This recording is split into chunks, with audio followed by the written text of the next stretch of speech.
Court of Appeals of State Commission is now in session. With hearing remote, the Honorable Christina Robertson Garrett, the Honorable Grady J. Wallace, and presiding Honorable Brock A. Schwartzel. All persons have visited hearing draw near, give attention and shall be heard. God save the United States, State of Michigan, and this Honorable Court, please be seated.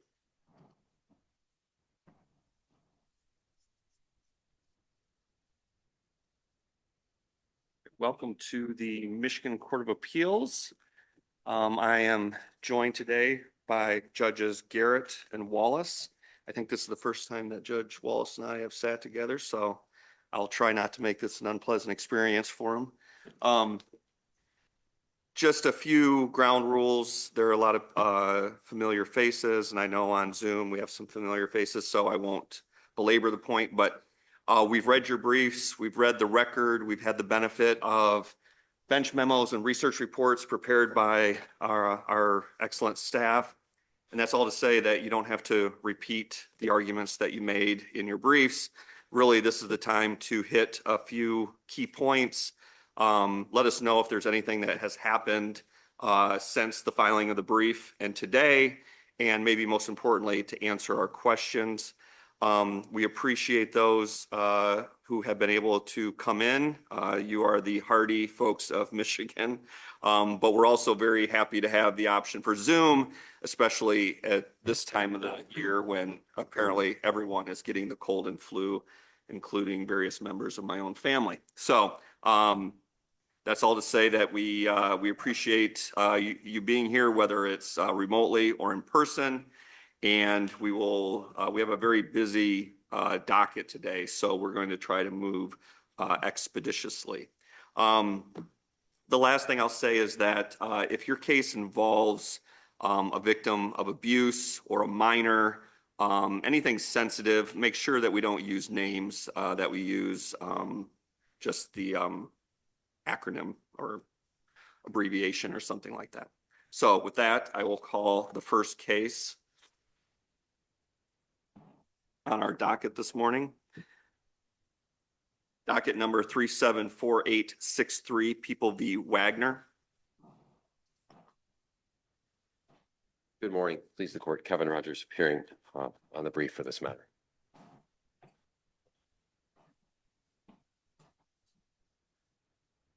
May I proceed? Yeah, please. Thank you. Okay.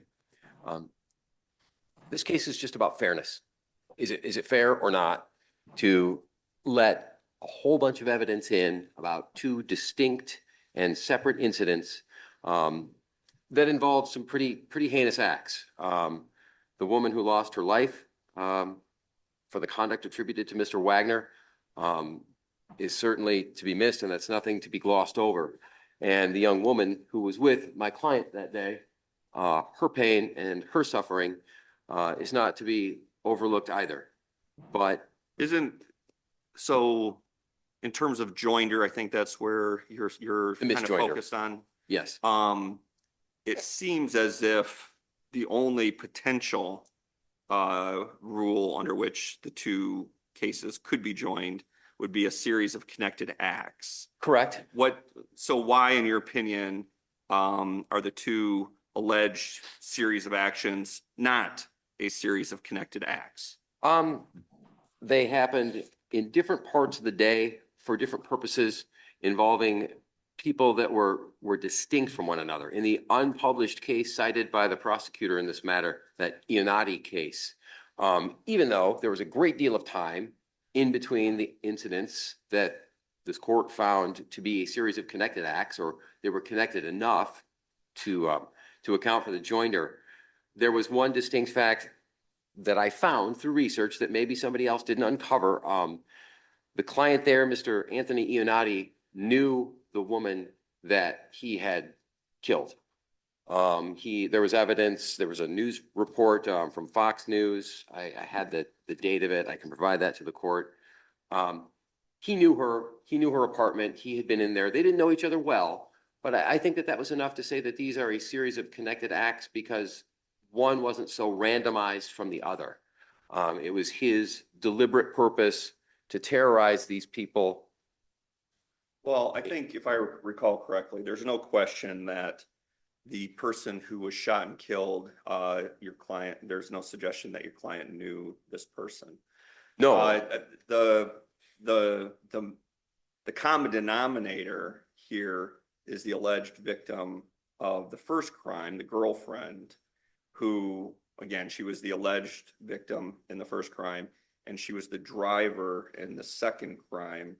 And I think the prosecutors, at least one of their theories, is that she drove primarily because she was so scared of defendant. And that explains why she was there, and maybe explains why she's not also guilty of maybe accessory or something. and that would be a beautiful thing for them to be able to try the case under that kind of a ruling. But she didn't report that abuse in any way concurrent with the homicide. She didn't report that abuse to the two people that were allegedly in the home at the time the alleged abuse took place. So I think that putting Mr. Wagner in a position where he has to choose and take a gamble on testifying or not, and try to testify piecemeal and rely on counsel to lock down the cross-examination from the prosecutor about, well, what are we talking about here? Are we off of the direct exam when we're direct examining about the domestic violence? And now the prosecutor is maybe not intentionally, but just naturally drifting into questions that he would rather not answer and that were not a part of the direct examination. I think it compromises his ability to testify or not to testify if this misjoinder is allowed to remain. I think that's the joinder argument, the broad strokes anyways. I hope that there's no question that this tangential argument about him having been involved in the robbery of a gun store is in any way necessary to try this case. It's nothing other than propensity evidence. Contextually, there was a gun. It had a rubber band on it, but it's a gun that was discovered through a search that's probably largely unassailable. The owner of the home consenting to the search of the home where the gun is found. This person is his girlfriend. Could testify that she saw the gun on more than one occasion. Actually, I think the preliminary exam transcript would show that she knows that he is known to carry a gun. And I think there's ballistic evidence, DNA evidence on the gun. It's just not necessary to say that, oh, and by the way, he got this gun because he stole it. Okay. What about the other acts? Let's assume, for purposes of this question, that the cases are separated. Okay. Then the other acts would not be particularly relevant to the alleged murder. I mean, I don't. Right. But what about the other acts with regard to the domestic abuse charge? I mean, again, a comedian that I really admire his work coined that term express lane in a different context. And honestly, 76827B just puts in an express lane that absolutely sidesteps all of the more prejudicial than probative evidence or arguments that defense could raise. What about the circumstances that allegedly brought the girlfriend to the scene of the shooting? Can she not testify? If the cases were bifurcated, can she not testify as to how it was that she became the driver? I think that she can, but I recall they were there in a relationship. That one of the arguments was that they were arguing about Percocet. She's driven him around before. No, but her argument is that he pulled a gun on me earlier, so I was afraid to resist getting in the car and driving him to wherever he was going. Is she not going to be allowed to say that at the trial if we bifurcate? I don't think that she should, because there's enough evidence to suggest, or if she does, I mean, we do have a couple of things that we could push back on that with. Well, you left him alone in the car, you left, you went somewhere else, and then you returned to him. No, that's a totally different issue than whether it would be admissible. Okay, then I'm sorry. I maybe went back into the trial hat. I don't think that she should be able to testify as to the domestic violence or her fear of him for as to why she got in the car. She's driven him around. She happened to be driving him around. Perhaps a limiting instruction could cure it, but I don't think it's relevant to whether or not my client took a gun, fired it into the house with any sort of intent that elevates it from away from manslaughter and into the territory of murder. If we did bifurcate, I guess that would be an issue that would have to be taken up the trial court level, right? It would.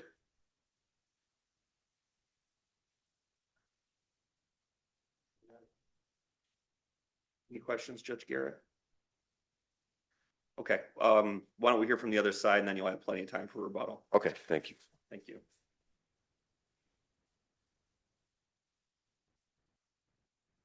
Good morning. May it please the court, Matt Wade, Jackson County Prosecutor's Office, on behalf of the people. I will just address a few of the things that were raised this morning.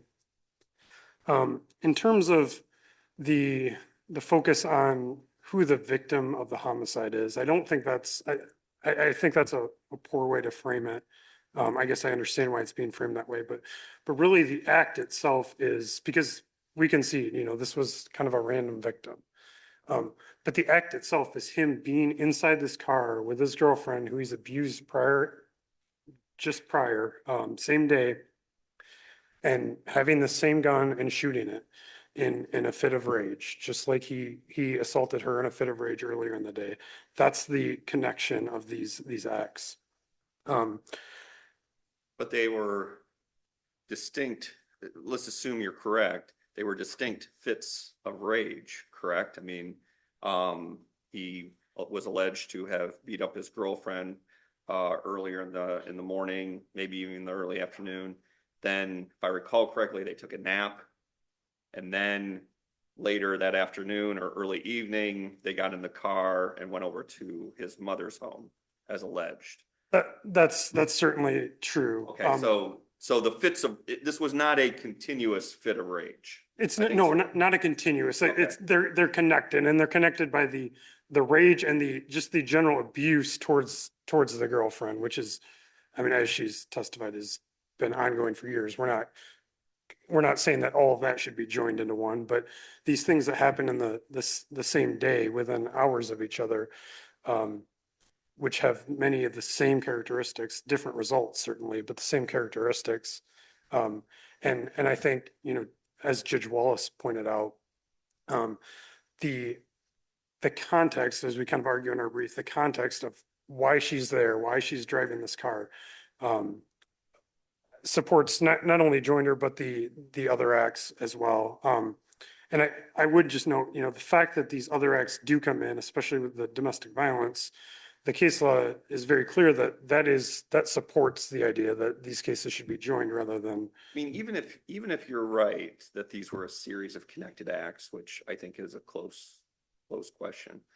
I mean, isn't there the danger of prejudice to the defendant, especially in the murder case?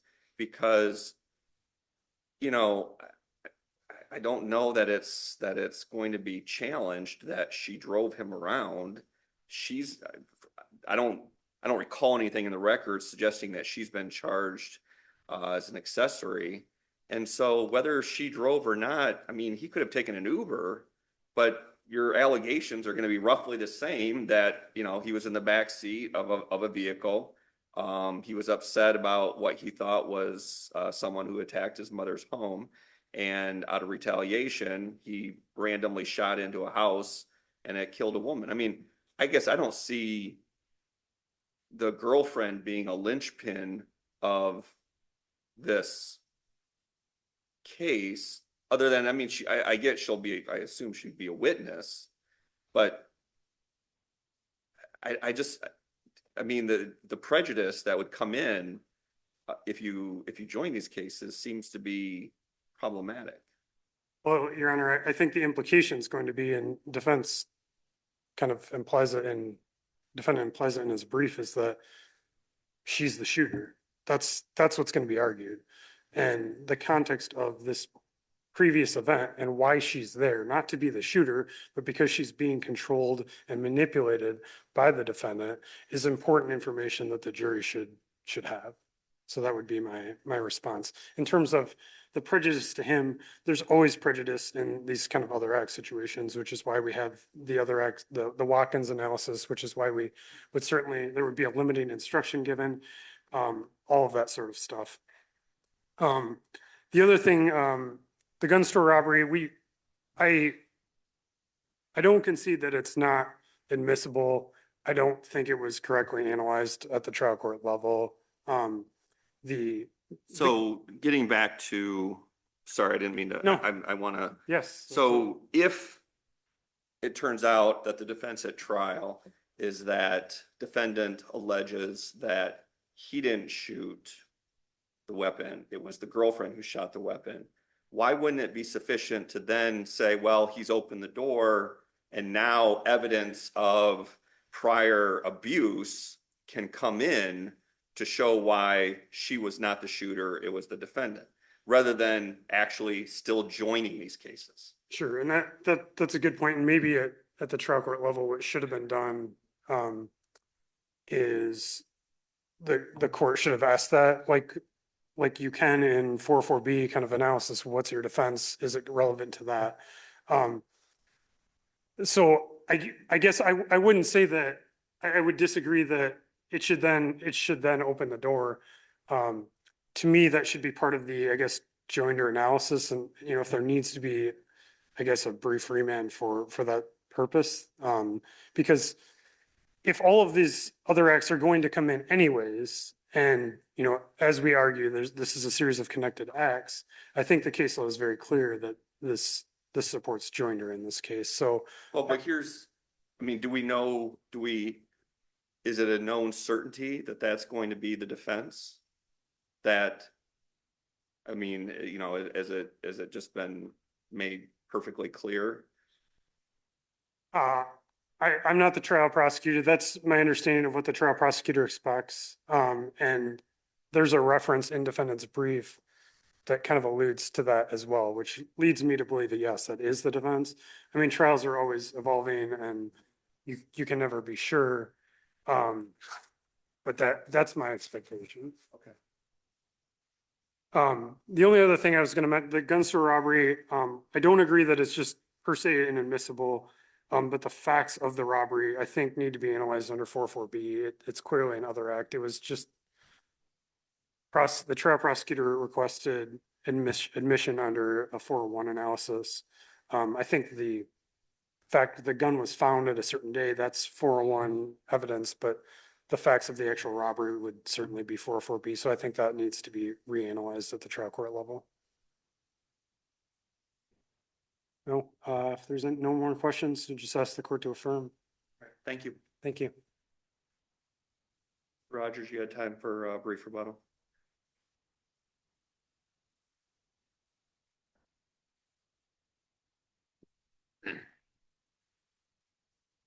I think that the trial should be about what this person did and not what kind of person is this. And with her behind the wheel, that's what she did. She drove the car. With him being accused of moving from the front seat of the car around her to the back seat so that he could fire out the driver's side window. That's what he did. His character shouldn't be an element of the offense. And I think if these are continued to be joined, we're going to see a result that says, well, his bad acts are substitutes for actual proof. You recognize that if this goes back and if the cases are bifurcated and one of the defenses in the murder case is that your client alleges he didn't do it, but the girlfriend did, that might well open the door to some of this other acts of abuse evidence coming in to show that she didn't do it. She was just scared and was driving because of that. In my mind, I can see that happening. Yeah, I mean, I it's a feel like there's potential risk. I there's mean, a you're there's a not- good objection in there somewhere to Yeah. make, but I feel like, yeah, that definitely tips the door open a little bit. Like, It's at least something that trial counsel would have to deal with. tread lightly and deal with it carefully, kind of like mentioning affiliations to gangs, you know, being the one to open that door is fraught with peril. And I think this would be a similar circumstance. Yes. Anything else? No, thank you. Just ask you to, Judge Garrett, anything else? No, thank you. All right, thank you. thank you. That case is submitted. Moving to the second matter on our docket this morning, docket number 376533, People v. Mann. We just have changing of positions here.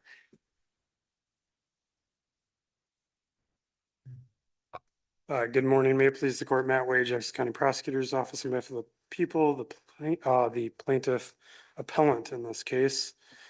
I do want to mention a few things. I want to start out by just making sure that the court has the body camera footage with the audio in it.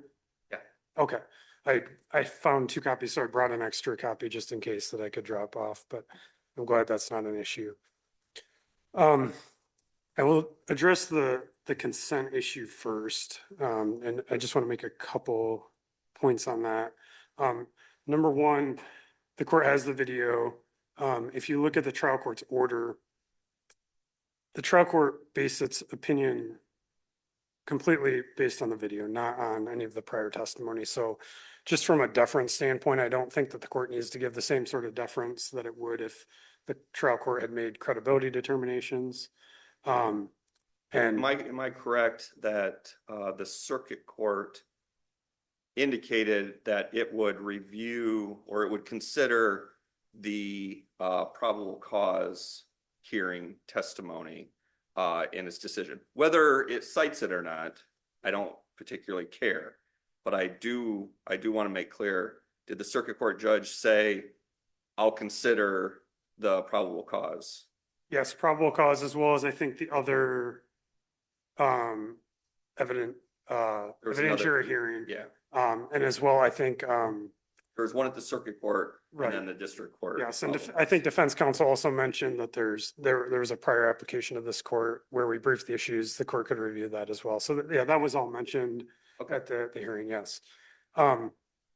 In terms of the facts, and I don't like to get into facts too much usually here, but I do, there's a time frame or timeline that I want to make sure is clear, because I think both the trial court and the defendant in his briefing confused it a little bit. And it's this implication that the defendant only consented to the search of the glove compartment potentially. And that, so the Trooper Williams exceeded the scope of the consent. I mean, just where did this defendant clearly consent? Because I think the best you got is that he kind of threw up his hands or he did something with his hands and he started to get out, which the trooper inferred meant consent. So I think it's certainly implicit consent and that's what we argue in our brief. And so at 6:13 of the body camera, Trooper Williams says, "You have no issues with me just taking a look real quick." And I listened back to that several times yesterday, and I think the tone of it is it's not a command. It's really a question confirming, because it's clear that Trooper Williams, leading up to that point, believes that the defendant had previously consented. He mentions it to his partner in the patrol car when he's running his information. He's under that impression. So he basically is asking to confirm, you have no issues with me just taking a look real quick. The defendant, yes, he makes this hand motion. I don't know what exactly that was. You can see him kind of doing, it's not clear what he's doing. I think he's kind of getting his stuff together, because at one point he puts his sunglasses kind of in the neck of his shirt. Trooper Williams then kind of mentions, "Hey, I'm also going to need you to pat you down when you get out of the vehicle, because we just had somebody pull a gun on a trooper the other day." And defendant immediately gets out. He's cooperative. He gets out and he actually stands with his hands up, face to the away from the trooper, towards the vehicle, like ready for a pat down. I'm confused, because it seems like all of this effort has been focused on consent and whether there was consent here. The district court during the probable cause hearing indicated, and I'm paraphrasing, It doesn't matter whether there was consent or not. This was a valid inventory search subject to this vehicle having to be towed. I don't know why that's not the focus of your argument, because consent is, frankly, I think it's very difficult to show consent here. The inventory search, from what I can tell, defense trial counsel never argued against that. I went through, I looked at the probable cause transcript. I looked at that evidentiary hearing in front of the circuit court where essentially defense counsel just avoided this inventory search issue. There was testimony by the trooper that he followed the proper procedures of MSP. And then the circuit court judge kind of said, well, this is what you should have done, but you didn't. And that's the disconnect that I'm having here. So but you're leading off with consent, which I think is your weakest argument. Why are you not focusing on inventory? I can certainly focus there, Judge. We're just making two arguments, trying to make alternative arguments. But certainly I agree the inventory search is the stronger argument. And I was going to say much of what you just said, Judge Schwartzel, which is the defense counsel at preliminary examination, it was a different counsel.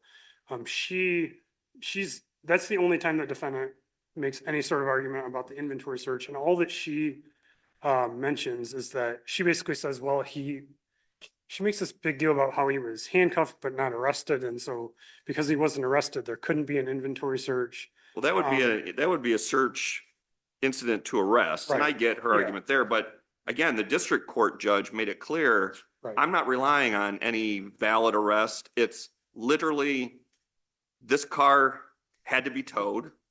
It couldn't be left on the side of the street per MSP procedure, which defense counsel did not challenge. And the district court judge said, that's why I think there's probable cause here, is that this was a good search because it was an inventory search subject to the vehicle being towed. Yes. And that doesn't seem to have been challenged at all by defense trial counsel anywhere. It wasn't raised in the motion to suppress. It wasn't raised in the initial application with this court. It hasn't been raised except for that small moment at the preliminary examination. So, and I understand defense counsel arguing basically that, all these hypotheticals, because the trooper, never has gone into detail step by step. This step was consistent with policy. This step was consistent with policy. But he does at two different points at the preliminary examination say, yes, this inventory search was pursuant to MSP policy. And it was never challenged by defense counsel never got up and said, all right, let's talk about this policy, trooper. It was just. Right. And so to the extent that hasn't been established, I think the record is sufficient for this court to overturn on that basis. If the court. Didn't the trooper just essentially say that he would have had to do an inventory search because he was going to tow the vehicle? Wasn't that the gist of his testimony at the preliminary exam? I don't remember the exact language that he uses. That's close to what he said, I believe, though, yes. There's definitely nothing in the record about any kind of policy from the police department with regard to inventory searches, right? The policy itself is not in the record, no. And where I was going is the reason that hasn't been done is because, to your point, Judge Schwartzel, it's never been addressed. It's never been challenged by defendant. If defendant had gone say, hey, there's these issues with the inventory policy, I would have preferred the trial prosecutor had just done that anyways, but certainly the record would have been expanded. So to the extent that the court has concerns about that, our request would be, if we need to get to this point, to remand for further expansion of the record. And that is consistent with case law from this court. And defendant even cites to a case on page 10 of his brief, which is People v. Poole, where this court remanded for that very procedure. Well,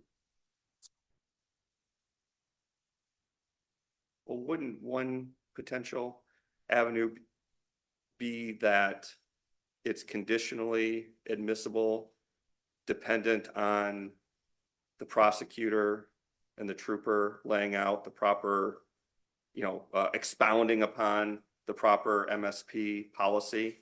And if there isn't a policy, then it's out. But again, I'm looking, question, and is that MSP policy to tow a vehicle if you're going to leave it on the roadside? Correct. Can't be left on the side of the freeway like that. I mean, that's where defense counsel should have jumped in and said, okay, let's talk about this policy. Right, yes, and I think that would be a good way to go. I'm not suggesting this court has to, retain jurisdiction or anything. But I think clear instructions like that would be helpful. And I understand that, he didn't say specifically, I did an inventory search, which is kind of why I framed this as an inevitable discovery type of argument. And again, in an inevitable discovery, you don't have to show proof beyond reasonable doubt. You just have to show a preponderance that this evidence would have been found, which is sort of why I framed it in that way. Okay. Anything else? No, unless there are any further questions, I reserve the rest of my time. Judge Garrett? No, thank you. Okay, you'll have time for rebuttal. Thank you.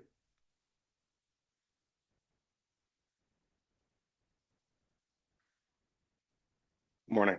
Morning. May it please the court, I will focus, I think, on the inventories. Put your name on the record, please. Sorry, Robert Burton Harris for defendant appellee. Usually on the other side, so I have I hear you. trouble saying the word. So I'll focus on the inevitable discovery issue because I think, as your honors have mentioned, that the video is very clear. Even in the briefs, I think it was not pushed forward that this was a very clear consent. So with that being said, I think the problem with the inventory issue is that it's not the defendant's burden to show the legality of the exception that is being cited by the government. So if the government has to meet their burden by preponderance, they have to show that this inventory search, not the impoundment, because the impoundment is not really the issue. It's the inventory search itself, that was actually legal and done consistent with the policy. I mean, I think you're correct on that. But again, and I'll just read, it's on page 15 of the district court proceeding question. And is that MSP policy to tow a vehicle if you're going to leave it on the roadside? Answer, correct. Can't be left on the side of the freeway like this. I get that it's not a very detailed explanation of the MSP policy, but there is evidence that this was done according to MSP policy. And isn't it incumbent upon defense counsel that once that showing has been made, or that evidence, that assertion has been made, to then challenge it if defense counsel or if defendant wants to challenge it? I mean, the way I read this is that defense counsel conceded that there's an MSP policy with regard to this towing because there's no challenge to that assertion. So how is that wrong? Maybe, and to answer your question about if it's incumbent upon the defense counsel to challenge it, maybe if the defense counsel believes that threshold has been met. But if, and I'm speaking because this is another person who's doing the exam, if defense counsel doesn't believe that the government has made that initial threshold or the initial showing, then I frankly probably wouldn't have got into it either. You're the only one, and I don't mean, this issue hasn't been, the question of whether the policy has been appropriately raised and explained by the trooper has not been challenged except on appeal. Like this, your brief, and you did a very good job of challenging it, but it was never challenged below. Trial counsel during the evidentiary hearing at the circuit court didn't bring it up at all, didn't challenge it at all. And frankly, the prosecutor at one point said, it sounds, quote, it sounds like that right now they've abandoned that, meaning the, whether there was a right to search the vehicle, and they're focusing on the stop. So I'm not saying that that's a waiver or forfeiture. I'm not going that far, but there were lots of opportunities for trial counsel below to do exactly what you're doing here on appeal, and it never was. And I understand that point, Judge. Okay. there was a line, and I really hate that I can't cite it specifically, but there was a line in the, because I kind of thought the same thing. There was a line in the written motion to suppress that I thought when I read it, okay, this is sufficient enough to not concede or waive the validity of the actual search itself. I can't point, Your Honor, to it as I'm standing here right now on my feet. No, that's but fine. I if, mean, if I recall correctly, it was in the motion portion of it. It wasn't in the brief. I just don't remember the specific paragraph. But be that as it may, during that last evidentiary hearing, and I think that Brother Counsel had mentioned, it was explicitly stated, and I think it was on maybe page 3 of my brief, of what the trial court was going to consider in making its decision. And consistent with that was my initial application on the validity of the stop itself, which included this challenge about the actual search.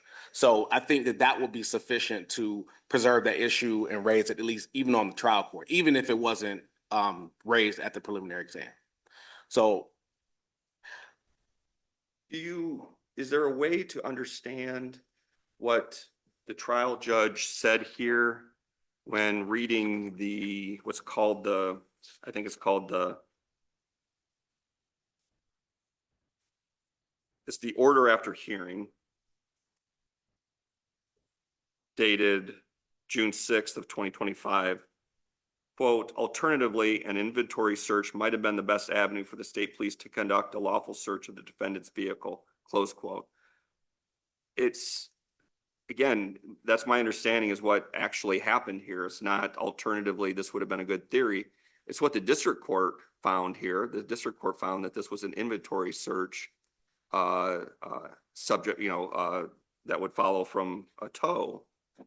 So it just, the circuit court judge's order is confusing to me. Do you have any explanation or do you have any theory of what that meant? well, outside of what was in my brief, and I took that to mean qualifying. I thought the judge meant if they had done this properly, or if they had made the proper requisite showing of the inventory search, then probably it would have passed muster. Okay. But I took it to mean he was just being polite and trying not to bash the government too much about what they failed or didn't satisfy or they didn't meet in terms of their burden. So that's the way I took that statement. Okay. I wasn't taking it to mean that an inventory search, of course, was done properly. I mean, look, this, I think, entire kind of investigation, and I've seen worse stops and searches where officers kind of post hoc rely on an inventory search, or at least cite an inventory search. So I don't want to disparage the officer involved with this, but the way that the search was done, it looked very, very similar to just a criminal investigation. When the officer was inside the car speaking to the ride along that he had with him, he spoke about the suspicions that he had and basically almost asserting that he had probable cause to make the search without any type of consent.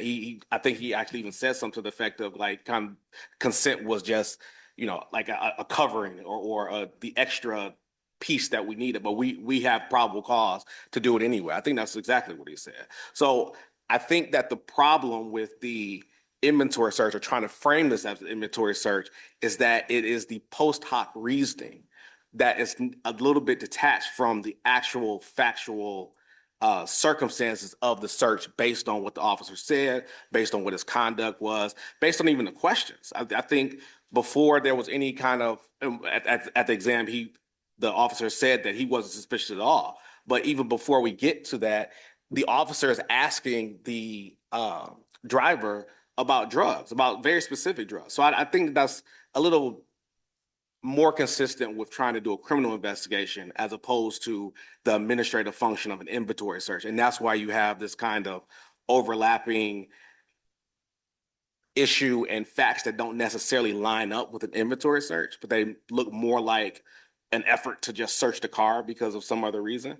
But circling back to your question about the judge's order, I think that what he was just trying to do was say that if he had enough, if they had made the requisite showing for the inventory search, it may have passed muster, or maybe even likely it passed muster, but the government just didn't do that. Okay. Okay, that's helpful. Thank you. Any other questions? But, actually, yeah.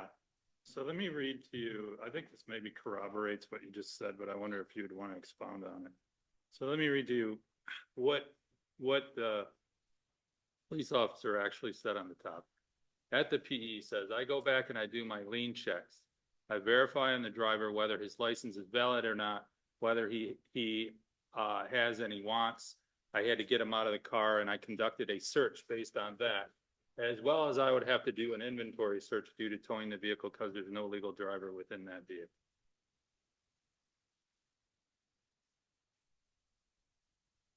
Is that, what's your reaction to that? Well, I think that's consistent with the government's reasoning and justification for this. But again, he doesn't, the officer on the scene and on the body cam, he says nothing about an inventory search. He doesn't even initiate the tow until they find the suspected contraband. Well, I guess what I'm saying is in this quote, that's a secondary consideration.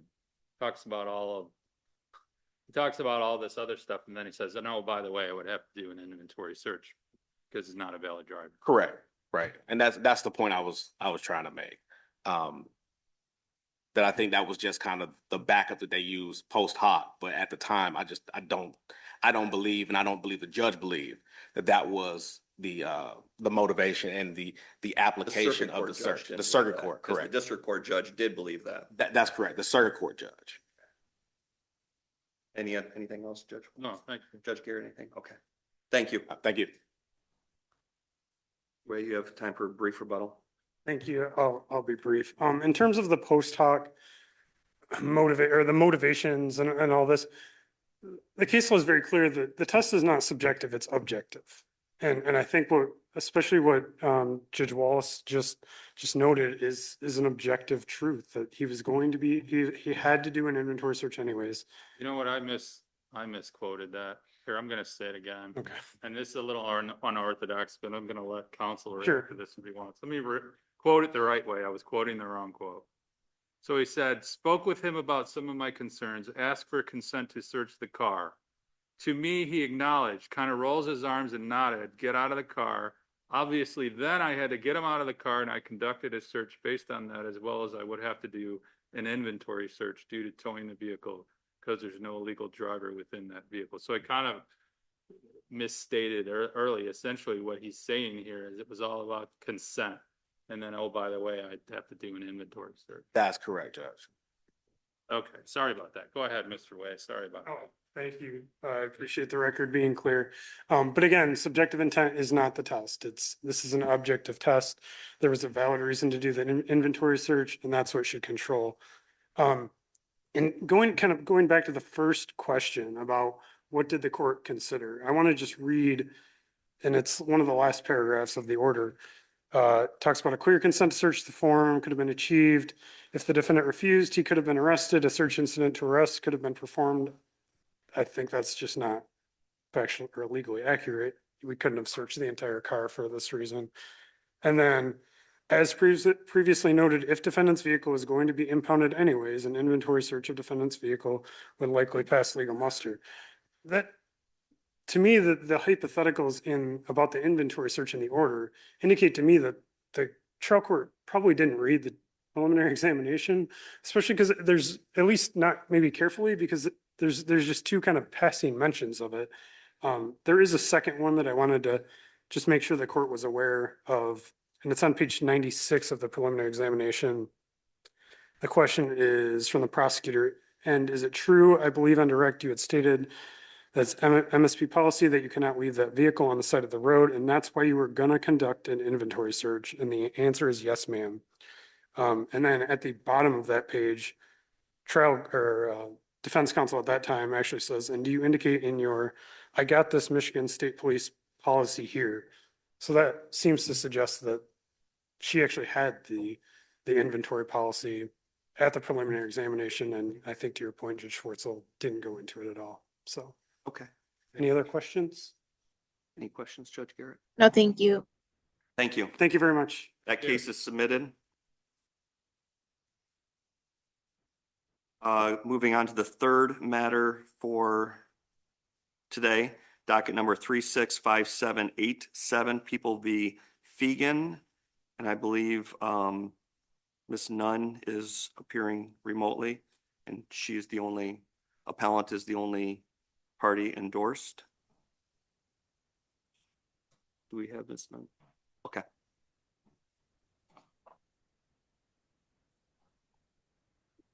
Good morning. Good morning, Your Honor. Please Well, proceed. thank you. I apologize in advance if I am hard to hear, my voice is going in. I am unfortunately a part of that group you alluded to earlier, suffering from the effects of cold or flu, or maybe both. I don't know, but that's how I spent my holiday. So, Well, hopefully you feel better, and hopefully this experience doesn't make things worse. Please put your name on the record and you can yes. proceed. Kirsten Nunn, on behalf of the defendant appellant Rebecca Fagan. And in light of my current state, and also in light of Judge Schwartzel's earlier comments about this panel thoroughly reading the briefs, and we do appreciate that you guys do, did you take that time to read our briefs, and that you actually go into the record very, very thoroughly. I've been listening to the questions, so I do appreciate that. In light of that, I'm not gonna like rehash my arguments or go too far into the two issues that I raised. I think they were pretty self-explanatory in the briefing. However, I did just want to reiterate to this panel, because I think it is important that, we do actually take into account that, juries do pay attention to judges during a trial. They pay attention to their conduct just as much as they pay attention to the attorneys and the accused, and in some instances, maybe even more. So that being said, any conduct or behavior, whether it be verbal or nonverbal, that could be perceived to a juror as showing any type of impartiality or a bias toward any of the parties, but especially the accused, it shouldn't be minimized. It shouldn't be minimized, and it shouldn't be ignored, no matter how much the other side might try to trivialize it or say, perhaps this particular thing, was no big deal. I think that is kind of, does a disservice to the whole point of this process, our system, and all the roles that the parties play within that system. So again, something, that happened in this case, it happened to be a rolling of the eye, but, maybe next time it's something else. And the point I'm just trying to, really want the panel to just kind of take into account that, these actions or this conduct does ultimately affect how a jury perceives, the accused, their counsel, their case as a whole. So that speaks directly to, the fairness or lack thereof of of a person's trial. So I think that it is important, something that does need to be, taken a look at as a whole totality of circumstances type of situation, as opposed to So maybe, Ms. Nunn, I'm sorry. let's assume that there was an eye roll by the judge. I think it's unclear from the record, but let's just assume that there was. The trial judge provide a instruction to the jury that any personal affectation by the judge was not to be considered, and specifically said, if you saw me roll my eyes, don't consider that. How is that jury instruction, that curative jury instruction, not sufficient here? Well, as alluded to in the brief, Judge Schwartzel, I know that we are always, told, and we cite this a lot, that, as it relates to any jury instruction that's given, that we are to presume that, juries do what they are told and, follow whatever instruction is provided to them by the court. But as alluded to in the brief, that even if a judge does give that kind of limited instruction, I mean, the juries, they're human beings. I don't think that we can just, you know, I don't want to say brush aside, but I don't think we can just, full stock or put 100% stock in the fact that because a verbal instruction is given, that a jury just tosses aside whatever they've seen or whatever they heard. At the end of the day, they are human beings. And if they saw something, they're going to take that into account, even if they're told particularly maybe not to. Now, how that plays out or how they take that to account, I think that could be, a question that can be explored further. But I do always think it's interesting, and again, not just in this case, but just in general, when we bring that up, to make it seem as if because there was an instruction given, that a jury just completely disregards what they've either seen or, observed or heard, with their own eyes or ears. And if it's something that is particularly egregious or something that could have a prejudicial or negative effect on the outcome, of a trial. I think that is something that still should be taken into account, even in light of the fact that they're giving instruction basically saying, I know what you saw or what you heard, but disregard that. I'm telling you now, this is what I meant, or this is what the party meant when they said, X, Y, Z, and that's what you should focus on. That just kind of want to, speak to that point that I think that it's not necessarily, done in a vacuum when they go back into in that little room. Okay. Um, I have a question regarding a different issue. Can you explain how the officers, alleged failure to preserve the evidence, but then, ultimately found some of the evidence that they stated that they hadn't originally preserved would actually constitute bad faith? And then also, how is the defense deprived of exculpatory material if the evidence wasn't actually reviewed to determine that? So if you could just kind of expound upon that. Okay, I'll try to take I guess it's kind of, I'm sorry, Yeah, it's a kind of a double two-part, question. two-part Sorry about that. question. Yeah. As to the first point, well, I mean, again, I know that the trial, I'm sorry, not the trial court, the district court, kind of made a determination that, this wasn't, a bad faith type of situation. But I mean, part of our contention is, and I'm sorry, not Judge, Trooper Mayer did actually, concede that I essentially just took these documents and put them in my mail drawer. I don't understand how a member of law enforcement, when you are given, a piece of, this is essentially, it was evidence, this documentation that Ms. Fagan gave him, whatever piece of paper she gave him, were all evidence that had to do with this investigation into this case. I don't understand how a member of law enforcement thinks it's okay or prudent to take any evidence, whether, it's paper. I mean, yes, I understand it wasn't a gun or bullets or, a bloody clothing, but to take that and stick it in your mail drawer at the running the risk of doing exactly or having the outcome that we saw here where things ended up coming missing is Well, not. Ms. Nunn, just to follow up on Judge Garrett's question, I mean, if I remember right, the judge admonished the police officer saying you should not have presumed to sift the relevant from the non-relevant evidence. That's not your role, police officer.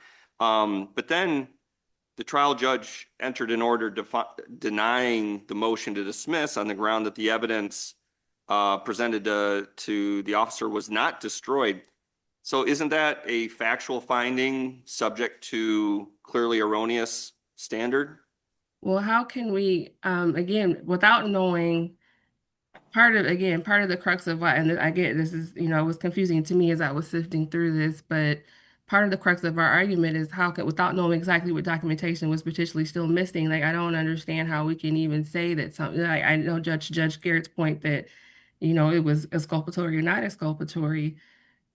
Part of the crux of the argument is that everything that was turned over never actually did materialize or was reproduced. They were still missing, there were still missing things. So I do think I'm sorry, go ahead, Judge. Is it Judge One Wallace? of the answers to that question, that your client was the one that actually gave the trooper these documents. So wouldn't she know what was in the documents and what wasn't there after they were supposedly produced by the trooper?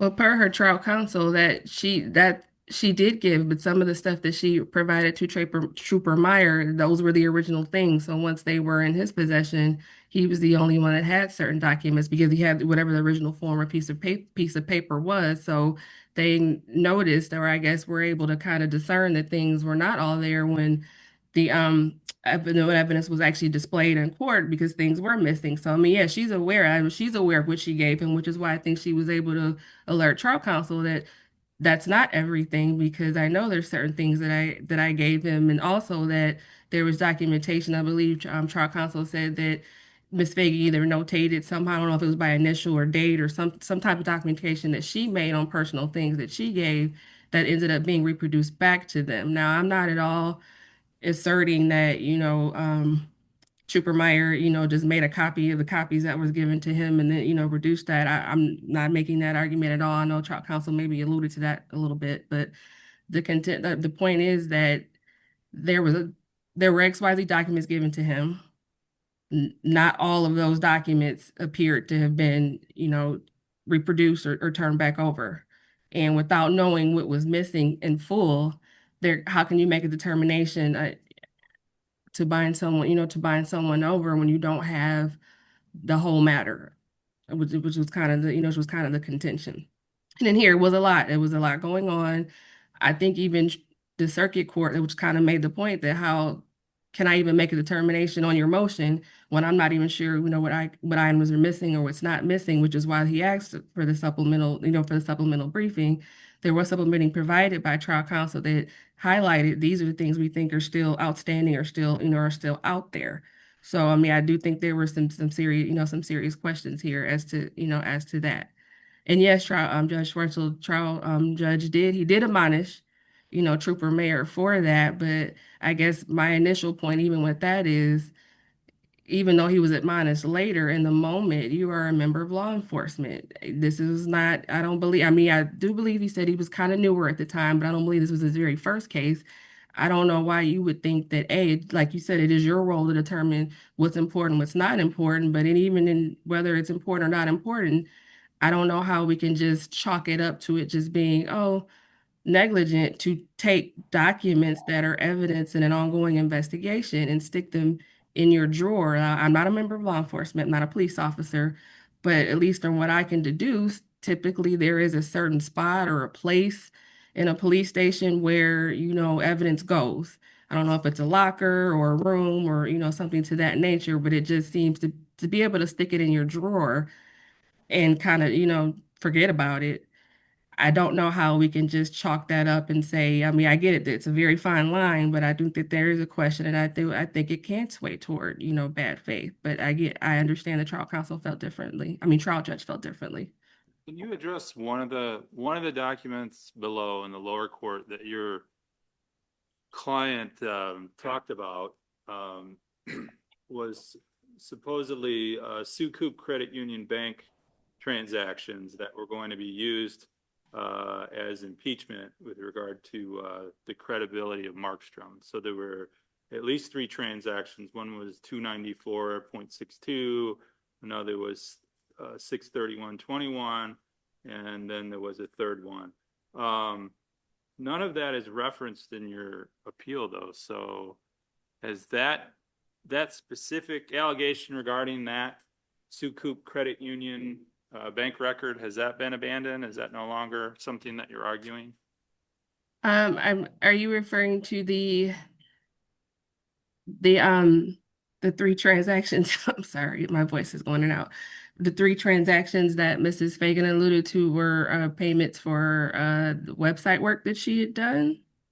I'm not sure. It says Sukuk Credit Union bank draft for charter in the amount of $294.62 from card ending such and such on October 18th, 18. And then it says shows defendant paid this bill, not able to duplicate as it was time stamped on 1/16/19 when given to Trooper Mayer. And then there's 3 more transactions referenced in the document. That was in the lower court record.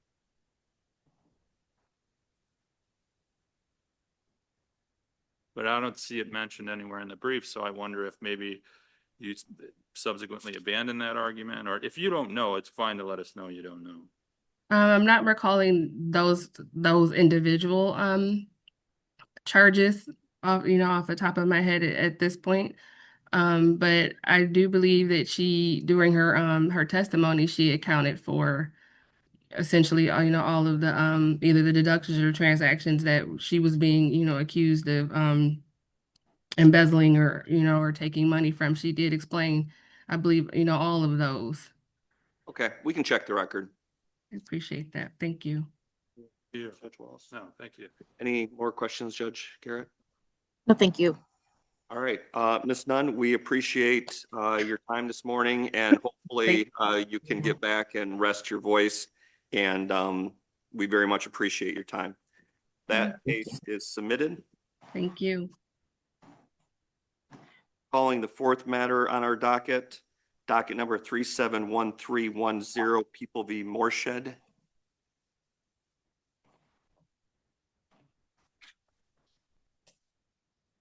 We have someone from the prosecutor, not yet. Okay. All right, please proceed. Good morning. Good morning. Kimberly Stout, substitute counsel, substituting for Michael McCarthy on People versus Romel Morshed on behalf of Romel Morshed, defendant appellate. Your Honor, I was prepared to save my time for rebuttal and allow the prosecutor, because I thought he was coming according to the schedule, and save my time for rebuttal. I think my focus here is mostly on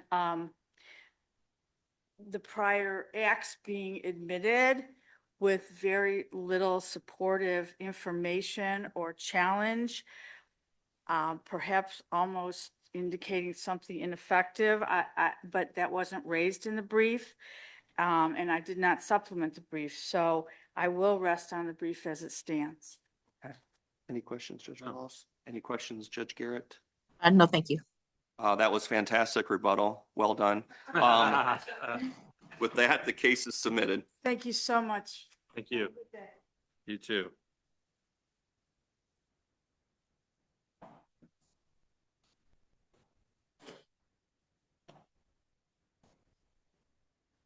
Calling the fifth matter on our docket, docket number 375882, outside legal counsel versus County of Saginaw.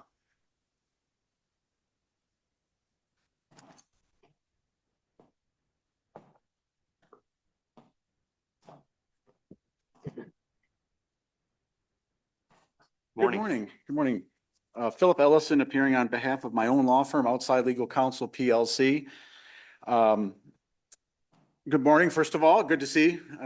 Sorry that we lost you over at the Court of Claims, but I'm sure. I am not particularly sorry. no one ever says that, right? But anyway, Judge Goodall's turn. there you go. I just want to make 2 points today. I think the court that we've drafted the briefs relatively well to tee up the issue that's today.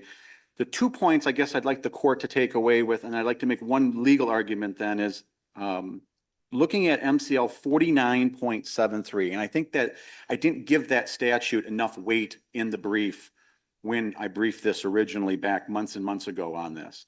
The 2 sentences I want to pull from that statute I think are very important for the purposes of this case. The first sentence of that statute says, the Board of Commissioners of a county shall employ an attorney to represent elected county officials, including the sheriff, which is what we have with these underlying cases with these invoices that are being sought. Later on in that same statute, it says the attorney shall receive reasonable compensation as shall be determined by the Board of Commissioners. What the argument here, so this creates an affirmative duty on the Board of Commissioners, not only to employ, but to also establish the rate of compensation that lawyers who are hired to defend cases are obligated to, defend in court. This makes it their public duty and an official function of the Board of Commissioners to do in these circumstances. Now, I know that, and I acknowledge that boards and governments can delegate different tasks to others, but that doesn't waive their obligations that those records that are in fulfillment of those, even if they're in the possession of someone else, still are public records under the FOIA Act. And I think that's the distinction that needs to be made between where the legal part of this, where I think there's the butting of the heads, of course, is Hoffman versus McKenzie. Now, I would argue to this court that Hoffman has not been explicitly overruled, but has been largely gutted by Bizzio. Bizzio establishes that that Hoffman's analysis of where the records are is no longer the mode of inquiry anymore. The mode of inquiry is what is the government function, and this government function in this statute I think plays a more important role in this analysis for this court case than I think I originally gave it credit for.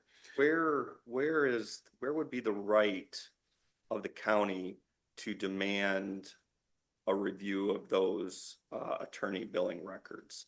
I'm not saying in a statute, but just generally speaking, because again, this is the insurance company that agreed to, cover these attorney fees, and the attorney who is getting paid by the insurance company, the payment is all happening outside of the county control or possession, where's the right of the county of Saginaw? Is it just purely because they're the client and therefore they should be able to review any records of their attorney? Respectfully, I'm going to push back on that framing because the statute doesn't give the government the authority to hand off that decision-making to someone else. It can hand off the fulfillment of that. I would point this court, it's my Booth case, Booth versus. What is the decision-making you're talking about? I mean, even if, if the county said, yeah, 285 an hour, that's a reasonable rate. Yep. That's not what you're looking for, because that literally would just be potentially one little statement saying, yep, 285, that looks good. I think you want the actual billing records. So where is the right of the county to access those billing records? I would again point us back to the statute on this. The two arguments I would make is one is the statute, and that's why I'm saying today when I start off with my opening argument, the statute, I don't really like opening an argument saying I should have briefed something better, right? But I think I should have briefed that part of it better because I think that statute doesn't make this a discretionary act. It doesn't make it a optional act, doesn't make it a thing that the government could do. It not only requires them to hire attorneys, it also requires them to set the reasonable compensation that shall be determined by the Board of Commissioners.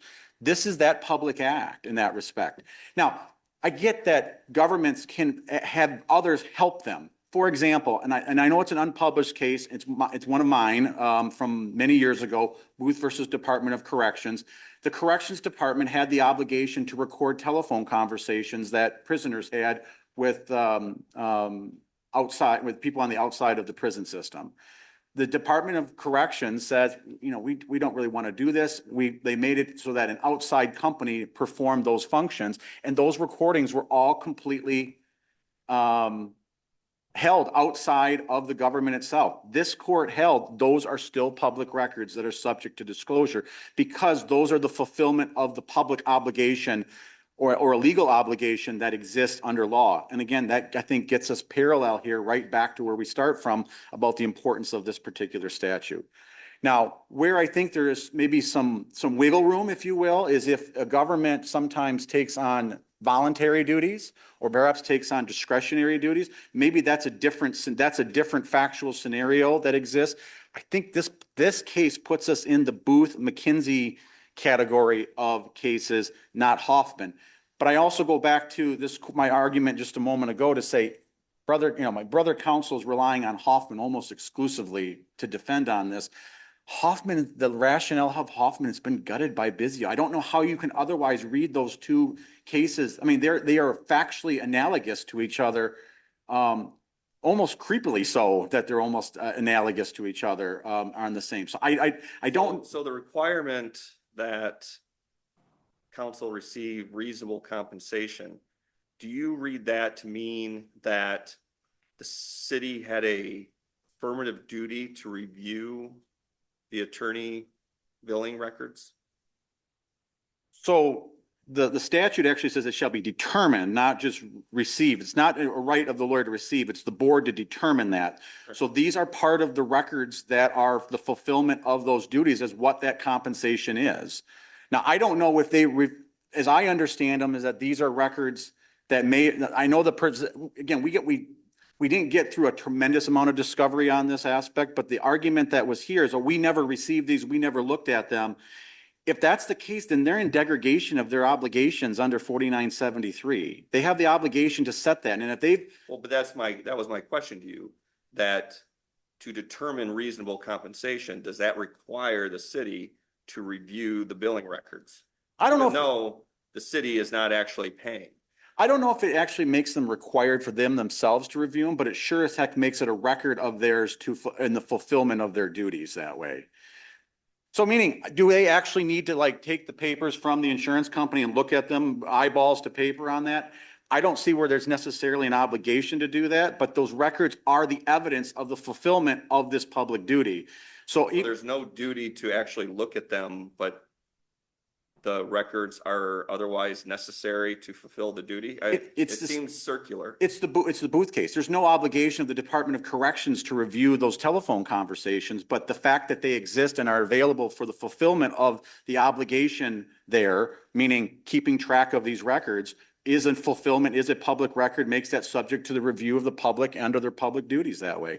How else would the public at large, which we always review FOIA, at least I've argued, I know I've argued it to you before. The argument is that we all presumptions are in the favor of transparency is how we read the FOIA statute, the exemptions as well as the access to the records themselves. So, Well, if we look at the actual statute that you keep quoting, it says such attorney shall receive such compensation as shall be determined by the Board of Supervisors. It doesn't say that the board shall determine the exact amount of the compensation or any details like that. So why can't a municipality or a governmental entity simply determine that the insurance company can come to an agreement with the attorney that it hires to represent the city regarding the exact amount of the compensation? I think they can do that, but I think that doesn't exempt them from oversight from FOIA. That's the distinction. I'm not saying how they actually execute that duty, I think is within their discretion of the board. If they did that, wouldn't the thing that would be subject to FOIA be the document where the county says we're gonna leave it up to the insurance company to decide how much the attorneys get paid and their billings and their billing history and all that type of thing? What I would parallel this to would be if that was the way that the FOIA statute was to be applied, Bizio would have come out the opposite way. That's the best I can draw on this right now is that governments can use outsiders to fulfill their public and legal obligations, but that doesn't exempt them from FOIA obligations, and the fulfillment on those documents are in fact a public record because they're the fulfillment of a function. Again, I think what Bizio teaches us in degrading Hoffman is it's not where the records are or who wrote the records, it's are those records used in the fulfillment of a public function. And that public function here is the function that the public body here has to determine, it has to hire, which would probably mean their representation agreement, as well as determine or, to get the attorney to receive compensation as shall be determined by the Board of Commissioners. If the board wants to delegate that, that's fine, but those records are still subject to the public function and become public records subject to the public's review. The only other point I would like to make, and I know there's been some discussion about attorney-client privilege being an exemption as part of this case. The trial judge never got to that level below. We have never asserted or otherwise said any particular part of an invoice can't be redacted. Yeah, my understanding of attorney bills is that they can be privileged, but they're not automatically privileged. That would be my position. And we have never taken the position that the government needed to hand it over privileged information. Their original response didn't exert the exemption as an aspect. They denied that these records are even public records to begin with. So I think the narrowest grounds that this court can proceed on right now would be is decide the public records question. And if you were in agreement with my side's view on this, that these are in fact public records, remanded the case back for further case development. Unless the court has any other questions? Okay. Thank you We'll very have time much. for rebuttal. Good morning, Your Honors, and Happy New Year. I will limit my remarks to the two principal issues raised by brother counsel. Can you put your name on the record, please? Oh, geez. Kevin Campbell for the appellee, the County of Saginaw. I apologize. As this court, I think, acknowledged, MCL 4971 and 4973 do not require a county such as Saginaw County to review the billing records. And I think more importantly, they don't give the county a degree of control over those records. That, after all, I think was the key point of McKenzie. The fact in reason why McKenzie came out differently, I believe, than Hoffman is for the simple reason that the townships retained a degree of control over the tapes held by the city of Port Huron. Who is the client here? Is it the city? it's not an issue that was briefed. Well, I mean, I know, but I've represented counties and municipalities through insurance companies. And it's kind of an unusual situation because I think at the end of the day, the client is the county. yeah, I mean, I think that's the answer. is that Yeah. The client is the county. Correct. Only answer. Yeah, I mean, the insurance companies might try to, Exactly. but the client here is the county. Correct. And is there any question that if the county wanted these records, the county could get them? Because it's the client? Well, I certainly suppose it could if it had made a request to the third-party administrator. Okay, and if it has a duty to compensate, why wouldn't these, as Mr. Ellison argued, why wouldn't these, whether the county looked at them or not, that's beside the point, but why wouldn't these fall within the umbrella of the county has the right to these records and that these records have at least some relation to a function of the city, which is to compensate its lawyers? Two things. I think the issue is not what the county has a right to ask for, but whether it has a duty. I think the issue that was framed earlier was, is there a duty on behalf of the municipality to review these records? There is no duty, and nothing in the statutes or that has been submitted in the record below demonstrates that that affords Saginaw County a degree of control over those records. I'm sure that if the record,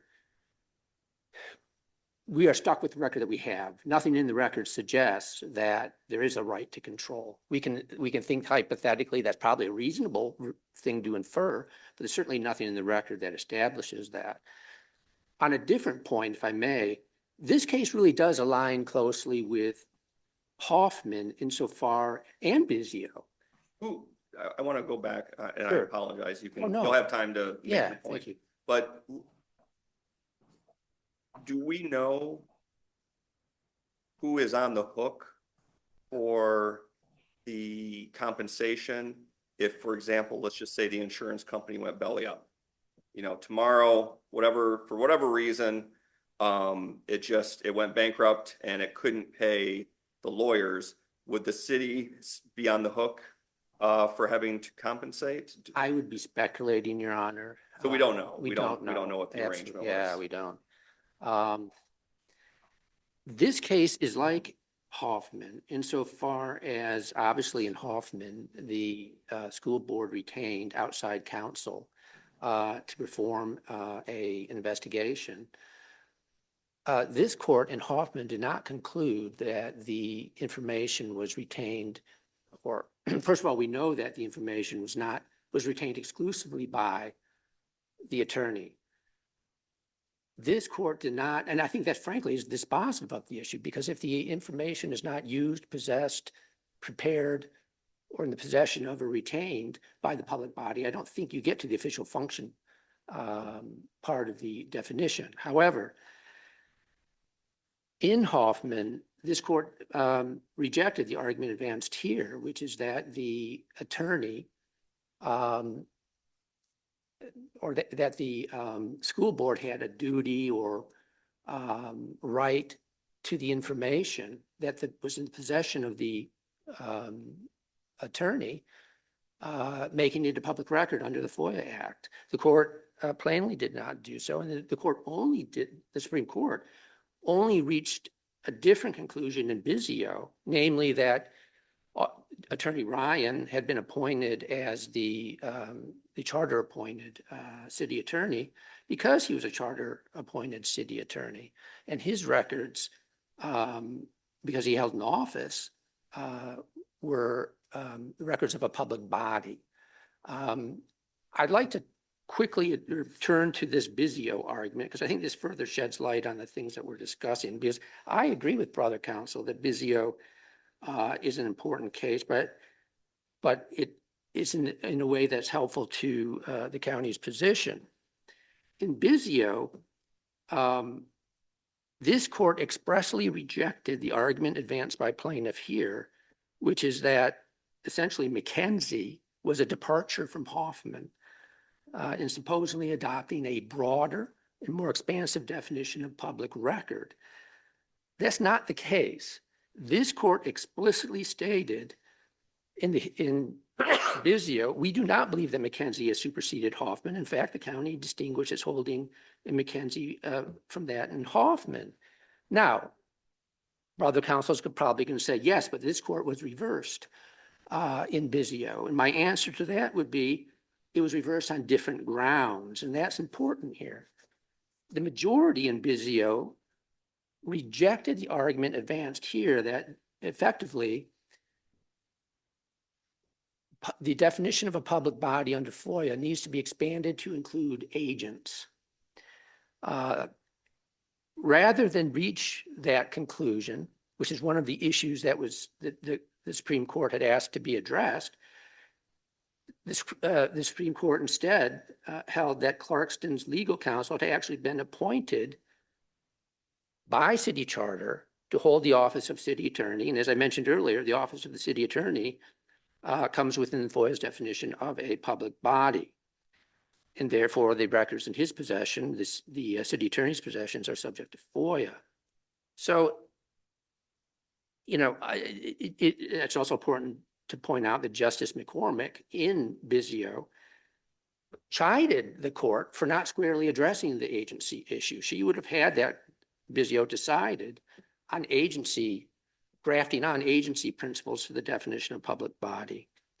I'd also point out that in Bizio, the Supreme Court specifically concluded, we reiterate that such public records must be prepared, owned, used in the possession of, and retained by a public body and not by a private individual or entity. So Hoffman and Briner, which is the second decision that we relied upon, which is a Supreme Court decision, survived Bizio and plainly provide that because CMDA's billing records were not prepared, owned, used, or possessed or retained by Saginaw County, let alone in the performance of an official function. They're not public records under FOIA. I guess my final point, and I'll be brief, excuse me, is that the circuit court's decision, and not plaintiff's position, is squarely consistent with public policy underpinning FOIA, which is to shed light on the operations and affairs of governments in furtherance of the democratic process. Because of disclosure of CMDA's billing records, or rather, because of disclosure of what CMDA charged Travelers Insurance for its legal services in the Ostapow trilogy,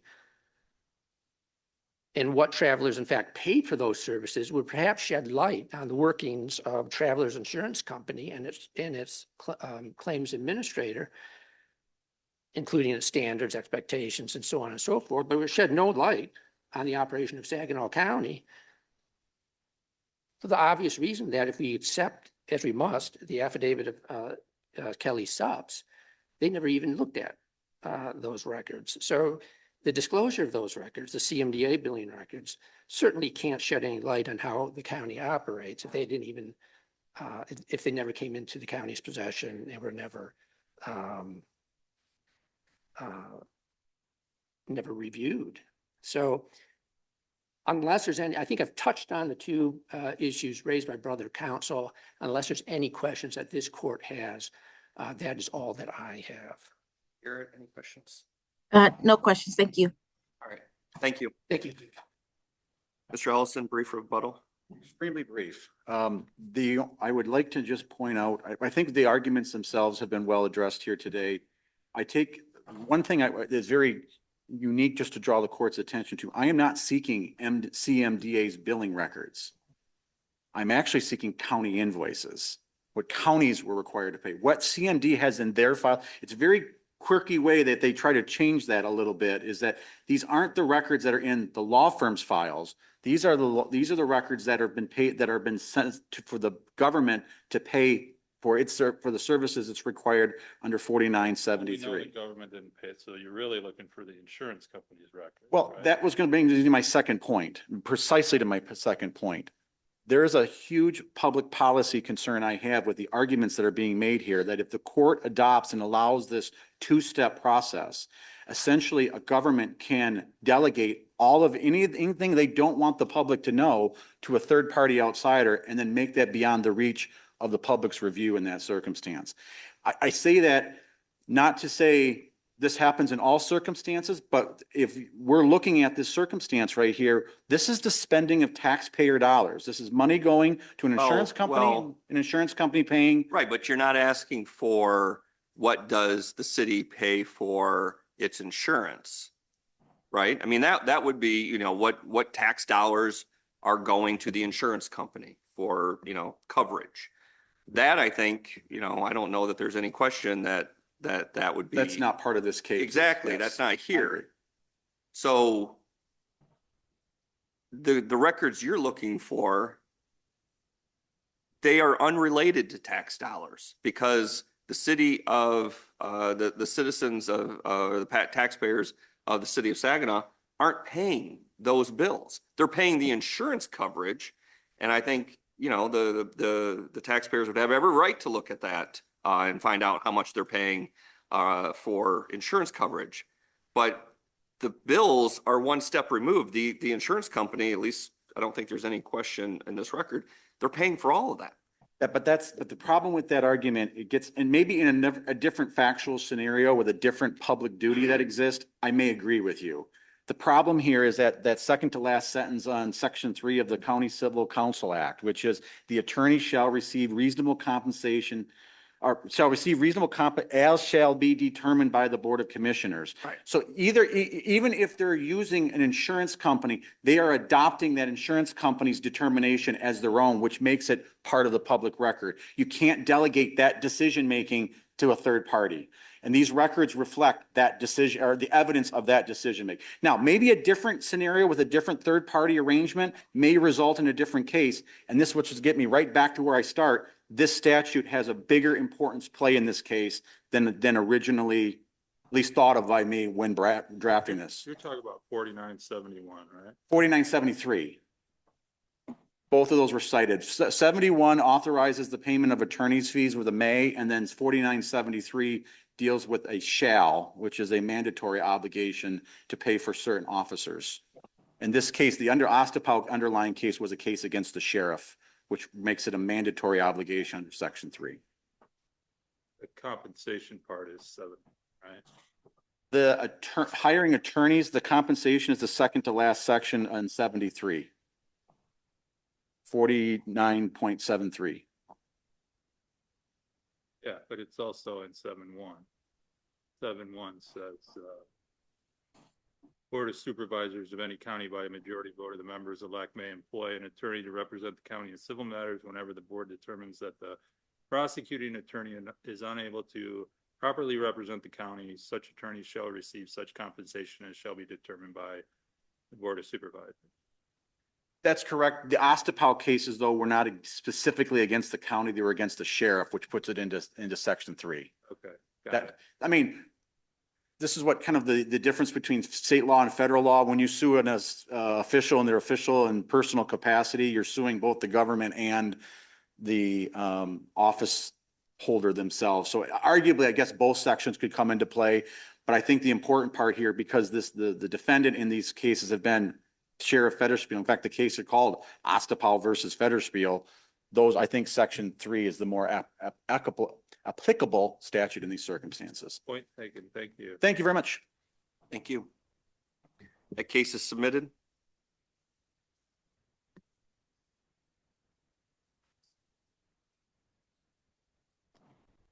Moving on to the 6th matter on our docket today, docket number 375134, Samante v. Township of Roscommon. I believe we have appellant attorney appearing remotely. Alan Snyder for Donna Samante, plaintiff appellant. Please proceed. I guess the one thing I know the one thing that should be emphasized in this case is that the only evidence in this case were the statements by the building inspector to the hearing officer at that hearing on October 25th, 2023. That's the only evidence.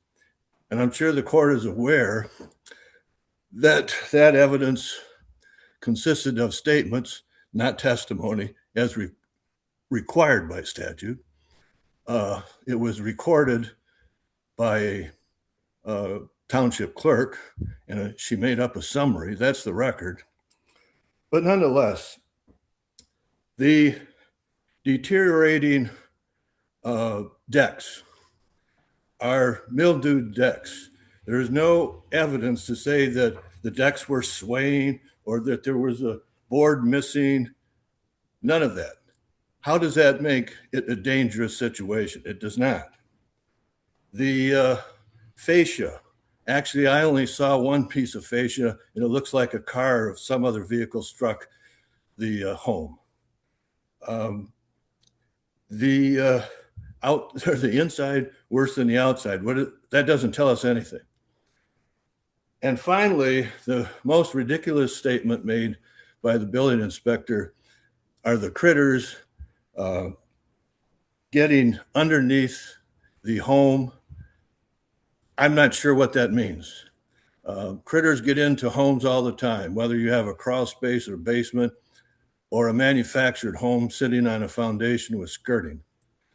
This is a 2-bedroom, 2-bath, single-wide manufactured home. It's not a trailer. The township ratified the the hearing officer's decision that it was a dangerous building because it matching the statute, MCL 125.539 sub C, that it's going to collapse because of the critters or because of the mildewed decks or a piece of fascia missing. That's impossible. From my understanding, it has not collapsed. The trial court should have confined its decision to the statements made by the building inspector that the hearing officer accepted to justify a dangerous building and the township ratified at their meeting.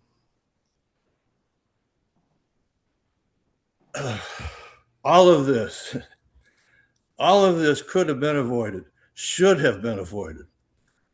When I learned of this case, got a phone call. I looked it over. I looked at the dangerous building statute. I sent a letter to the township supervisor. Hey, listen, just give us 90 days. Let us sit down with the hearing officer or someone else. Explain to us what has to be done.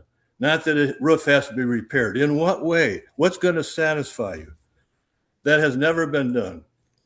For some reason, the township did not want to grant us a slight delay. We asked for just 90 days. They could have said less. Just an opportunity to make the repairs and not have this home demolished. What was the hurry? It's not an imminent danger. It's not going to injure person or property. There's something else that I'd like to mention. I mentioned it in our brief, is that the township supervisor, and this was attached to Applee's brief in her appendix, I believe it was. There was a letter to the building inspector, and it concludes in that letter, thank you for helping, I believe it's eradicate blight. This case isn't about blight. There is a blight statute eradicating blight, but in that case, the township would have to acquire the property by purchase. So the Dangerous Building Act is being used to sidestep the requirements of the Blight Eradication Act. I'll say this only just briefly. I suspected that, and there's reason to suspect that because the law firm representing Appley here today, when I went to their website to find out a little bit about them, I noticed that one of the named principals of the law firm listed as an area of practice the dangerous buildings. That's kind of an obscure statute to list as your area of practice. So I suggest that trying to get away from the requirements to eradicate blight, not that I'm admitting that there's anything showing that the property is blighted, particularly in that neighborhood. That's what's being done, and it shouldn't be allowed to happen. Okay. Let's hear from the other side, and then you'll have time for rebuttal, Mr. Schneider. Thank you.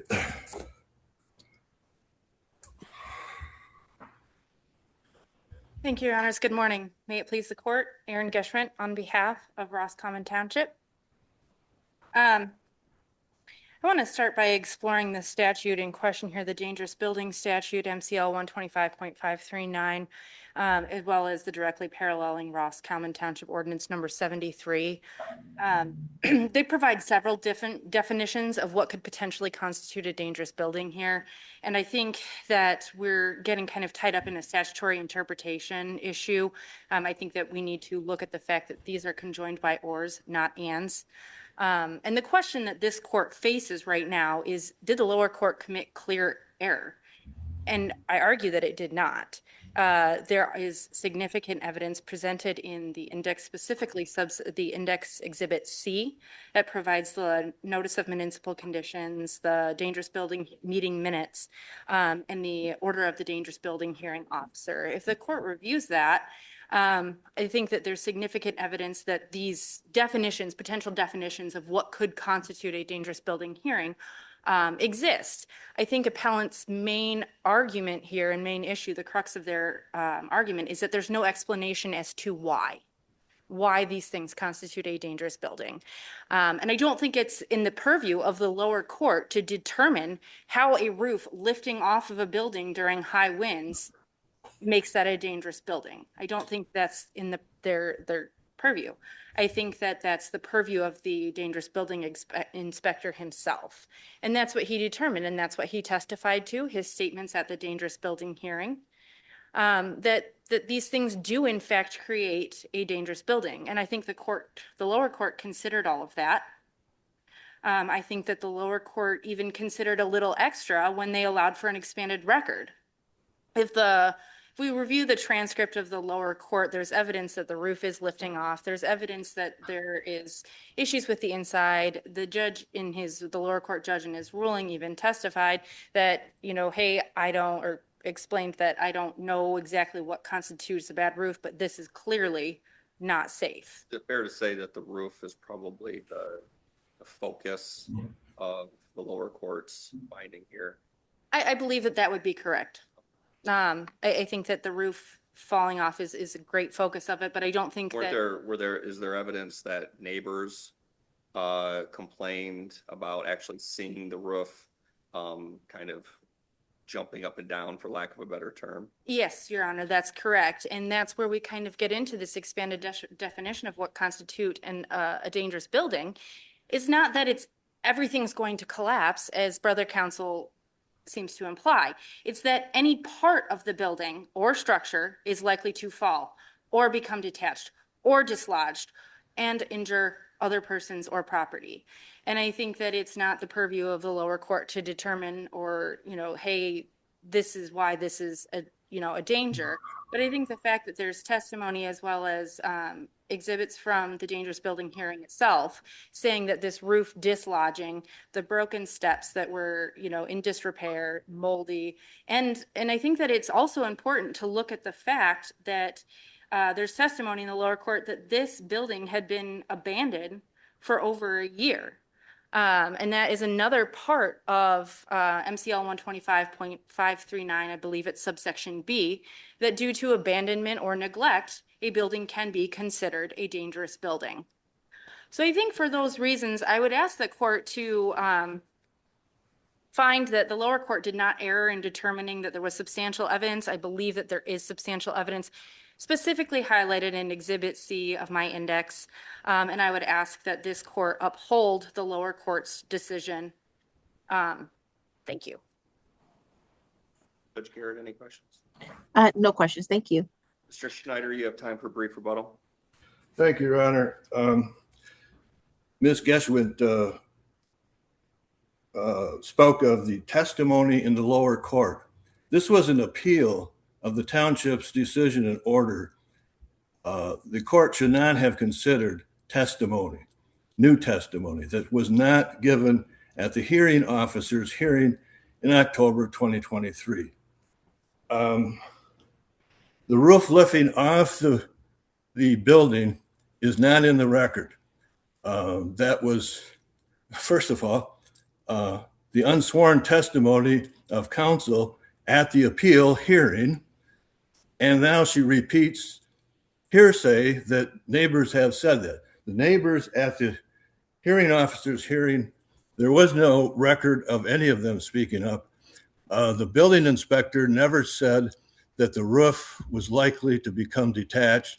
The roof is screwed down, and all you have to do is Google metal roofs and overhangs, and you'll get a lot of information.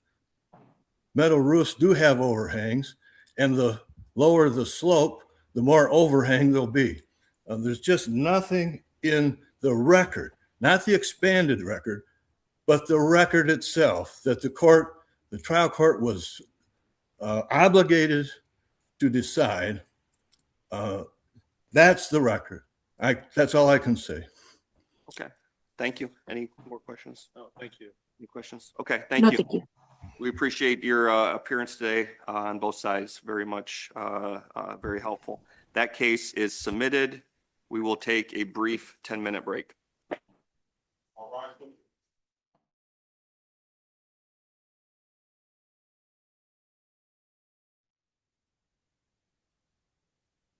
Honorable Court of Appeals of the State of Michigan is now in session. Please be seated. Right, moving on to the seventh matter on our docket today, docket number 371788, Williams v. Kelly. I believe both sides are endorsed and are appearing remotely.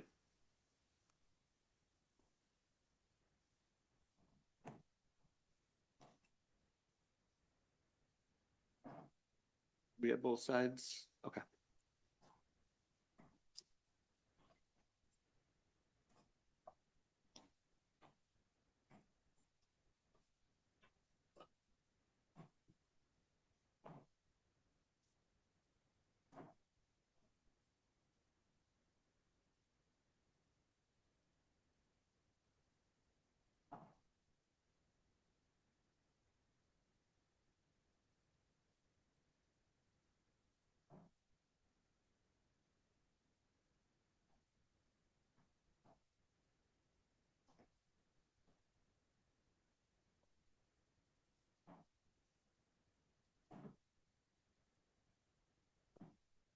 All right. Ms. Rygaard, I believe you are, you're on mute. Oh boy, you'd think after 7 years I'd stop doing that. I hear you. Please put your name on the record and you may proceed. Yes, may it please the court. Shannon Reichard on behalf of plaintiff appellant Nakia Williams. Okay. I would like to first address appellee's procedural objection here. They argue that appellant forfeited the law of the case doctrine arguments because they weren't addressed in our application, which is incorrect. It was addressed in our application. Section C of the argument is actually titled, "The law of the case doctrine does not preclude plaintiff appellant from amending her complaint." Additionally, our questions presented ask whether the trial court erred in dismissing counts 3 and 5, which implicitly addresses the law of the case doctrine argument. The court's order granting leave to appeal states that the appeal is limited to issues raised in the application and supporting brief, not just limited to the questions presented alone. Our supporting brief devotes an entire section. Ms. Reigart, I think at least, I think you have a strong argument with regard to your law of the case position. When you got back below, why didn't, I'm sorry, you're speaking, but I can't hear you.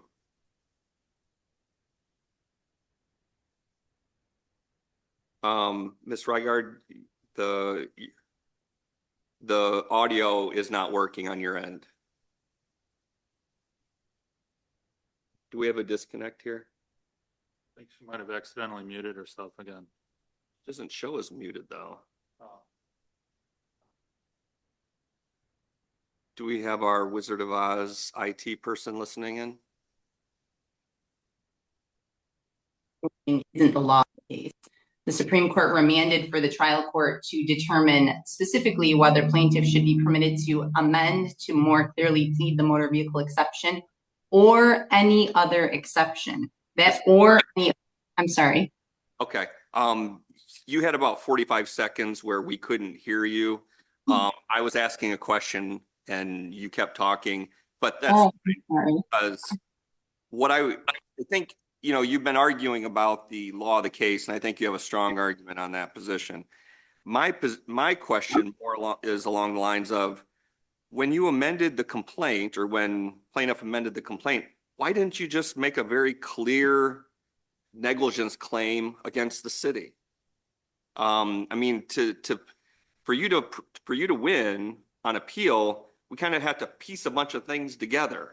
And maybe you do. Maybe it's the appropriate way to look at this, but I guess I'm just surprised that there just wasn't a very clear City of Detroit is negligent claim.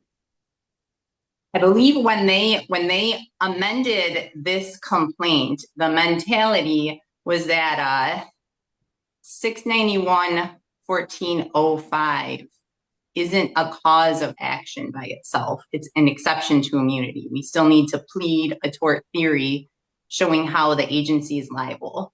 So 691-1405 was the vehicle used to allow liability under respondent superior and the owner's liability claims. Okay. Okay. So let me go back up here. I don't think you need to repeat your law of the case argument though. Okay, understood. So respondent superior fits well within the MCL 691-1405. The statutory language expressly holds governmental agencies liable for their employees' negligent operation of governmental vehicles. That is vicarious liability. It's the definition of respondent superior. The Michigan Supreme Court in Ross v. Consumers Power Company held that a governmental agency can be held vicariously liable only when its officers, employee, agent acting during the course of employment and within the scope of authority commits a tort while engaged in an activity which is non-governmental or propriety or which falls within a statutory exception. In this case, the three-part Ross test is satisfied. Kelly acted in the course of her employment. She was driving a city bus, was on duty. She acted within the scope of her authority. She was on her route. Her conduct falls within a statutory exception, MCL 691-1405. The court faced this exact issue in Wright v. City of Detroit, where the plaintiff also alleged owner liability and respondent superior within the framework of MCL 691-1405. The court ruled that pleading was sufficient, held that Wright satisfies the requirement by stating that Hartley's negligent operation of a city-owned bus caused her injuries, and that at the time of the accident, Hartley was employed by the City of Detroit. Similarly, in Wood v. City of Detroit, Ms. Reigart, I don't know that we need to go down all the case law that supports your position. I think it's a fairly straightforward argument that you're making. It doesn't seem like it's that controversial, frankly. Other than saying that the allegations in the complaint have stated a claim and law of the case is not preclusive here, is there anything else you want to touch on briefly? No, Your Honor, I think that's it unless there's any other questions. You'll have plenty of time for rebuttal. Let's hear from Ms. White. Briefly, Your Honor, Sherry White on behalf of the appellees. With regard to the law of the case first, I think it's clear the theories didn't change in the second amended complaint. So it's barred by law of the case, whether the plaintiff raised it or not. Well, So, the Court of Appeals decision, part of it got vacated. So why? Correct, but the pleading on which the current motion was based, the second amended complaint didn't change in any substantive way.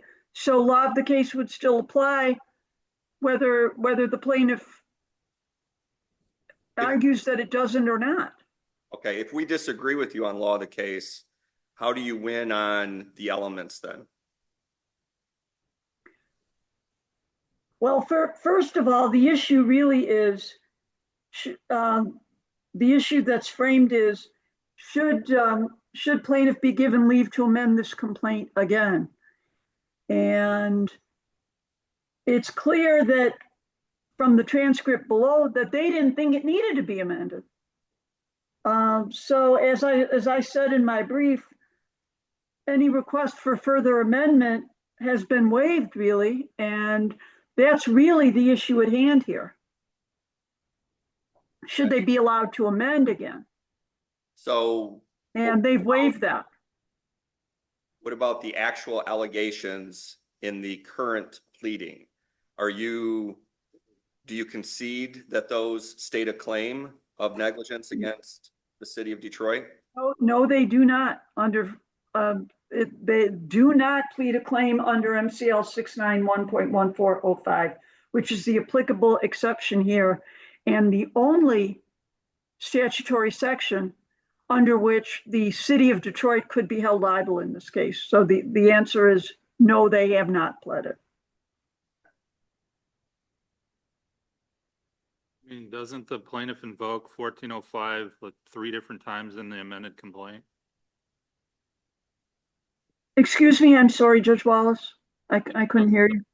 Doesn't the plaintiff invoke 1405 3 separate times in the amended complaint? They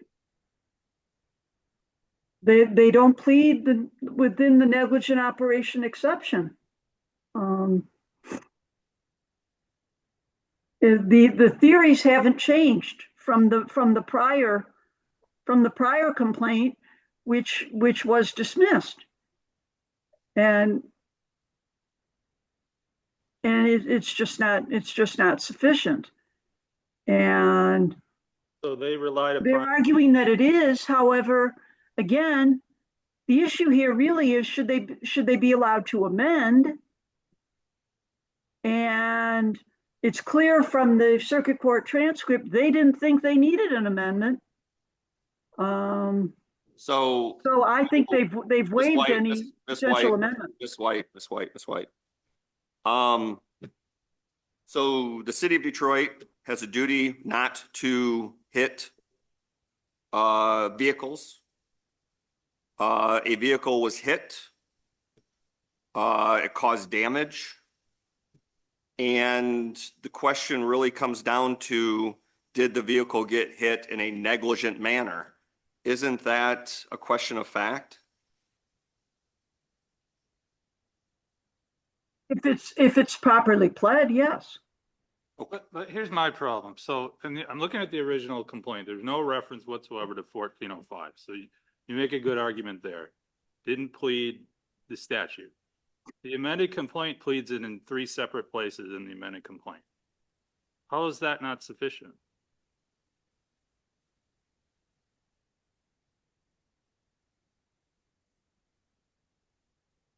Because they're still talking about it in terms of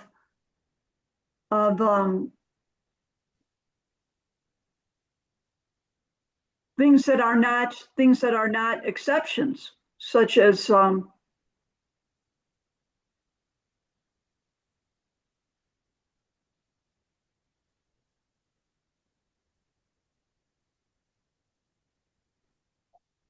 things that have not been shown to be exceptions, such as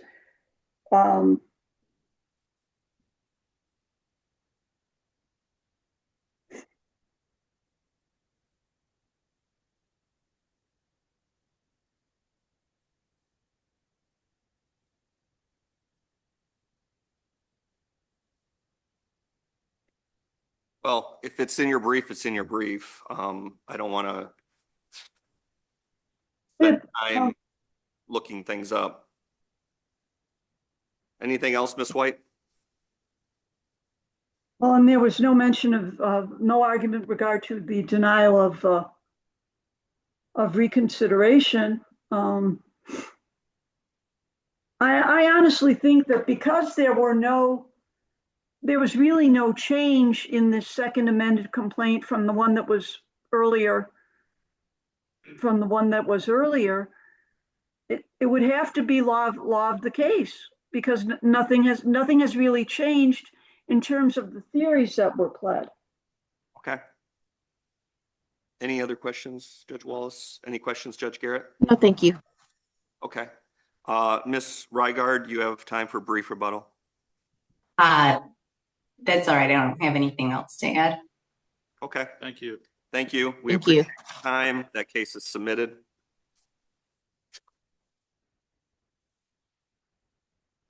Calling the next, the eighth matter on our docket today, docket number 370480, in re petition of Eaton County Treasurer for foreclosure.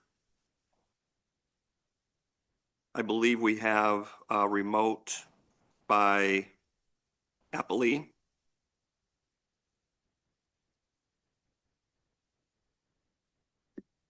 We're not going to have Mr. Lawler up here today. We're going to have his teammate.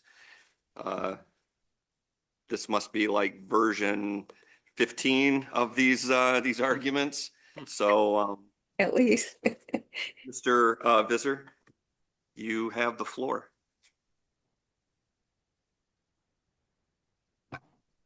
Donald Visser, on behalf of the appellants in both of these cases, I assume the court's going to hear them together. Oh my gosh, yes. Let me hold on a second.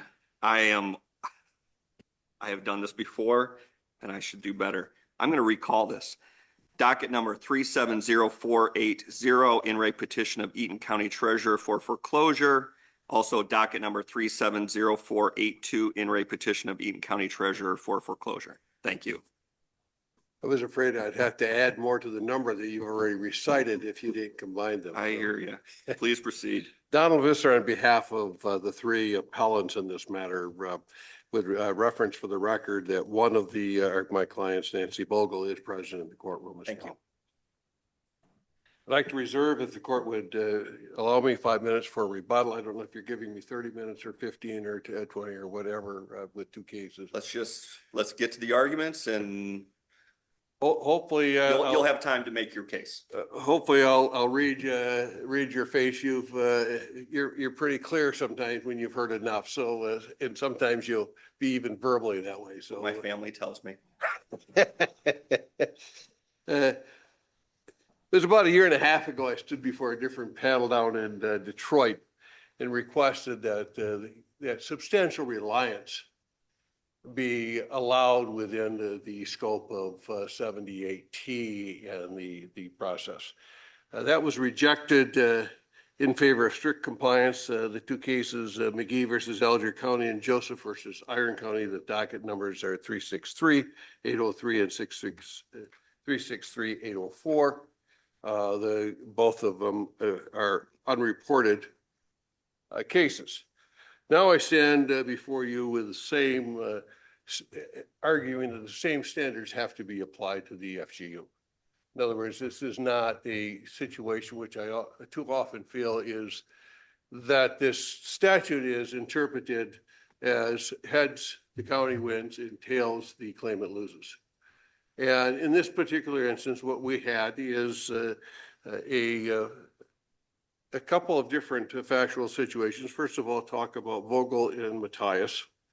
Vogel was a situation in which the record showed that a substantial price was paid for the property.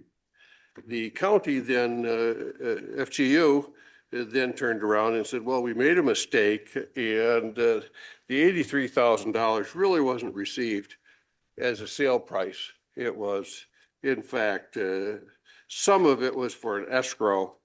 And once the buyer remedied that existing situation, which was a fire blight situation, that we gave the money back to the buyer.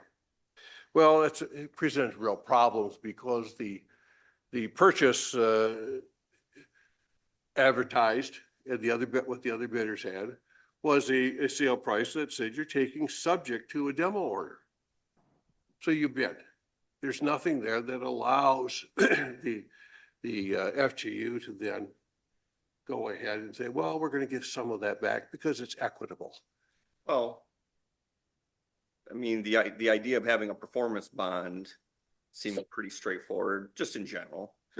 Do you have any facts to suggest that the city didn't pay back? And it was roughly 81,000 that I think. The vast majority of it. Yeah, we'll just say 81,000 for purposes.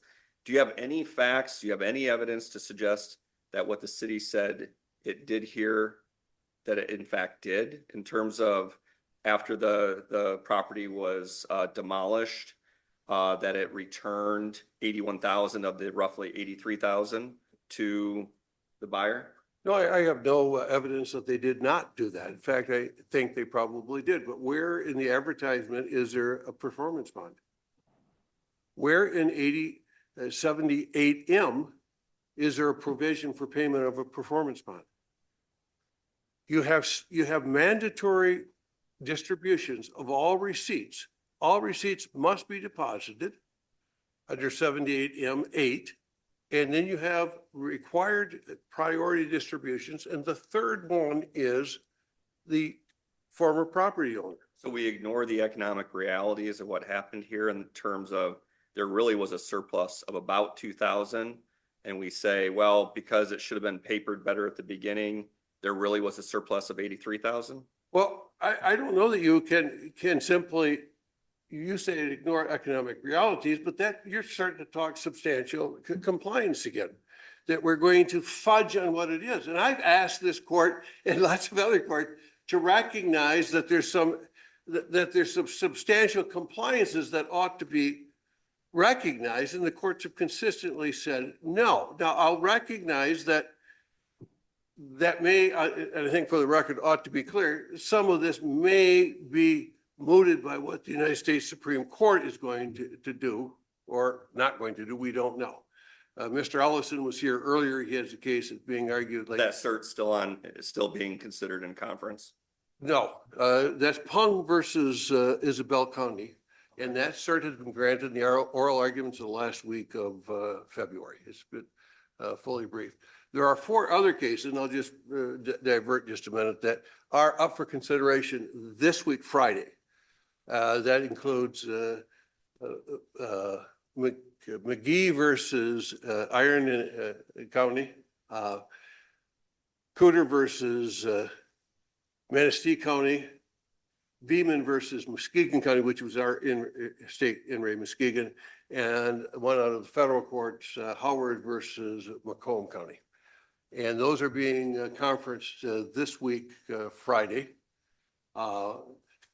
It's been kind of strange the way it's gone because McGee was originally set for conferencing in March.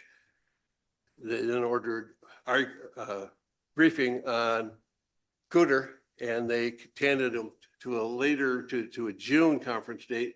Then they ordered.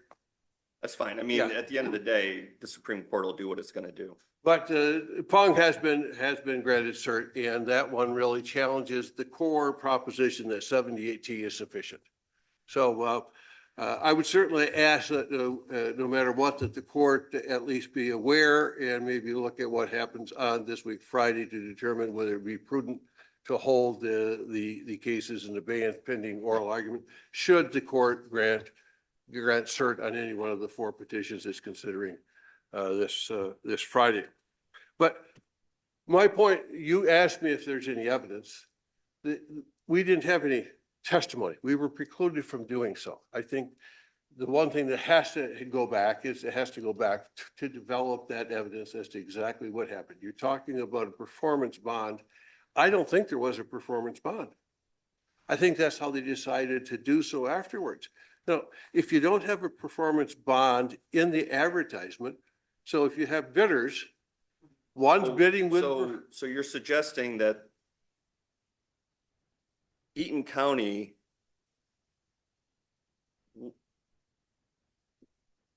was fine giving up 81 out of the 83,000 in surplus. They just didn't want to give it back to your client? Because I mean, that's essentially what you're arguing, right? That you're arguing that the new owner who demolished the property got the surplus back, in essence, instead of your client getting it. Well, there's a couple of things going on there. Assuming that there was. Wondering why the county would do that. I mean, that on its face doesn't make a lot of sense. Well, now you're asking to speculate. I think that's the province of the trial court to actually establish some of those. But one of the things the testimony would have been is of my client that there were estimates out there that the cost for doing that would have been less than $30,000. So now all of a sudden, without any bids, without any actual charges, give a certain amount of money back. I have no idea what type of sweetheart deal is. I don't know if that same sweetheart deal was offered to the next highest bidder or to anybody else. That's a real problem when you go in and you have a bidding process that doesn't disclose the factors. So what I'm saying is that bidding process then locks you into the priorities of 78M8. You have to follow that. Whether it's right, wrong, or indifferent, I think the entire panel is well aware that I don't like 78T. I think it is a violation of both the Michigan Takings Clause as well as due process. But that's what I'm saying in this particular instance. We need a full record to establish exactly what happened there. Then I can answer some of your questions as to why they did things. But it looks to us that they sold it. Then they decided after the fact to make this deal with a buyer. I mean, the motivation for it, I don't know. Your position on this is clear. I want to make sure you move along because you do have several other arguments. We can keep talking about this, but I think you made your position clear that. Yeah. Now, the other one is in the same tax year is a much smaller amount, but the principles are still there, and that's Matthias. And that the request was made based upon the form 6161, which was sent out, required to be sent out under 78T7, and provides the information as to what the charges are and so forth. It shows a small surplus of a little over $1,000. Comes time for the actual hearing, and the county says, "Oh, we made some more mistakes. That's the wrong number. We want to add some additional charges to it for attorney fees, and we want to add some additional expenses." Again, we had no opportunity. I had subpoenaed in the treasurer, had no opportunity to establish a record.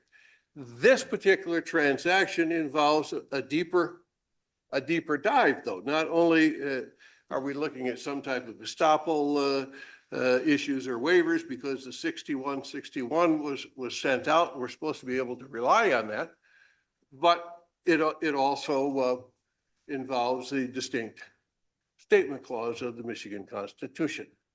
And the reason I say that is because of the added charges that come back in need to be offset against charges that are authorized by statute to cover those fees, such as the 4% administrative fee, the $175 charge that the legislature says must be applied to the cost.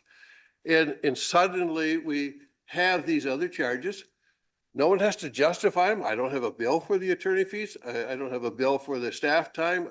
Nothing of the record of being able to establish whether the mistake is even reasonable or accurate. Now, the point is that under 78T, the definition of remaining proceeds says you're supposed to have all of these charges in there at the time of the auction. That's the first part of the formulary for 78T remaining proceeds.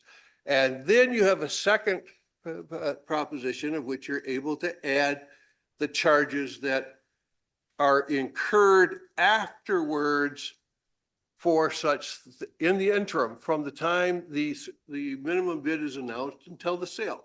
And that would include, as I indicated in here, like mowing the grass to keep things up to code between the auction announcement date and the actual auction. Obviously, once the sale occurs, it's no longer the FGU's responsibility. And I think that's what we had touched on in the Macomb County versus Rivera case most recently, that talking about you can only add the charges that fit within there and were not within that definition and were not required to be included in the definition of minimum bid under 78M.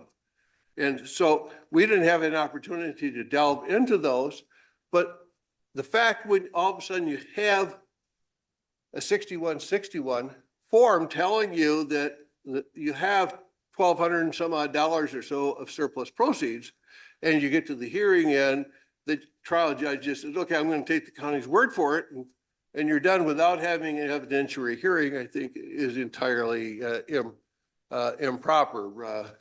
Basically dismissing and accepting all the excuses, and basically the excuse is, well, we provided wrong information because we took it from the BSA report and we shouldn't have taken it from the BSA report. I don't know, but that's what was in the brief. So we think that one, there's a small amount of money, but the point there is, I think, pretty important, that if we're going to hold claimants strictly to the statute, then we also have to apply the same standard to FGUs. That's the one case. That's the two claimants of which I think have evidentiary issues. The other one is, of course, the claim of Roth, which is a more typical claim that I'm here on for what you might call a delinquent or an untimely 78T notice of intention, where the party did not submit that. I think that's controlled at this point by the subsequently issued decision in Kent County, which was a consolidated case, 4 consolidated cases. I call it Brott versus Kent County, which says that it has to go back to the trial court for a hearing on the sufficiency of the notice. And I think, now that may be, again, we may see a lot of changes here in the next few months based upon Pung or any other case that's given. I mean, Pung being granted cert has a significant chance of disrupting whatever we're talking about here, because that's both 8th Amendment and 5th Amendment are scheduled issues there. But that's, I've got some real problems as I think at least a couple of the judges of this panel know, with that entire concept of due process and Michigan's takings clause under Article 10, Section 2. And I'm going to try to explain what continues to run through my head and why I have I can't get the various decisions that have been issued to jibe. And obviously, NRA Muskegon recognized is controlling for what it does decide. It does, in footnote 1, it clearly indicates it's not deciding the due process, the notice issue, and that's in essence the core of why NRA Kent County or Brott versus Kent County came down, that its notice is not decided by NRA Muskegon. The other is the exception. Well, just to be clear, footnote 1, the operative part says, quote, in fact, respondent's attorney stated during the August 5th, 2022 motion hearing, colon, quote, I'm not saying no notice, I'm just simply saying it's not a sufficient notice, close quotes. So I think it's fair to say that the Muskegon decision addressed whether notice was sufficient. I would disagree that it actually looked at the sufficiency of the notice in that case, because I think. Well, it looked at the sufficiency of notice as provided in the statute. Fair? In part, yes, I would agree that it touched on that issue, but It touched on it did not on delve into multiple it. pages. Well, it didn't delve into it, Your Honor, as far as how does it impact, for instance, the personal property? That's really what King County discussed. How the dichotomy between the real property and the personal property. Muskegon assumes a unilateral process, a continuous process of which one notice addresses at the beginning addresses the foreclosure of the real property. It never addresses the fact that the surplus proceeds, remaining property is personal property and has to have adequate notice as to the personal property.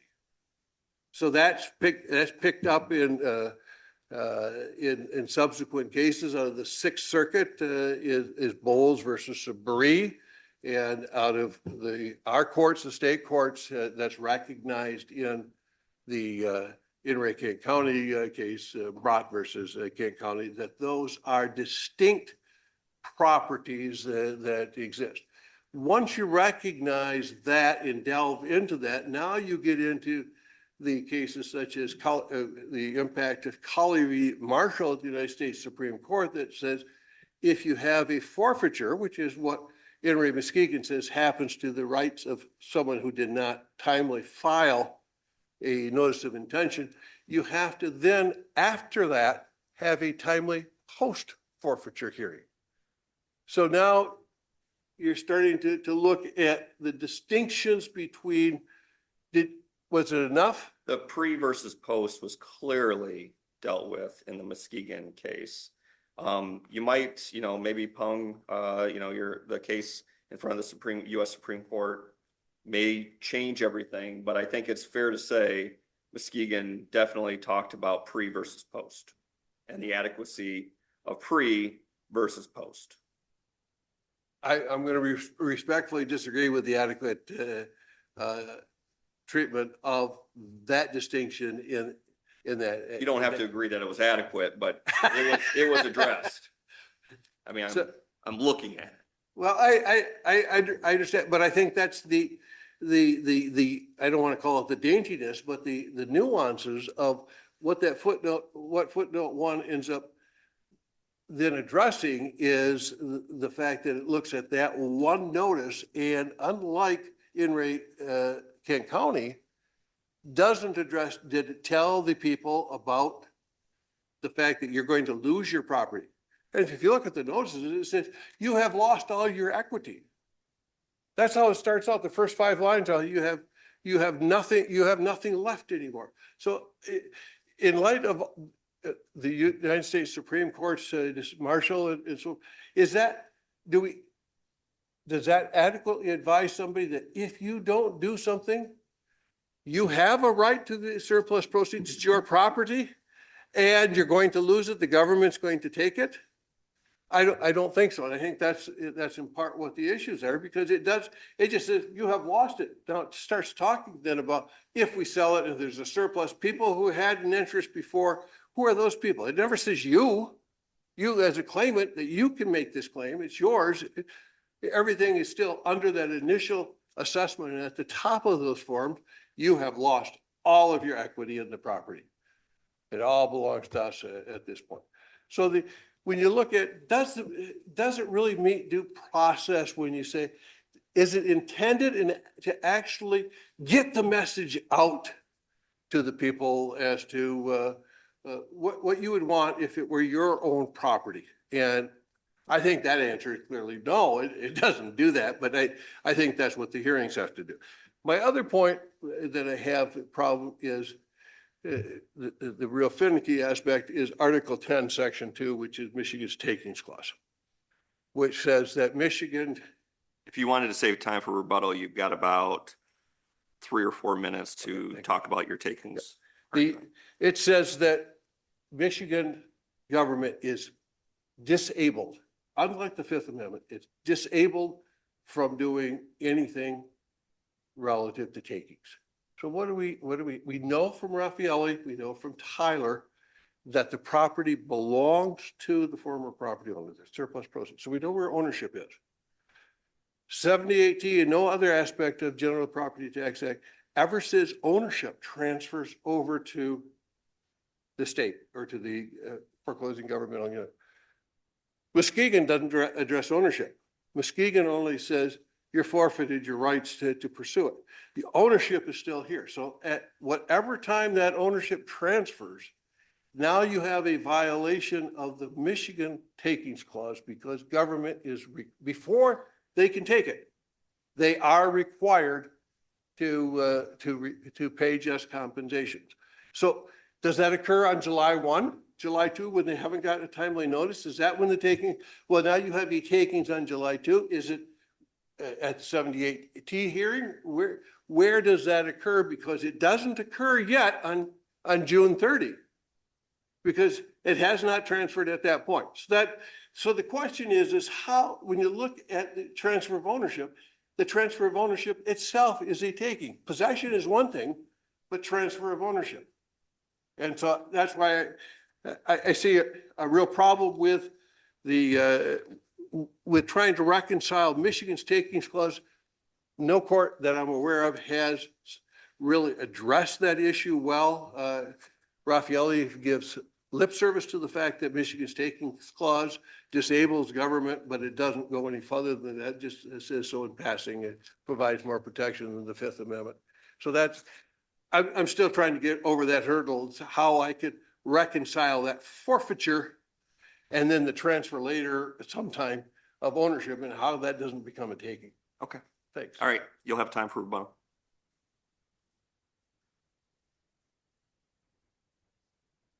All right. Appley. Good afternoon. Cynthia Filipovich, appearing on behalf of the Eaton County Treasurer.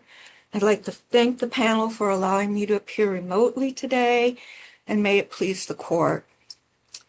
I appeared before, I think, several of the judges on the panel this morning on these challenges to Muskegon and 78T, and certainly to other judges of this court.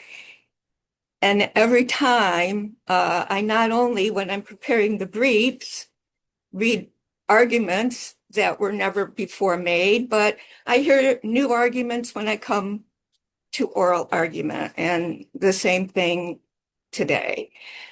Let me just begin with the fact that, as the court is aware, MCR 7.215 is the rule that commands adherence to the rule of stare decisis. To the extent that this court disagrees with how Muskegon was decided, the remedy is to not issue an opinion that runs counter to Muskegon, but to declare a conflict panel, issue, an opinion so stating, and then the process will play out. We understand. Thank you, Your Honor. So Muskegon controls, to the extent that we begin with the lower court number ending in 480, the Roth case.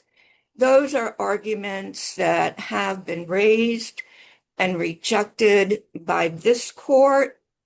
What about Mr. Visser's suggestion that we hold this in abeyance while the U.S. Supreme Court takes up Pung and possibly takes up other cases, including, I think, the In re Muskegon case?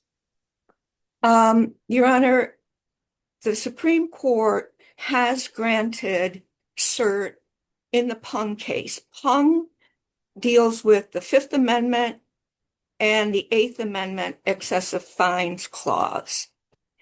As to In re Muskegon, Manistee County, Iron County, Algier County, and Macomb County, which is from the Sixth Circuit. Those cases collectively, as Mr. Visser indicated, are being sent for distribution to the court on January 9th. I am counsel of record in the Supreme Court, in the Manistee, or strike that, in the Algier County, Iron County Consolidated Appeal, so I'm very familiar with it. So certiorari has not been granted in any of those cases. Oh, I think that's pretty clear, and I think Mr. Visser made that point.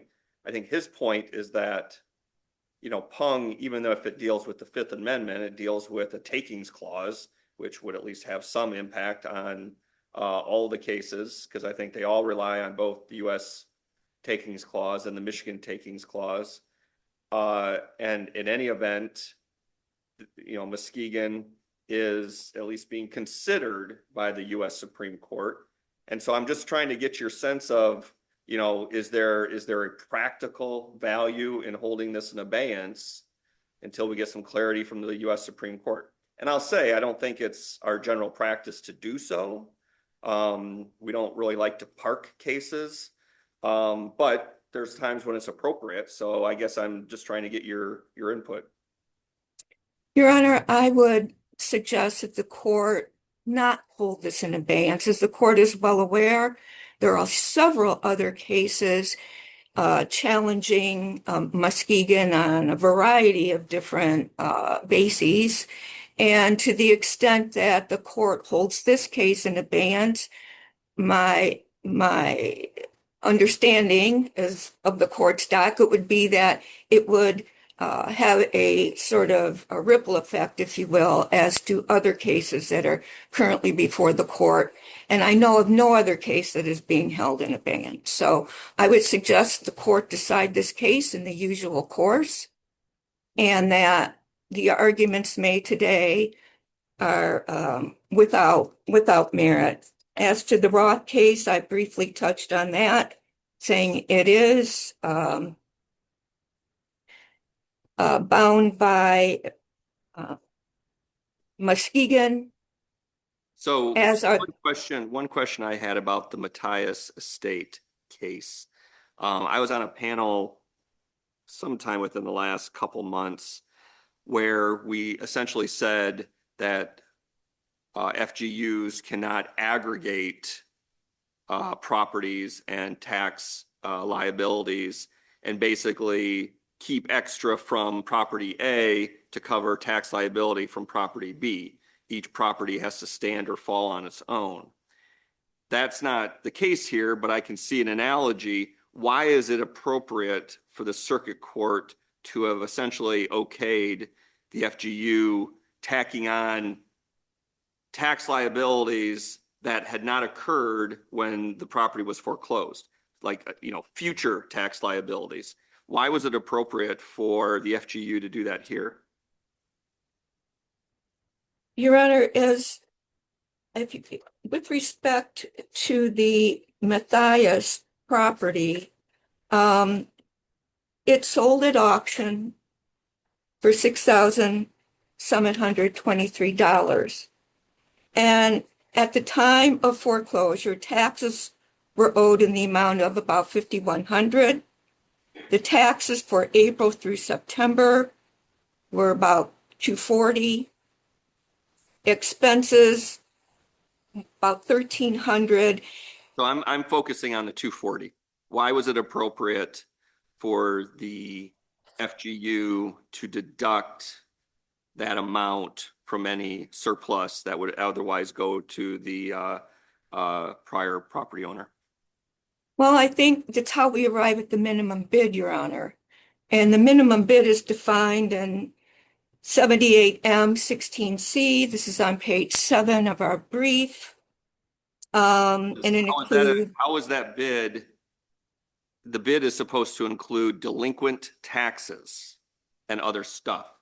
At the time, that those weren't delinquent taxes on that property. At the time of It wouldn't be foreclosure? delinquent until March 1st of 2023. Right at the time of foreclosure.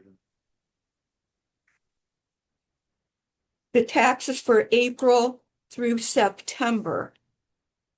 You're saying, Your Honor, that would be for the next tax season?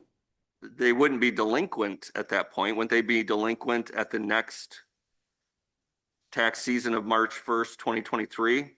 Because these were, if I remember right, these were April to September of 2022. This is at the time of foreclosure. So at the time of foreclosure, you're foreclosing on the property. If those taxes are due, as Your Honor describes, property is being foreclosed, there's no way they're going to be paid. They're delinquent. But they're due, but they may not be delinquent. Don't they become delinquent at the March 1st of the following year? Or what am I misunderstanding? They're not delinquent. They're due, but they're not delinquent. Because the property was being foreclosed. So there would be no payment of them. How do we know that? I mean, how do we know that the taxpayer in March 1st of 2023 wouldn't have cut a check for $240? That's when they would have become delinquent. It's not a huge amount, but it just seems odd that the FGU here could include it, even though at least $240 roughly looks like it wasn't technically delinquent at the time. Because you're saying, Your Honor, because the property owner still had an opportunity to pay those taxes? Yeah. But if the property owner if the property was going into foreclosure, that opportunity would have been lost. Okay. Okay, I understand. I think I understand your position. Thank you, Your Honor. With respect to case ending in 482, I think the case here is that there simply were no remaining proceeds. With respect to the Matthias property, this is when the statute was first enacted. There had been a mistake, if you will, and that mistake was corrected. It was sold for the minimum bid. As to the Vogel property, it's an instance where, and not to repeat what's in our brief, but the Vogel property, the family wanted to donate that to the county. Didn't even want anything to do with it. There was no insurance on the home, on the property. There was a fire. When the Eaton County Treasurer refused that and said, I'm sorry, we have to go through the process. And now suddenly they're asking for $64,000 in remaining proceeds. There were no remaining proceeds. There was no quote unquote sweetheart deal cut with anyone.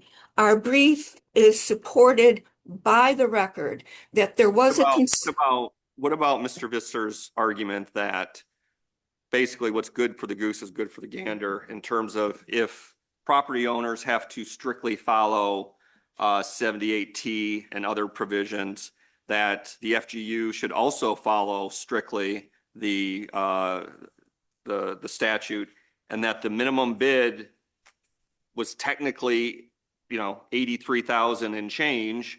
And, whether some of that was given back to the new property owner or not isn't really the old property owner's problem. Why is Mr. Visser wrong, in your opinion, on that argument of just strictly read the statute, says what it says, 83,000 was the minimum bid, that's what the surplus is?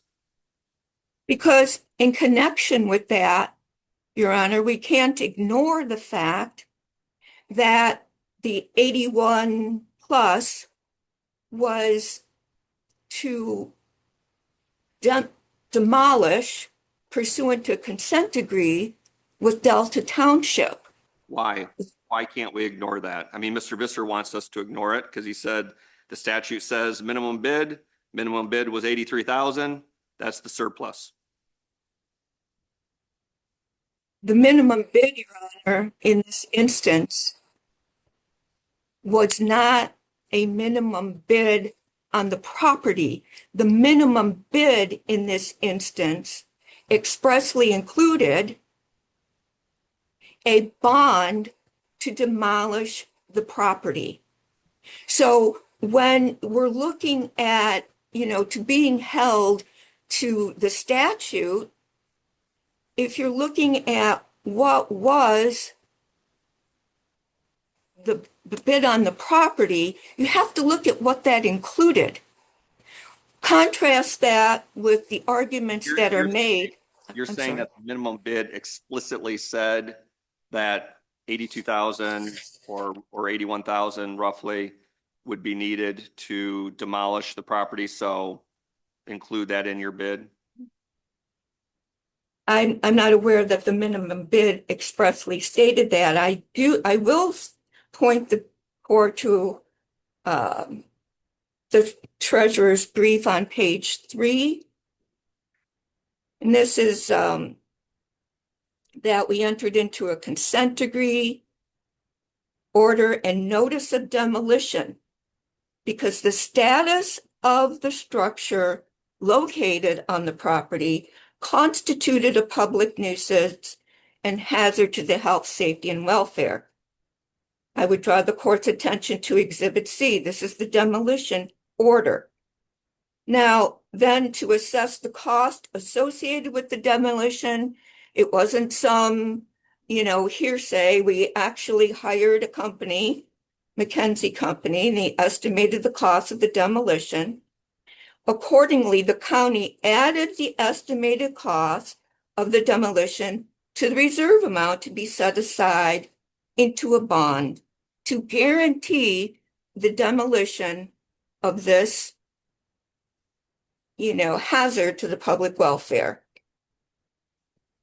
So then the county's public land auction was offered with a reserve, which included a minimum bid of 15,000 with respect, which included the 81,000. This was all provided in the notice, Your Honor. So to say that there's, you have to be held to the minimum, what you collected, just as a former property owner has to comply with 78T, comparing apples to oranges, two different scenarios. Okay. Anything else? I'd just like to end, Your Honor, with what our Supreme Court emphasized in Raffaele, and that was that while a former property owner, such as the appellants in this case, and particularly Matthias and Vogel, are entitled to surplus proceeds, we can't forget that, quote, these former property owners are largely responsible for the loss of their property's value by failing to pay their taxes on time and in full. As a result, if a former property owner's, quote, were entitled to collect more than the amount of the surplus proceeds, not only would they be taking money away from the public as a whole, but they would themselves benefit from their own tax delinquency.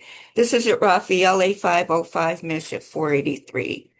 So for the court to allow remaining proceeds in either the Matthias or the Vogel case would be doing exactly what Raffaele said cannot be done.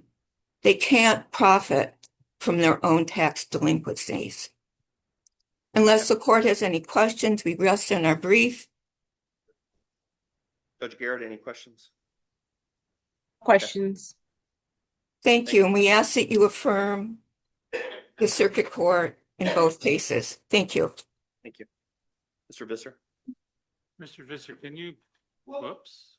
Didn't even get a chance to get up to the lectern before Judge all Wallace right? starts When you're hitting. old and clumsy, I'm sorry. Are you all right? I am. Okay. I just wanted to see if you could start with that issue about the delinquent taxes. The one in Matthias? The $200 Thank you. and I think $239. that's probably the cleanest and most obvious error because it doesn't fit under the definition of delinquent taxes. It doesn't fit into minimum bid. And the sale, paragraph 11 of the sale condition says the buyer's going to have to pay the existing property taxes. 22 summer tax bill must be paid before a deed can be issued to the buyer. So it's the buyer's responsibility. It's very clear part of the sale. So even if the statute didn't say it, the terms of the condition of the sale say that the buyer's going to do it. And cavalier comments at the trial court about, well, somebody had to pay. Well, I understand somebody had to pay it, but that doesn't mean you can just, well, we're just going to pick on the person whose property is being foreclosed because they really don't have a good chance to be represented except for some idiots like myself. But yeah, so I think I want to just hit a couple of points. The comment Sister Counsel made about expressly included a bond, it did not.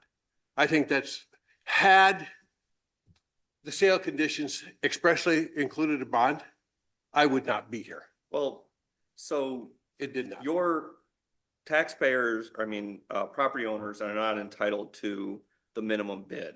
They're entitled to the remaining surplus, if any. Okay. So why, and various expenses, the statute indicates, can be deducted, including auction expenses, for example. Why isn't this just one of those expenses that can be deducted from the minimum bid to arrive at what the remaining surplus actually is? Because it wasn't an expense incurred. Plain in fact, it doesn't meet the statutory language. It's not an expense incurred? Absolutely not. To demolish the property? Is there any question that the property was demolished? After the sale, it was demolished. Right. I understand where you're coming from, and let's make something that fits within the statute work. Had the county gone ahead and paid the amount in whatever it might have been, and taken it out and paid them In advance of the foreclosure. in advance of the foreclosure, that's an expense incurred.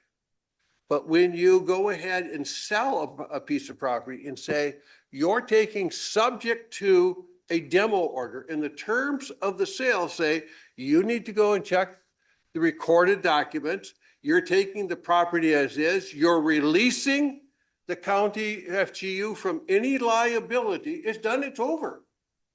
That's it. Had it been done a different way, I guess that's why I'm going back to strict construction, because we really have to prevent abuses. It has to be followed. You can't have some sweetheart deal. A person who's entitled to constitutional surplus proceeds is entitled to know what they are, and they're entitled to know that the statute has been followed to a T. And that wasn't done here. And in fact, it appears that it was manipulated I don't know what the local politics are as to what the friendships were. All I know is that the sale documents say you're taking subject to whatever's recorded on it. If there's a demo order, you're taking it right in the description. It says demo order in place. The bidders bought it subject to that. It's a recorded document that makes it very, very clear that it goes through. Now, is it equitable?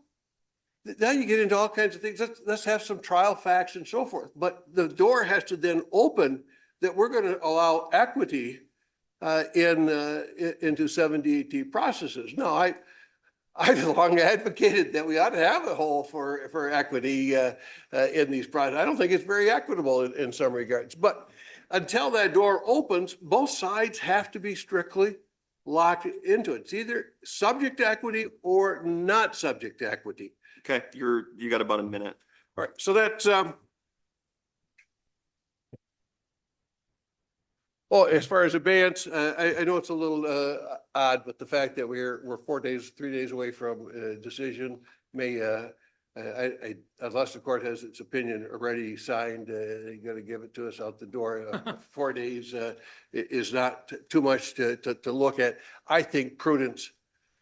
I've been through in front of most of you numerous times now on appeals that I started well before In re Muskegon was issued, and have had to deal with what I disagree with In re Muskegon. And whether that's been a waste of my time or a waste of the court's time, I just think that judicial economy and everybody's time here, if there's going to be some decision, really makes prudence sense to maybe look at it. And the court may decide that if the court, U.S. Supreme Court declines all petitions, that it proceeds. But if it grants one, and I think at least 3 of the 4, Nelson versus New York is a huge issue in all of them. That of course is a cornerstone of In re Muskegon. So Okay. That's you know, there was also a comment made about donating property. I don't think there's any testimony in the record of that. If that becomes a critical issue, I'd ask that these cases be submitted back to the court for develop a record. Okay. Thank you. Thank you. Appreciate the arguments on both sides in both cases. It's been very helpful. Those 2 cases are submitted. Just to allay your concerns, we're not going to hand you an opinion as you walk out the door. Oh, I'm looking for different accents. So. Thank you, Your Honors. Thank you.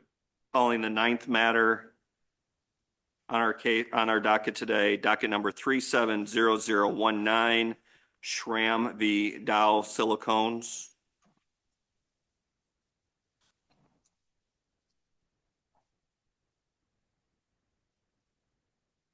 And we have no remote today. It's all in person. Look at that. Okay. Kevin Kelly on behalf of the plaintiff appellant, may it please the court. I sort of wanted to focus and sort of hone in on, you know, I think what is problematic in the trial court's order here or opinion. And frankly, that's in the opinion, you know, it's a conclusion. The court said basically, I think a lot of this, frankly, the majority, if not all of this, is opinion. And that's not really helpful because it doesn't explain why it's an opinion. And I think that's exactly what's missing in Michigan jurisprudence is distinctions, you know, or an opinion that actually spells out what the difference is between a statement of opinion and statement of fact. I want to try to nail down what precise statements you are claiming are defamatory. In your brief on appeal, beginning on page 11 and going on to page 12, you make you point out some statements that you allege are defamatory. One is from the MERS story at the top of page 11, then about 2/3 of the way down, in the same news story, also from MERS, quote, the use of the emails were taken out of context, close quote. That's in the MERS article. Then you have something, Senator Horn, I think wrote an editorial, and then I believe Mr. Vasquez, and I'm not sure, Velasquez. Mr. Velasquez shared that on Facebook or some social media, and that was both half cocked and less than half factual. And then on page 12, about halfway down, you've got something, a Facebook post. Yes. And then on page 15, July 2022 Chemical City paper article, you've got a statement from there. Is that what we're arguing about? Because I'll be the first to admit, there just seem to be a lot of things and a lot of paraphrasing and whatever, and I want to make sure that we understand precisely what quotations you are claiming are defamatory. Is that page 11, page 12, and page 15 of your appellant brief? That's what you're arguing on appeal today? Yes, and I had it listed, just like you said. There's the MERS article, which Ms. Glenn had posted on Facebook. There's the July 5th reposting of the Ken Horn statement. a July 7th Facebook post by Mr. Velasquez, and then the Chemical City paper article. So just looking at, the MERS article, quote at the top of page 11, what is defamatory about any of those statements to your client? Yeah, and I think, and this is the point that I would like to begin sort of discussing these statements with, is that I think we need to look at the context, right? What is Mr. Velasquez responding to, right? The mailer that Ms. Glenn sends out has, some lines on it, something to grab your attention, but the substance of it is a quotation. Sure, it was a very reasoned statement, very calm, deliberate. That's what happens in campaigns. Right, but the majority of the mailer is just the repetition or recitation of Judge Lawson's opinion, word for word. And I think maybe there's the name might be removed or something, but the the news article directs you to the actual opinion.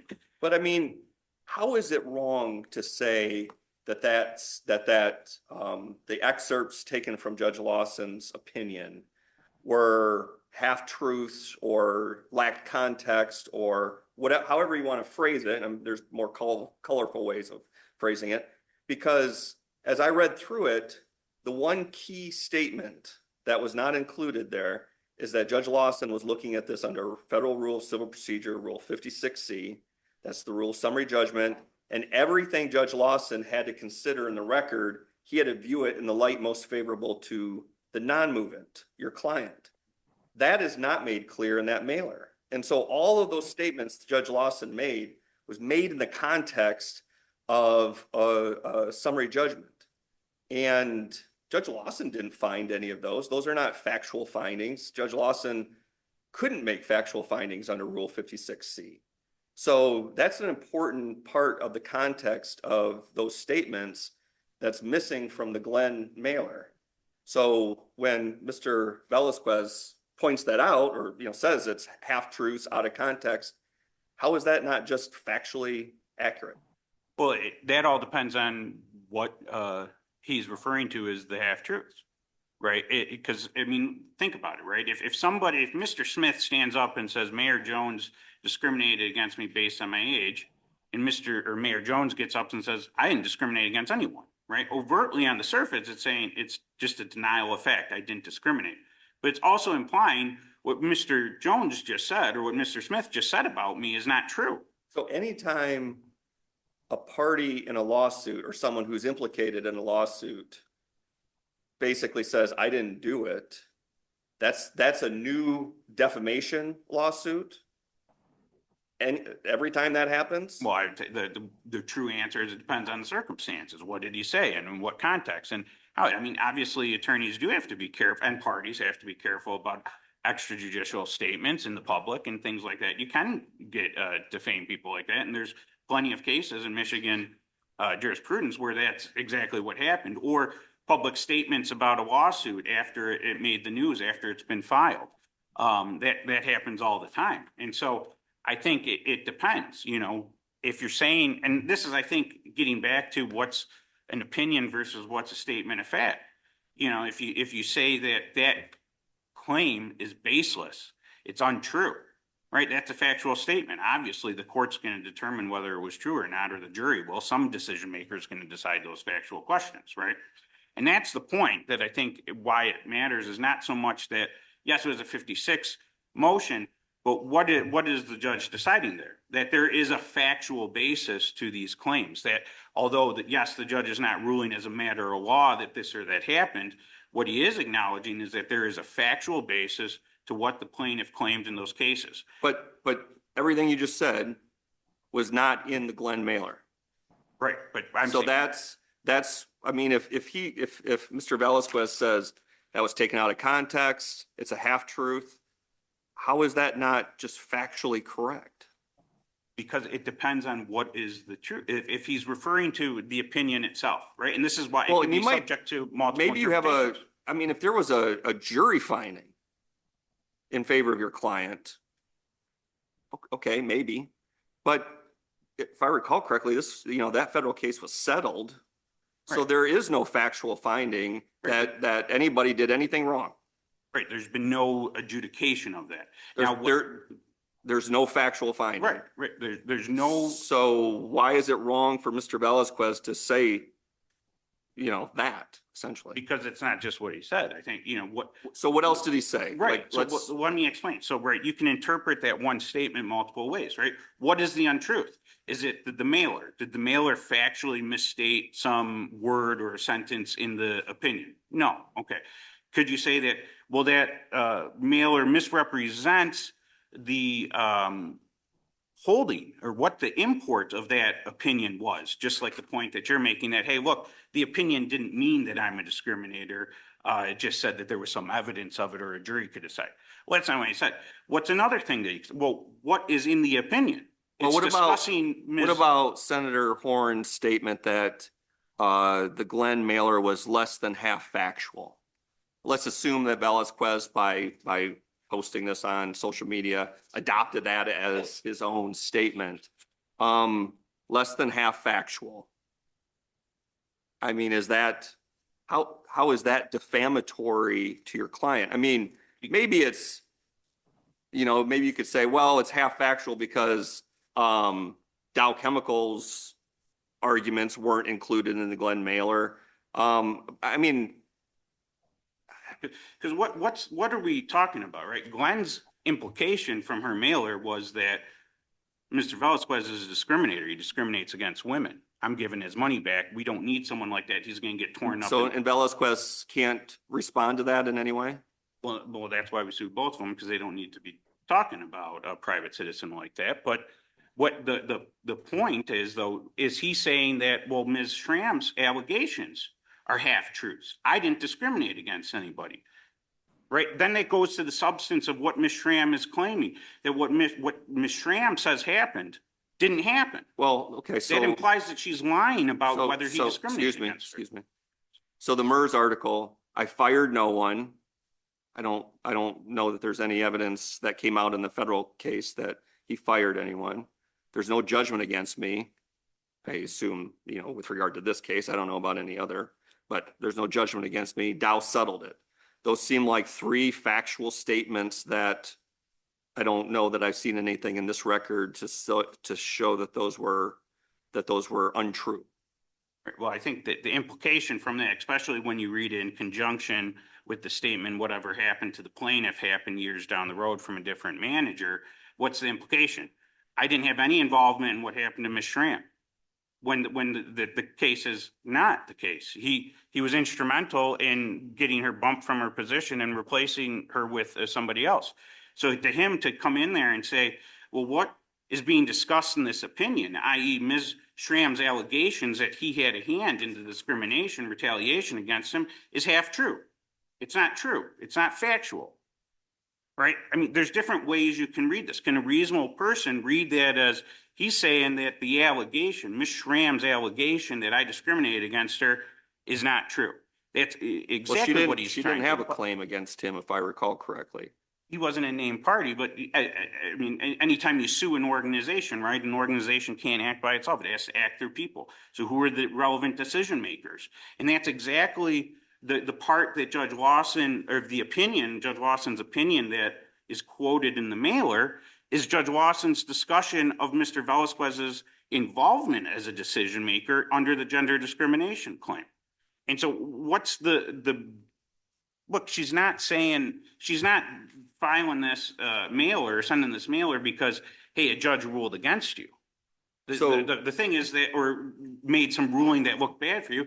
She's trying to say he discriminated against you. She's co-opting Ms. Schramm's allegations in that lawsuit. And then that becomes so just so I'm clear, your claims of defamation, and if I'm wrong, tell me, you don't have claims of defamation per se, or that this statement is explicitly harmful to your client. It's defamation by implication. All of the statements put together imply a defamatory message. Is that fair? Yes. Okay. Because as I was reading through these, I'm like, these aren't, I mean, the typical defamation claim is, you see a random person down the street and you yell murderer or something. Yeah. There's nothing like that here. It's, you put it together, you understand the context of the claims, Judge Lawson's opinion, and by implication, it's defaming her, saying that her claims were baseless, meritless, and She said she had a untruths vendetta or something like Right. that. Okay. Yeah, and I think that's, are they attributing to, right, would a reasonable person view Mr. Velasquez's statements there to suggest, is he suggesting, I didn't have involvement, I wasn't involved, what she was claiming in the lawsuit, that I was involved in this and I discriminated against her, is not true? So even if you meet the elements of a defamation by implication claim, what do we take, I mean, in the Venn diagram of what this case involves, there are two where the First Amendment and public interest are maybe at its zenith.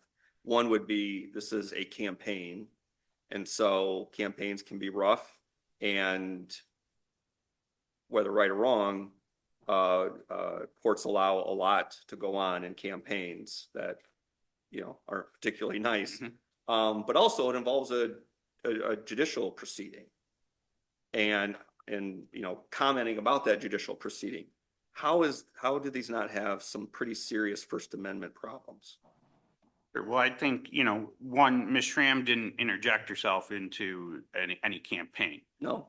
And Blended. so, right. And so, part of that I think is, okay, sure. Would the First Amendment, and I haven't studied the case law on campaign speech, but, more directly, obviously, some connection is, but, when you're looking at that, right, there's obviously some room, there's some need for First Amendment protection. You'd want to be able to talk about policies and things like that, right? Obviously, when you get into more personal attacks, things like that, it probably loses some of its the intensity with which people would want to protect it, right? But then you're getting further and further removed from the campaign. Now you're going to start attacking somebody who's not running for office, who's not trying to take a position on the campaign, who's not doing anything. How does that relate to the campaign? It doesn't. He could have kept his comments to himself and just said, I didn't discriminate against anyone. He didn't have to make it reference about Schramm. He didn't. He said, what happened to her happened, she got specific to what she was doing. He commented on, what her claims are bringing. And so was there a way that he could address this without bringing in Ms. Schramm? Absolutely. And, should we have a rule that maybe forces people, politicians, that especially when it's going to get this nasty, that they don't involve uninvolved parties? That might be something that's good for society. It might keep the campaign a little bit, maybe, a higher, more honorable discussions about things at least. But I think, there has to be a line there somewhere, right? Because obviously, if you encourage people as part of a campaign to, kill other supporters, right? There's a line, right? And so where does the line get? Where do we recognize? Let me ask you this hypothetically. Let's say that Velasquez had defended himself by taking quotes from the response brief to the motion for summary judgment in the federal case. And I assume some of those quotes were, or some of those arguments were, this didn't happen. Mr. Velasquez didn't have anything to do with it. He was he was several managers removed from this. Would taking quotes from a brief filed in court and just submitting those to MERS and saying, here's my brief, everything we had is said there, would that be defamatory? But I think it's a more difficult question because you're also dealing with then, that certain statements in a judicial proceeding are going to be yeah, but these are statements made outside. I mean, they're just taken from the brief, but they're submitted to MERS and said, here's our statement. Yeah, I mean, I think you get into the situation now. Again, I think if a party is repeating the statements that it made in court, I mean, I think that's a closer call because then they at least had the privilege to make those arguments in court and should be protected for that. When you have somebody repeating those comments or not, I think that privilege probably falls away. And so I think it probably would depend on what the defamatory statement was in there. But yeah, I don't see a reason why you couldn't do that. If somebody goes into court and says so-and-so is a pedophile and had this type of images, right, they're not going to get in trouble. If I go on, a blog or something, and I say so-and-so is a pedophile and has that, yeah, it could be a quote from the thing, from a brief, but I'm still accusing the person and it's not an appropriate context and things like that. So I would think that you would run into some problems with that. And I mean, and that's part of the thing is that I think Michigan case law is just too open-ended on this stuff. There isn't cases that really wrestle with these issues and discuss it. And, how do we distinguish what's an opinion and what's not? And you look at this, whether Mr. Velasquez was involved in the relevant decisions. Well, that's a factually verifiable issue. You could see Judge Lawson describe the facts supporting and opposing whether he was involved or not. So I've never actually done this, but when I was a clerk, I remember a judge from, I think, Kentucky or Tennessee, who would always ask during the middle of oral argument, what's the best case you have for your position?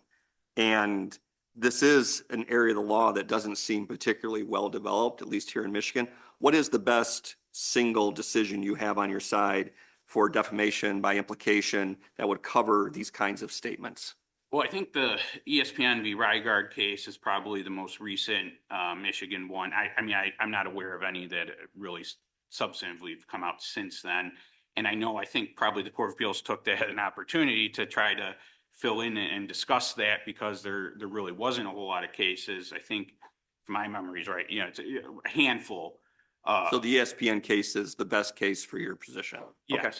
And I'll ask the opposing counsel the same thing. So I want to just make sure that we are looking at the right place. Yeah, I'd say whether it's good or bad for me, it's probably the only place really that there's a significant discussion of it and how you juxtapose the different opinions. But I just think when we look through these statements, and yes, on the face of it, it might not look defamatory, but there's case law that says the statement itself doesn't need to be defamatory. It's the implications. Is it the context of what's going on?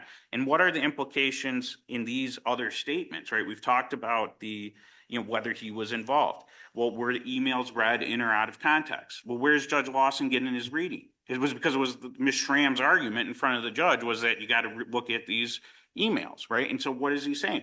She's not reading those emails in context. Well, we read words in context all the time. It's a rule of basic statutory construction. If courts can determine whether a word is read in context or not, so can a reasonable person. So that's factually verifiable. You get the other statements are pretty much repeats of the same ideas, but again, the idea, was he a manager of a manager managing the person? Again, what's that implying? I wasn't involved. Well, okay, but here's the email showing that you were involved. That is factually disprovable. And so, although I think a lot of this is being discussed in some ways, that might be an opinion, but some opinions are based on facts, right? The whole idea, in my opinion, Mayor Jones is a liar. What does the court say? That implies knowledge of undisclosed facts, showing or demonstrating that Mr. Jones told a lie, right? What is this saying? He is suggesting either in his statements or the implications that what Ms. Schramm is saying or what she claimed was not true. I did not discriminate against her. I was not involved in these decisions. I had nothing to do with this.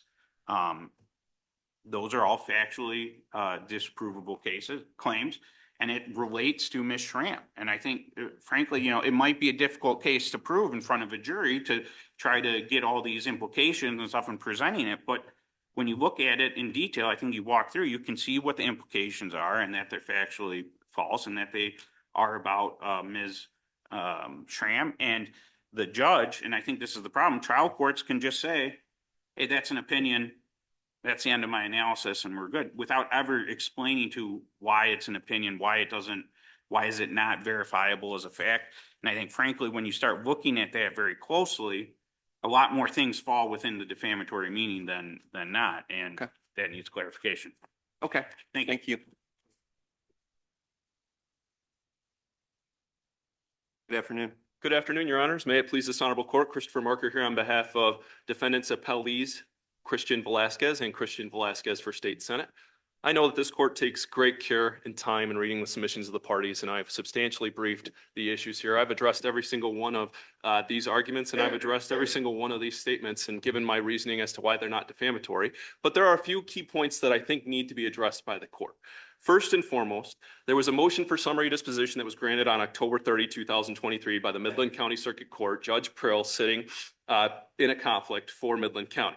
Thereafter, the plaintiffs filed a motion for reconsideration that impermissibly re-argued the same issues previously ruled upon by the Circuit Court. Let's just get to the merits of the issues here rather than talking about motions for reconsideration. Understood, Your Honor. My only point on that is there are differing standards that need to be followed by this court with respect to its review. We're looking at the motion for summary disposition here. Understood. With respect to the defamation claim, plaintiff argued solely defamation by implication, which is what they've argued here. However, in order to determine whether or not defamation by implication exists, you have to look at the actual language spoken by Mr. Velasquez, not paraphrasing, direct quotes of what he actually said, because he does have a qualified privilege when there is a proper, good faith, an interest to be upheld, a statement limited to its purpose, a proper occasion, and proper publication to proper parties. What about when he reposts Senator Horn's editorial on social media? Does that mean that we look at what Senator Horn said because Velasquez adopted it in some way? No, Your Honor, and here's why. A Facebook post is different than just simply saying, I agree with him or something along those lines. I may be interested in something and simply repost it. That doesn't mean I agree with these statements. It does not mean that I'm adopting them as my own. And Ken Horn is specifically noted as being the person who published that statement. Now, if you look at what Ken Horn had to say, he's attacking the Glens. He is also going back to the catalyst of this issue, which is Annette Glenn and her campaign, who's not here today because as soon as the lawsuit was filed by Mr. Kelly in his office, they've entered into a settlement, a confidential settlement within a month or two of the litigation being brought. Now, if you look at the statements, there are a number of statements and the plaintiffs never actually squarely address these within the briefing. They like to just say half the facts, quarter of the factual accusations, but a proper analysis requires the court to look at the statements and determine which ones that he actually made. And I've labeled each one of them, and I can go through each one of them if the court would prefer. That is not necessary. All right. By example, though, when Mr. Velasquez calls Annette Glenn's mailer half the facts or a quarter of the factual accusations, how is that defamatory towards the plaintiff? And that's something that the court can determine as a matter of law. How is that of and concerning the plaintiff? I think opposing counsel would say if you take any one particular statement, there probably isn't defamation. But it's when you take them together and you take them out of context that somehow rises to the level of defamation by implication.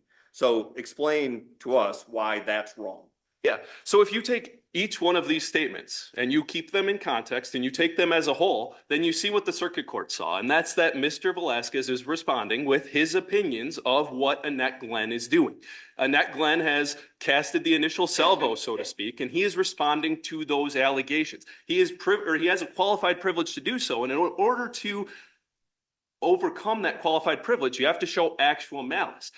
If you look at each one of these things, and the court noted it here today, we're talking about an opinion from a Rule 56 motion. We're not talking about findings of fact or conclusions of law. If my client disagrees with those conclusions of law, or I'm sorry, those findings of fact, which must be viewed in the light most favorable to the non-moving party, which would be the plaintiff in that case, he can do so. And as long as his statements are not provable as false, then they are opinions. What about the July 7, 2022 Facebook post where your client said that the allegations were, quote, misleading and untrue, close quote? Does that, by implication, mean that plaintiff is a liar and therefore that's defamatory?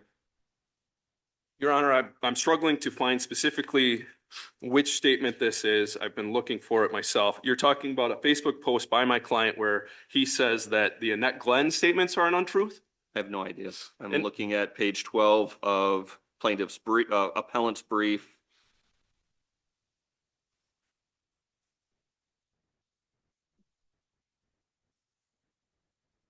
Another point I'd make on this, Judge, is calling the Annette Glenn facts or what she has placed in her mailer misleading or untrue. That's again responding to that allegation that the Glens have made against my client in an attempt to gain favor of constituents within this district. The Glens didn't make any allegations or accusations against plaintiff. Right. If anything, the Glens were saying, I mean, I think you could certainly infer that the Glens were saying she's right. You know, this horrible thing happened to her at Dow. And I don't think it's a stretch to say that your client was essentially saying that the allegations made by plaintiff in the federal case were misleading and untrue. So if that's a fair reading of that statement, Fair. Is that defamatory? Under that hypothetical, Judge, no. And here's Okay, why. Because it is an opinion. He is saying, I believe that these statements are misleading and untrue. That is not, how do you prove that as false? By what? Looking at an opinion of another individual, strictly relying upon an opinion and then forming another opinion. And that's what he's done here. Okay. Yeah. I'll ask you the same question I asked the opposing course. counsel. What is the best case you have for your position? Yes, Your Honor. Dealing with defamation by implication, because that's a not well-developed area of the law. And I would agree, Your Honor, it is not a very well-developed area of the law. The only case that I'm aware of that touches on the subject is the ESPN Rycott case. So that's where we go. That's where we're at in terms of defamation by implication. But you cannot ignore the First Amendment protections at play here, as well as the qualified privilege, substantial truth, not full, complete, accurate. Otherwise, every single statement that you make that could potentially be recorded, you have to fact check every single thing. Opinions, substantial truth. I mean, I've briefed it all. I'd be happy to answer any specific questions that you might have on any one of these statements to the extent that I haven't addressed it here or in my briefing. No, I think we understand it. Okay. And again, both sides were well briefed, so Right. We appreciate that. The final point that I'd leave you with, Your Honors, is there's been no argument, or there was no argument in the appellate briefing related to the breach of contract claim and the defamation, or I suppose the false light invasion of privacy claim was not even addressed by a plaintiff at the time of the motion for summary disposition within their briefing. Okay. With that, Your Honors, I'd rest on my submissions and ask the court to affirm. We appreciate it. Thank you. Thank you. Mr. Kelly, you have a few minutes. for Yeah, rebuttal. thank you. The only thing I just wanted to hone in on was that, when you were asked, why isn't that a defamatory implication? And you can see there's a struggle there as to, well, how do we define this as opinion or statement? And I think the only guidance really the court gives us is, the examples used in, I think, the Milkovich case where they say, Mayor Jones is a liar is a factual statement in that somebody could prove whether somebody lied or not. We do that all the time in court. And contrast that with Mayor Jones shows his abysmal ignorance by accepting the teachings of Marx and Lenin. And that is supposed to be something that is not provable as false. Now, but I think, we break that down. Why is it not that? You certainly can prove whether someone's ignorant or something or not. We do it for school kids about vocabulary words. They're tested whether they know how to spell them or not every day. So whether somebody knows a thing, right? It's the value judgment about whether somebody should or shouldn't accept the teachings of Marx and Lenin, that's some subjective idea that there's not a right answer to that question as to whose teachings you should accept. There is a right answer as to whether somebody told the truth or not. There is a right answer as to whether somebody accurately recited facts or not. We can prove whether somebody made something up or not. The factual issues or the statements in this are factual determinations. Was he involved? Was the allegations truthful or not? Were they misleading in some fashion or not? Those are all factual statements, right? Do we make determinations about misrepresentations, misleading? Yes, we do it in the law all the time, right? There's torts based on those type of things, right? We couldn't prove those torts if you couldn't prove that somebody can misrepresent something, right? So all these things can be decided, and because of that, it is a defamatory statement and should be submitted to the jury. All right, thank you. Interesting case. That case has been or will be submitted. We appreciate you coming in for oral argument. Moving to the next matter, The 10th matter on our docket, docket 373094, Peterson v. Fenton Oaks.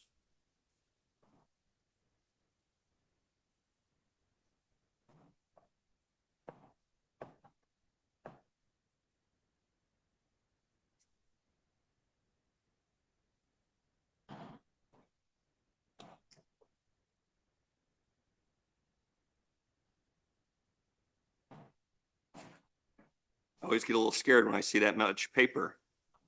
Yeah, I left it at the table, so I don't. Please put your, make your appearance. Thank you. It's more a crutch, I think. Ron Letterman on behalf of the plaintiff dash appellant. If I may reserve a couple minutes of time for rebuttal, please. This is a slip and fall case that occurred on a sidewalk within a Mobile home park. The sidewalk was adjacent to a street. We understand. We've read the record. We understand she was out walking a dog pretty early in the morning and fell. It was in the winter. Yes. So can you explain why defendant is liable given the fact that there was this public easement on the sidewalk? Sure. The public easement would put the principal duty, if the easement existed, it would put the principal duty on the municipality. Is there anything challenging the fact that there was a public easement on this sidewalk? There was some kind of an easement on the sidewalk. We don't know what kind, we don't know who it belonged to. The record is incomplete in that regard. But there's a difference. The fact that the municipality might have the principal duty, that does not take away exposure to the landowner if the landowner voluntarily assumes a duty to act to make the sidewalk safe, and in the process makes it more dangerous. So how did the defendant make it more dangerous here? It's our position that the defendant incompletely removed the snow and the ice, left significant patches of ice on the sidewalk, did not salt, did not provide lighting. Did not salt is an omission. It's not an act. He's asking you, what did they do? You said you said that they removed snow, right? Yes. What else did they do? They removed snow incompletely. A negligent act was not salting. There's a question here. You're saying, well, that's an omission, not a commission. It's still. Normally they would have zero obligation to salt a city sidewalk. We can agree on that, right? You're saying what has happened and made this different is they took affirmative steps where they created a dangerous condition, and so they had to take various steps to remedy that danger that they created. Yes. Yes. And so that's the difference, I think, between the case law that was cited and adopted below by the trial court and our facts, because our facts, we do have a voluntary assumption of a duty, which according to the defendant and according to the case law would not have otherwise existed because of the existence of the easement. The evidence that you have that defendant actually increased the risk is the photograph that I think was taken by your client's husband somewhere around 24 hours after the event took place, correct? Yes, that's part of it, along with my client's description of the condition, along with the fact that it was the routine practice of the defendant to remedy or to eliminate the existence of snow and ice. I thought the deposition testimony was more along the lines of we occasionally did it as a courtesy to people living in the area. I didn't see anything in at least that defendants said that used the word regular. It was, I thought, much more we did it whenever we decided to do it. We did it, I believe that the word used was when it was necessary. And I don't recall seeing the word regularly, but I do recall seeing the word necessary. Okay. So you have a voluntary assumption of the duty. I'm looking at it, employees would quote, occasionally quote, plow as a quote, common courtesy to the residents. Is that? That certainly is one sentence. According to my notes here, the word necessary was put down. Okay. So the issue is whether or not the voluntary assumption of a duty by way of evidence of a routine practice creates an issue of fact as to whether or not the defendant had co-possession and control. Okay. And increase the risk. Why don't we hear from the other side and you'll have time for rebuttal. Thank you. Thank you.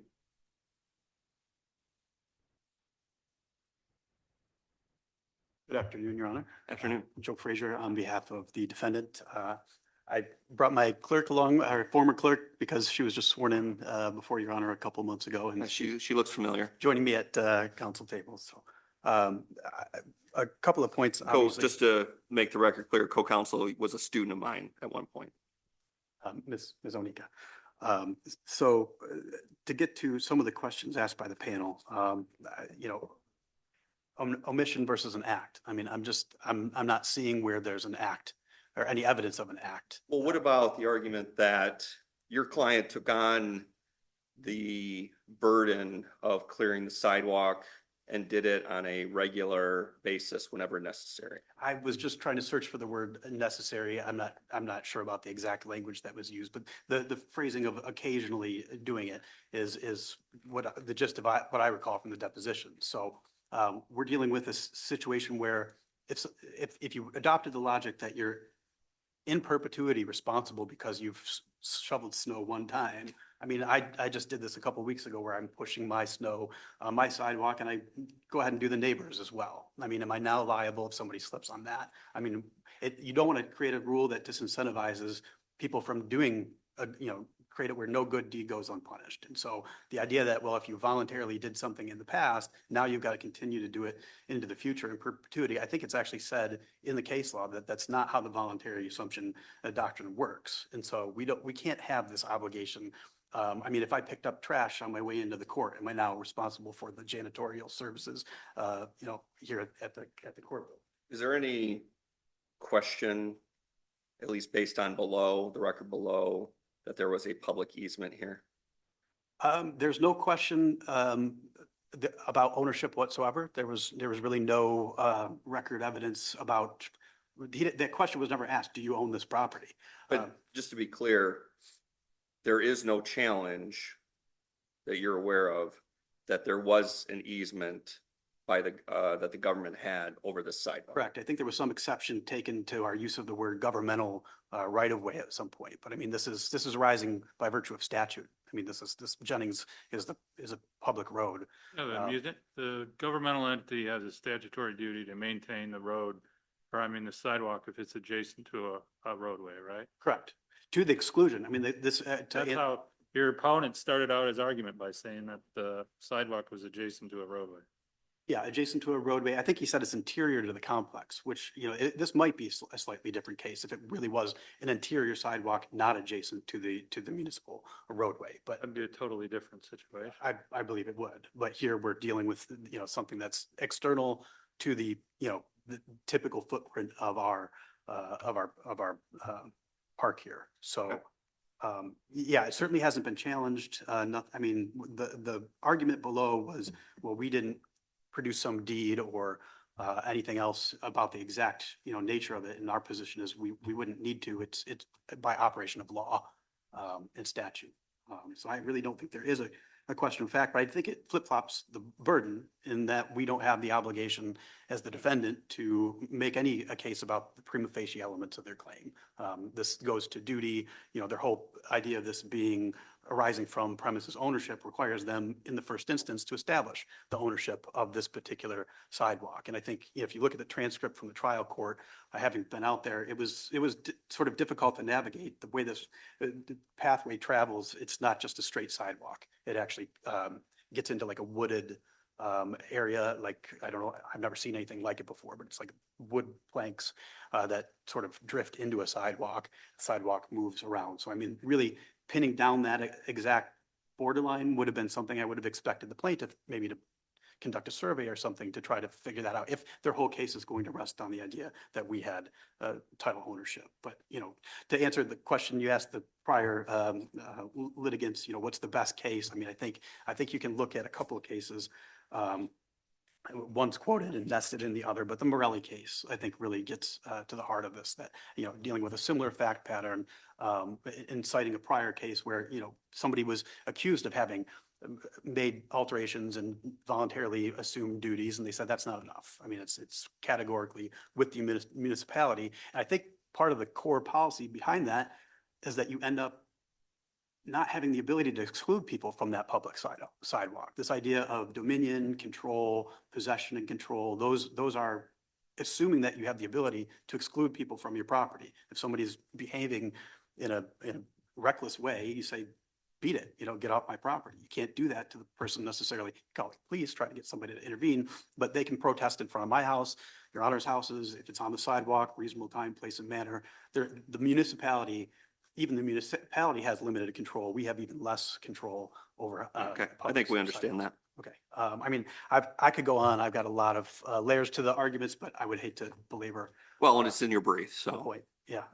If your honors have any questions, I'd Judge be more Garrett, than Judge happy. Wallace. No questions. Thank you, your honors.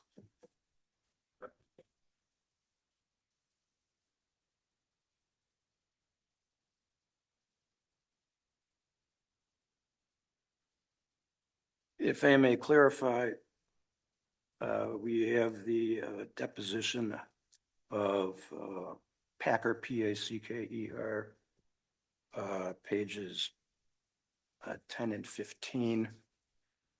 Ms. Packer was a representative of the defendant and testified that the defendant would plow and salt, quote unquote, if appropriate, and also on quote unquote days of snowfall.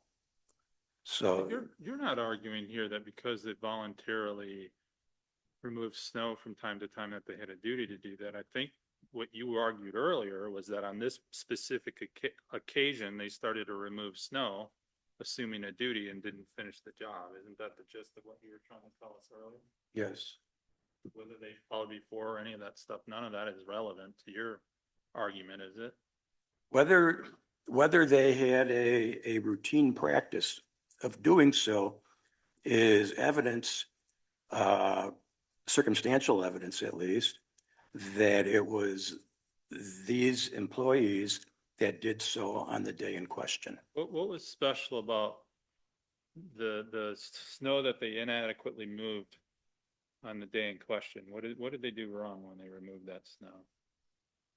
Removing the snow when combined with leaving bare patches of ice present in an area that's not lit and not plainly visible. So the idea is that it's safer to walk on 2 or 3 inches of packed snow on top of ice than to walk on just pure ice. Is that? I think that would be for the jury to resolve. Oh, but I mean, that's your general argument, correct? My general argument is, if I may reword it, your statement, that there's at least an issue of fact as to whether the efforts made by this defendant, which were in an incomplete manner, increased the hazard beyond having 4 or 5 inches of snow that were uncleared. Well, I think what Judge Schwartz was trying to say is you appeared, earlier at least, appear to be arguing that there was a barrier between the ice and the side, or and the shoes of the pedestrian, let's say previously, which was this layer of snow. And then the defendant in this case allegedly removed that barrier, all of a sudden exposing, the feet of walkers by to this patch of ice that otherwise they wouldn't be exposed to if there was a layer of snow on top of it. I Yes. think we thought that's what you were arguing. That is what I'm arguing. Okay. And I don't mean to say anything inconsistent. I think you with just that. said it, you said it in a more complicated way than I did. Sorry. So I made it nice and simple for myself to understand and you teased it out, but we definitely get the gist of your argument. And when I asked you earlier about the omission about not putting down snow or salt, I think the answer to that, again, you correct me if I'm wrong, was once the defendant exposed this patch of ice, removing the barrier that would have stopped people from slipping on it, they had an obligation to do something about it, put salt on it or something like that. Yes. Okay, I think we understand it. Yes, okay. What I'm not getting into today, but what I've briefed thoroughly is the extent to which the existence of the public easement negated the statutory duty that landlords have relative to common areas within the complex to maintain the areas in a manner that's fit for its intended purpose. Okay. The trial court held that duty was also superseded and eliminated. We think that's a legal error. It was not. Okay, thank you. Thank you. That case is submitted. We understand that we have people who have been waiting very patiently. We are going to take just a very short break, but we will be expeditious in our breakage.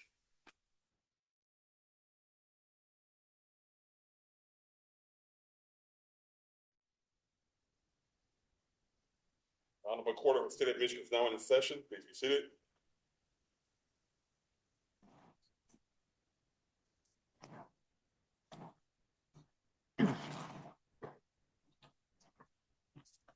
All right. Calling the 11th matter on our docket for today, docket number 376199. Arnold Christopher Daniel as next friend of CAD versus Lei Yon and another name that Inthamonthong. I'm really sorry that I didn't get those names even close to being correct. But let's go ahead and. Good afternoon, Your Honor. Robert McCoy appearing on behalf of the plaintiff appellate in this matter. That's Daniel. Mr. Daniels is the next of kin for Kobe Daniels, a minor, and it's Michelle Emmathong. Emmathong is the defendant that's here, that's in this matter. Right, and let's make sure we not use names or of minors. Okay.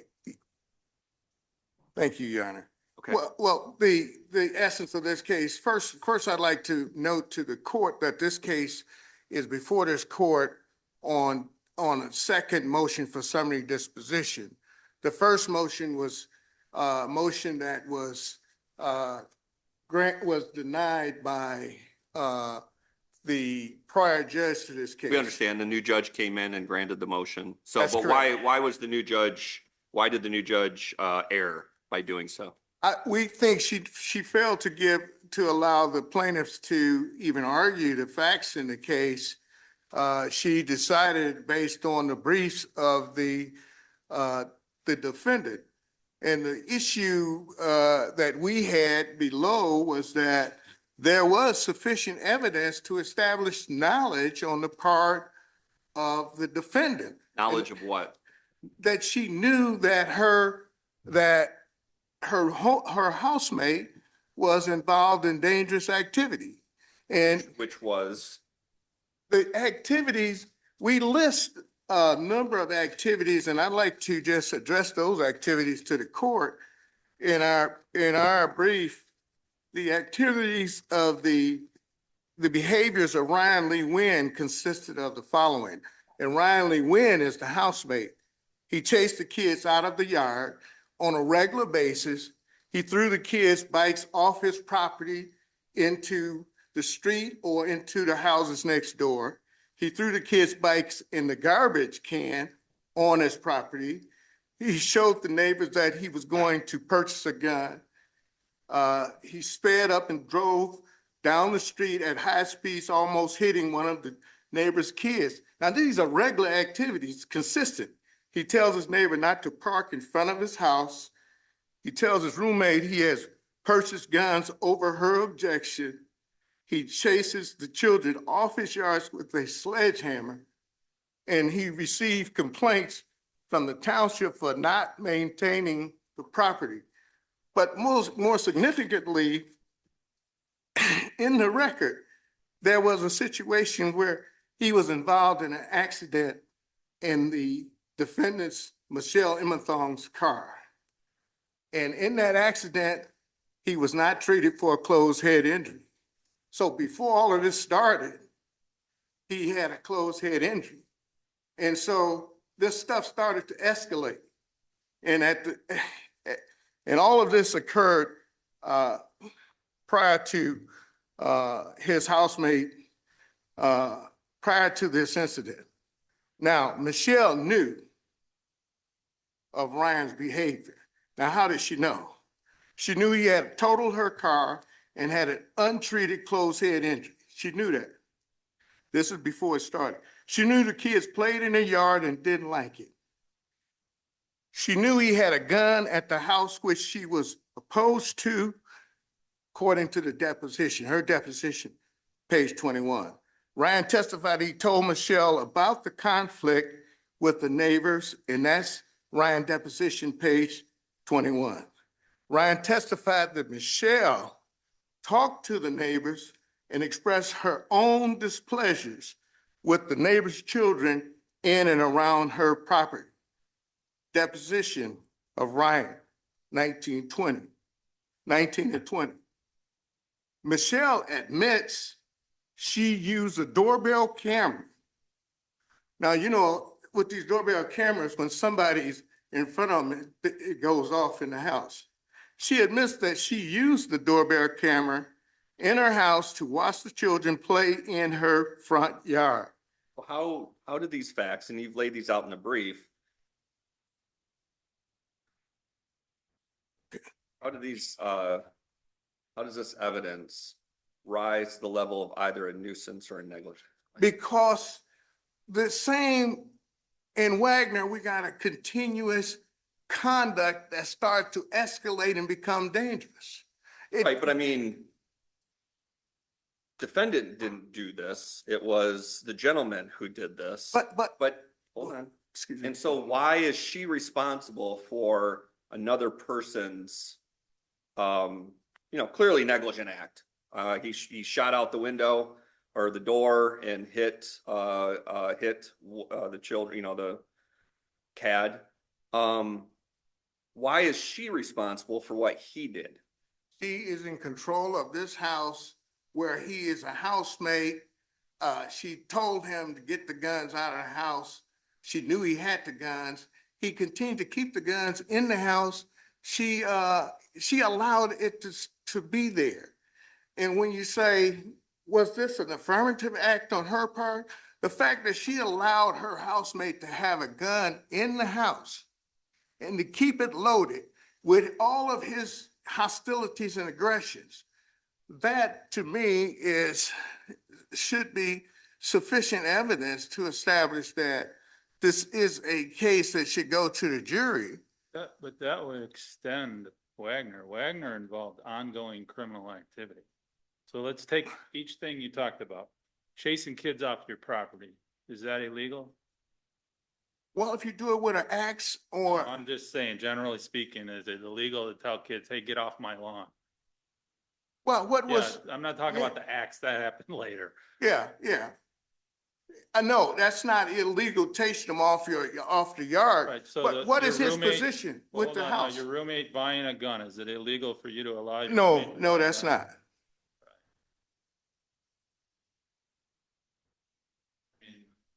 Your roommate gets in a car accident in your own car. And totally. What illegal activity involved there? That's not an illegal activity in and of itself. The whole point is that's what happens in Wagner. You rely upon Wagner. There's all this ongoing criminal activity, and then the ultimate act happens, and the property owner is held liable because you knew all this criminal stuff was going on. you've laid out a list of stuff that was going on in this residence for us that the landowner allegedly knew about, but none of it's criminal. Well, I think chasing kids down the street with an axe could be considered criminal. How many times did that happen? And I when did it don't- happen relative to this incident? It was the same day, wasn't it? Yes. Yeah, I mean, good, you're not saying all of these activities that happened that should have alerted the homeowner to this issue. You're not saying it, you're not limited at all to this day, right? You're talking. No, I'm saying over a period of time. Now, in Wagner, we got something that's continuous. And we're saying that these activities, starting from him chasing the kids, these are activities that's ongoing. That's starting to escalate. It escalates to the point that he pulls a gun, shoots it through the window, and shoots a young But kid. so maybe the most, kind of alarming fact that you laid out, or piece of evidence that you laid out, was him chasing kids with an axe. That's problematic, to say the least. But again, that happened the same day. And if I recall correctly, she was at work during at least part of this. And how would she, maybe after she learned of that, she should say, okay, you need to get out. You got 30 days, get out of my house. But it happened, the same day. How is she held responsible? How does she have a duty under negligence to do anything once, if she found out about that the same day, or maybe even after the fact of the shooting? You see the point? I understand the point, but I think when we look at Ross, the case in Ross, we say that this is a negligence case where Ross is where the father affirmative act of providing a gun to his child, and the child goes off and shoots somebody. This is an affirmative. We're saying this. But the father in that case literally handed the gun to the son, right? That's right. And not only that, the father knew the son had a history of schizophrenia, psychotic behavior, and other mental health issues, right? Yes. So you don't have a situation here where this individual homeowner handed a gun to anody, right? No, And that's right. Even though you're alleging some erratic behavior on the part of the tortfeasor here, you're not alleging that he had been previously diagnosed with schizophrenia or psychotic behavior, right? No, we're alleging that he had a closed head injury that was untreated, and that. And undiagnosed too, right? Right. I mean, you don't have actually any medical records that show he had a closed head injury. Just based on the statements that was made in the depositions. And the closed head injury, there's no medical testimony, I think, in this record to suggest that somehow made him more violent or more erratic. I'm not a doctor. I don't know what a closed head injury can do absent some medical evidence saying if you have one of these, you're more likely to have, worse temper. I don't know, but he had a head closed injury, or a closed head injury. Without any medical evidence, I don't know what to do with that. Well, what I'm saying is when you put it all together, is that sufficient? Now, the activities, all of these activities, him driving up and down the street at excessive speed, all of these activities together, we felt led to a public nuisance. He's chasing kids. This is an area that's filled with kids. And because of these lists of activities and her knowing that these activities were ongoing, did she have a responsibility? When she had a housemaid who does nothing but stays in the house, he's not a tenant. We don't know what he is. He was a boyfriend, but based on all of these activities, does his action and her knowledge of his actions create a nuisance? So it's fair to say you're not relying on any one particular piece of evidence. No. When you take it together, it rises to the level of either a public nuisance and or a nuisance. Negligent. Yes. Because you have a nuisance and a negligent claim, right? Yes, right. Okay. Is there any evidence that this Inmathong knew about the incident with the axe before the shooting took place? Well, it's based on him saying she knew about. Let's talk about the axe now. No, there's no. But she knew about his activities, his behavior with the neighbors. That's because he told her. Okay.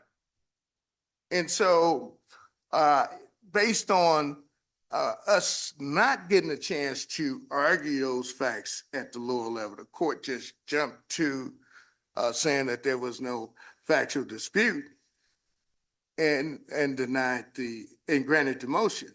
So we're saying that was error. I mean, these facts, we think we presented enough facts to go to the jury. All right. Why don't we hear from the other side and you'll have plenty of time for rebuttal. Okay. Thank you. Thank you.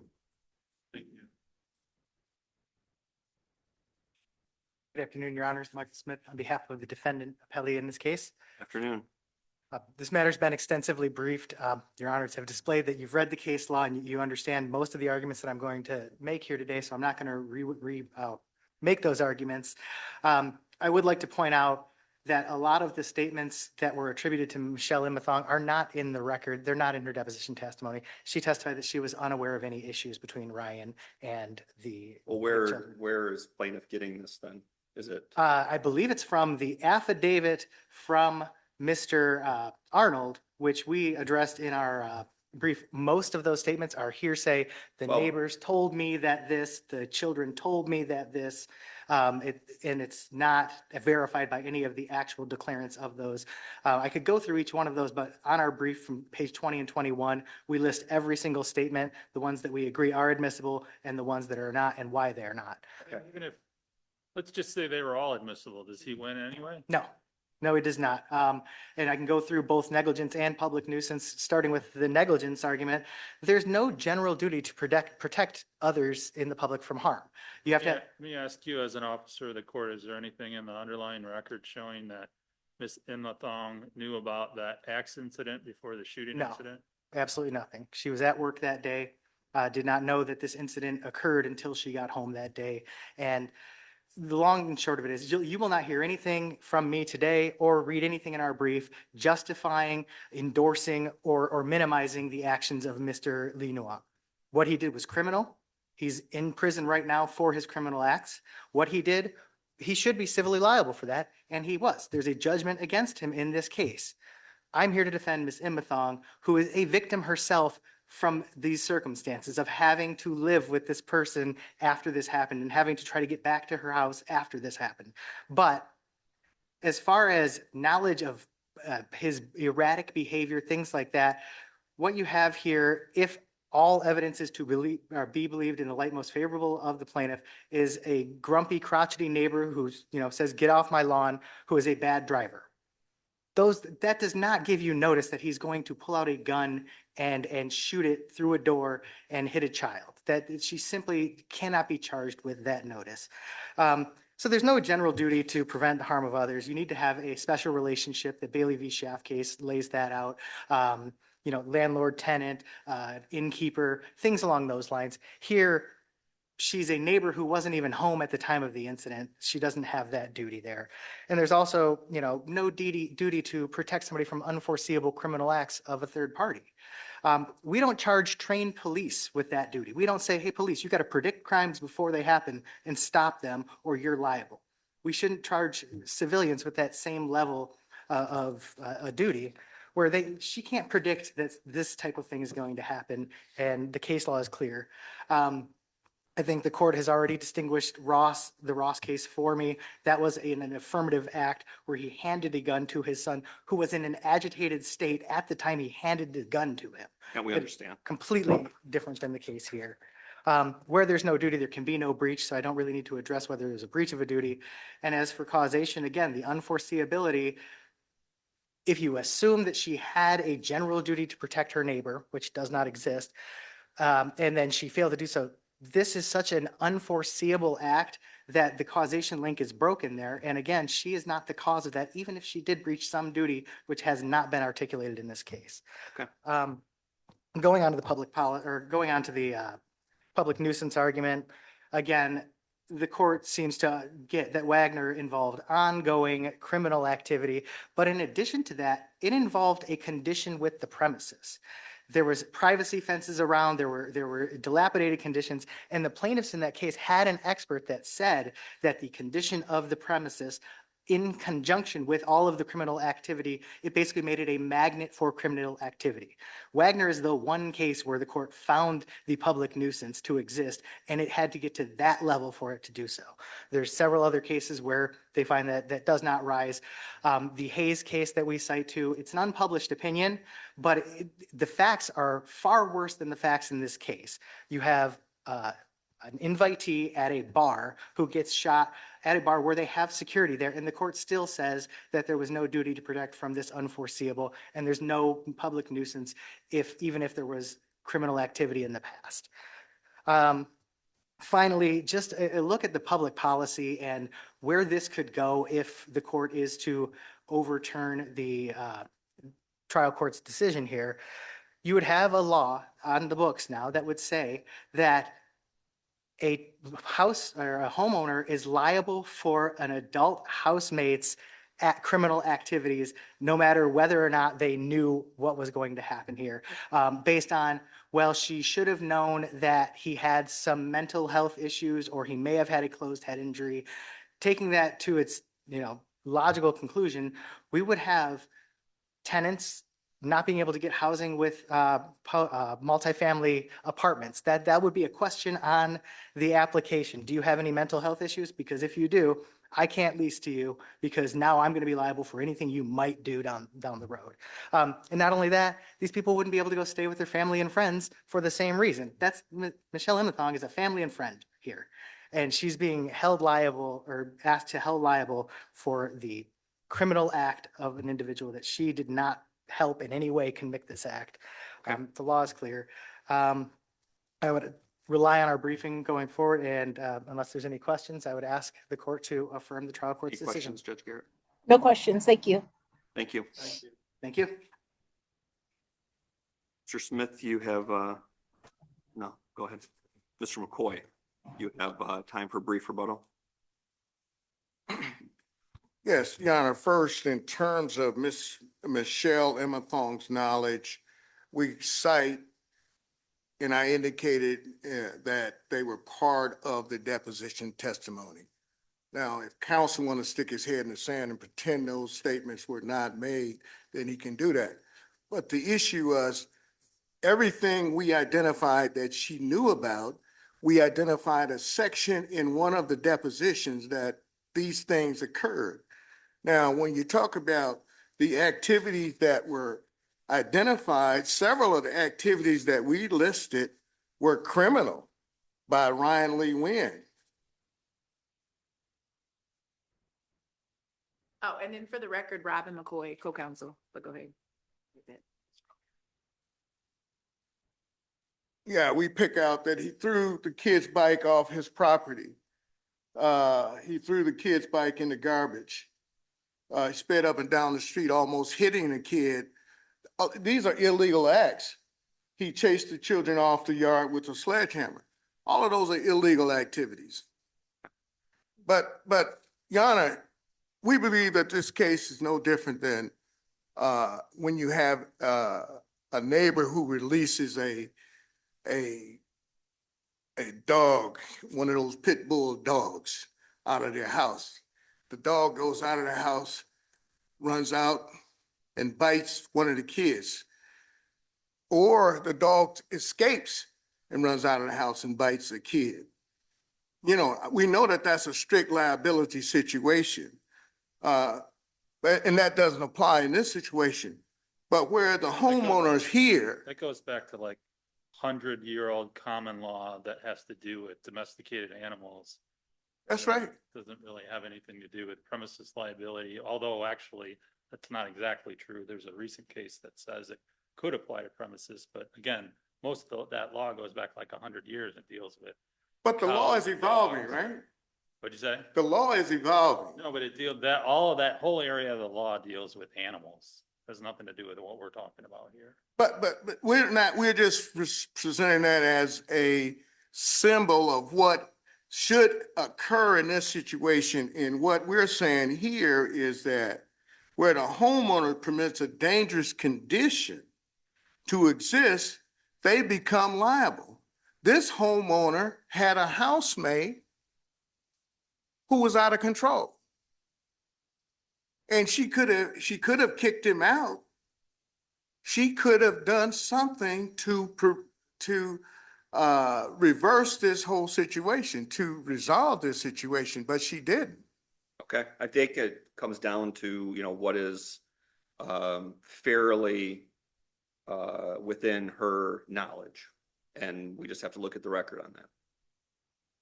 Yes, thank you, Your Honor. Well, the other thing is I wanted to note that there was a issue with Bakeman versus Citizen that the defense counsel identified as,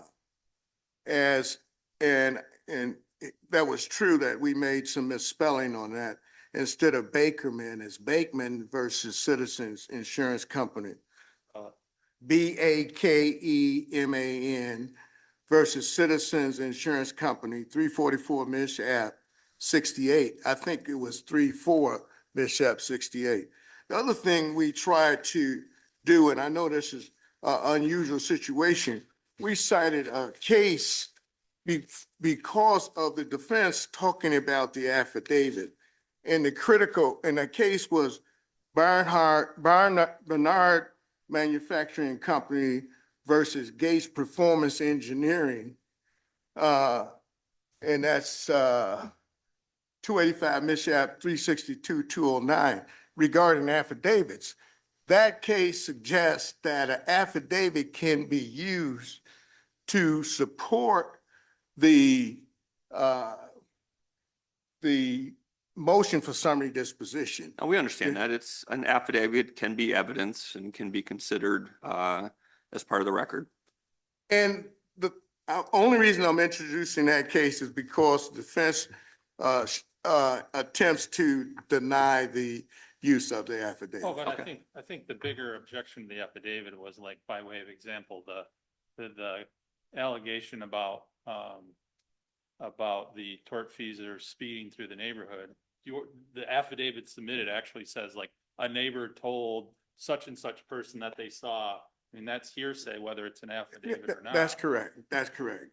But affidavits are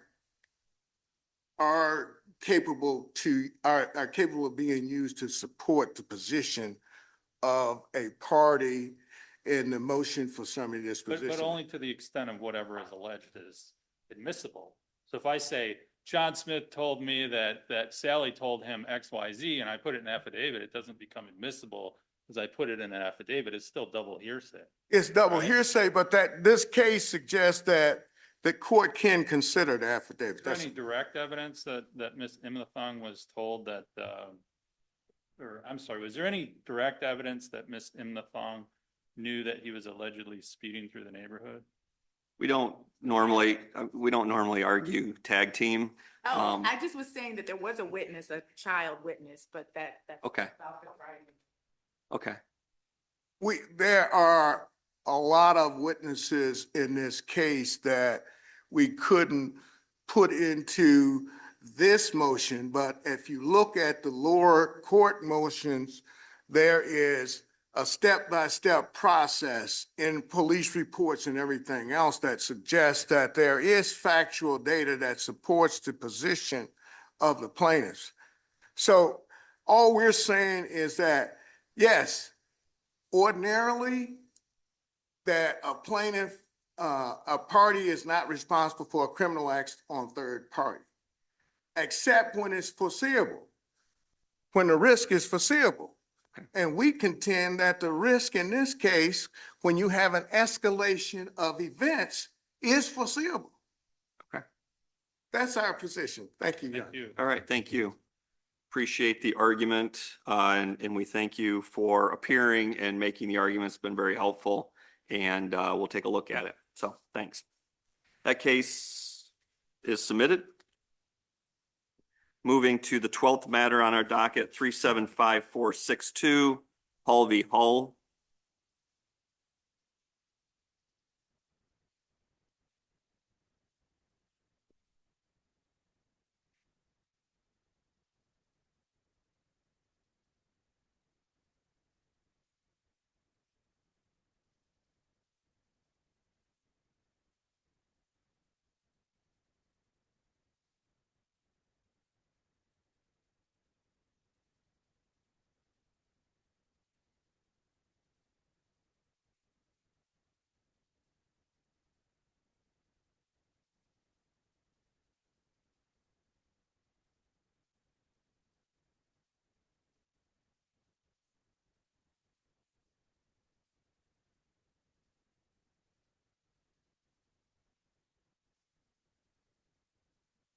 Good afternoon, Your Honors. Brooke Johnston on behalf of the father appellant, afternoon. also cross appellee. Yeah. I am fully aware, based on watching how you have all handled the cases before mine, that you are all very well read on what's been submitted. And so if it is okay with the court, I would like to ask if you have or start with any questions that you have for me based on my client's positioning. There really were three topics that my client brought up on appeal. The first was the mother was awarded a right of first refusal, essentially, where if my client was working during the summer, he wasn't allowed to choose his own childcare. The court ordered that mom gets that time. Mom is also the primary physical custodian, so it's not an absence of time that they're trying to fill. Specifically with joint legal custody, and I kind of wrote down this under MCL 722.26A4, routine decisions that are made during the course of parenting remain in the control of the parent that's exercising their custody parenting time. And in terms of choosing who cares for your children, that is a routine decision that can be made by the parent exercising that. We do see sometimes that the courts impose restrictions on parenting time. That would be under MCL 722.27A. Didn't the trial court just make, I don't think we see it very often. I don't know that I've ever seen it. But the trial court indicated that it was in the best interests of the children to have the mother provide the daycare. The mother was willing. I think she's a teacher, so she had her summers. She wasn't working. I mean, it's a little unorthodox, but how is it an abuse of discretion? I think that when we look at what kind of restrictions can be placed during parenting time, and that would be the MCL 722.27A, we see those restrictions are focused on the child's safety. There was never an indication that the father was going to choose incorrect childcare. Specifically, family members are really who are getting cut out of spending time with the children during this. But wasn't this also done in part so that the kids could more easily be involved in extracurricular activities? Specifically, I think there's a two-prong answer to that, because I know that during the trial there was kind of two topics covered there. One was my client's OCD that had been addressed throughout the trial court. His treatment provider came in and said that it was 95% resolved. It was essentially a reaction to getting COVID, and that some of those routines continued longer than maybe the general public exercised them, but 95% of them were gone. And so if that's what the court is referencing, those restrictions are no longer restrictions that, per the therapist's testimony, that wouldn't be impacting the children's ability to participate in the community. If we're talking, didn't the trial court say that one of the reasons why this arrangement was put in place was that this would allow the children to be more easily, more conveniently involved in extracurricular activities? The basis for when the court cited that, in my recollection, is that it was not ever presented to the court, or the court never justified why that would be. So Mr. Hull has his mother that's available for childcare and providing children, bringing extracurriculars. These are all the ordinary aspects of parenting during parenting time. I'm not going to recite the statute or the Michigan court rules or compiled laws that I previously recited, but essentially our argument here, and the court can make its decision, but our argument here is that there is a certain level of routine decisions that are inherent in parenting, and allowing and choosing who takes care of your child during your routine parenting, especially when the option is a family member that doesn't have criminal, there's no allegations that this was an unsafe individual, that would be an overstep of the court's authority. I know that I briefed it, and I'm going to rely on that briefing. In regards to the separate property argument that's made, there's kind of a two-factor concern there. The first is that the only testimony, and testimony is evidence, well, the only evidence that was submitted regarding the Bitcoin was from Mr. Hull, the current Bitcoin father. are we talking about? There seemed like all kinds of different. Yes, so Mr. Hull, sorry, Your Be Honor. specific, please. Yes, Mr. Hull testified, and so did his mother, Carrie Hull, that there was one full Bitcoin that was mined during the early days of Bitcoin, and that there was one that was premarital and that it didn't go anywhere. His mother testified that she eventually had to cut her sons off because they were raising the electricity bill. This was long before Mr. Hull was married to his now ex. There was never any evidence that was provided, and there was never any argument submitted by Miss Hull that that was incorrect. And yet and so it was never alleged, there was never evidence entered that this was not separate property. And so the court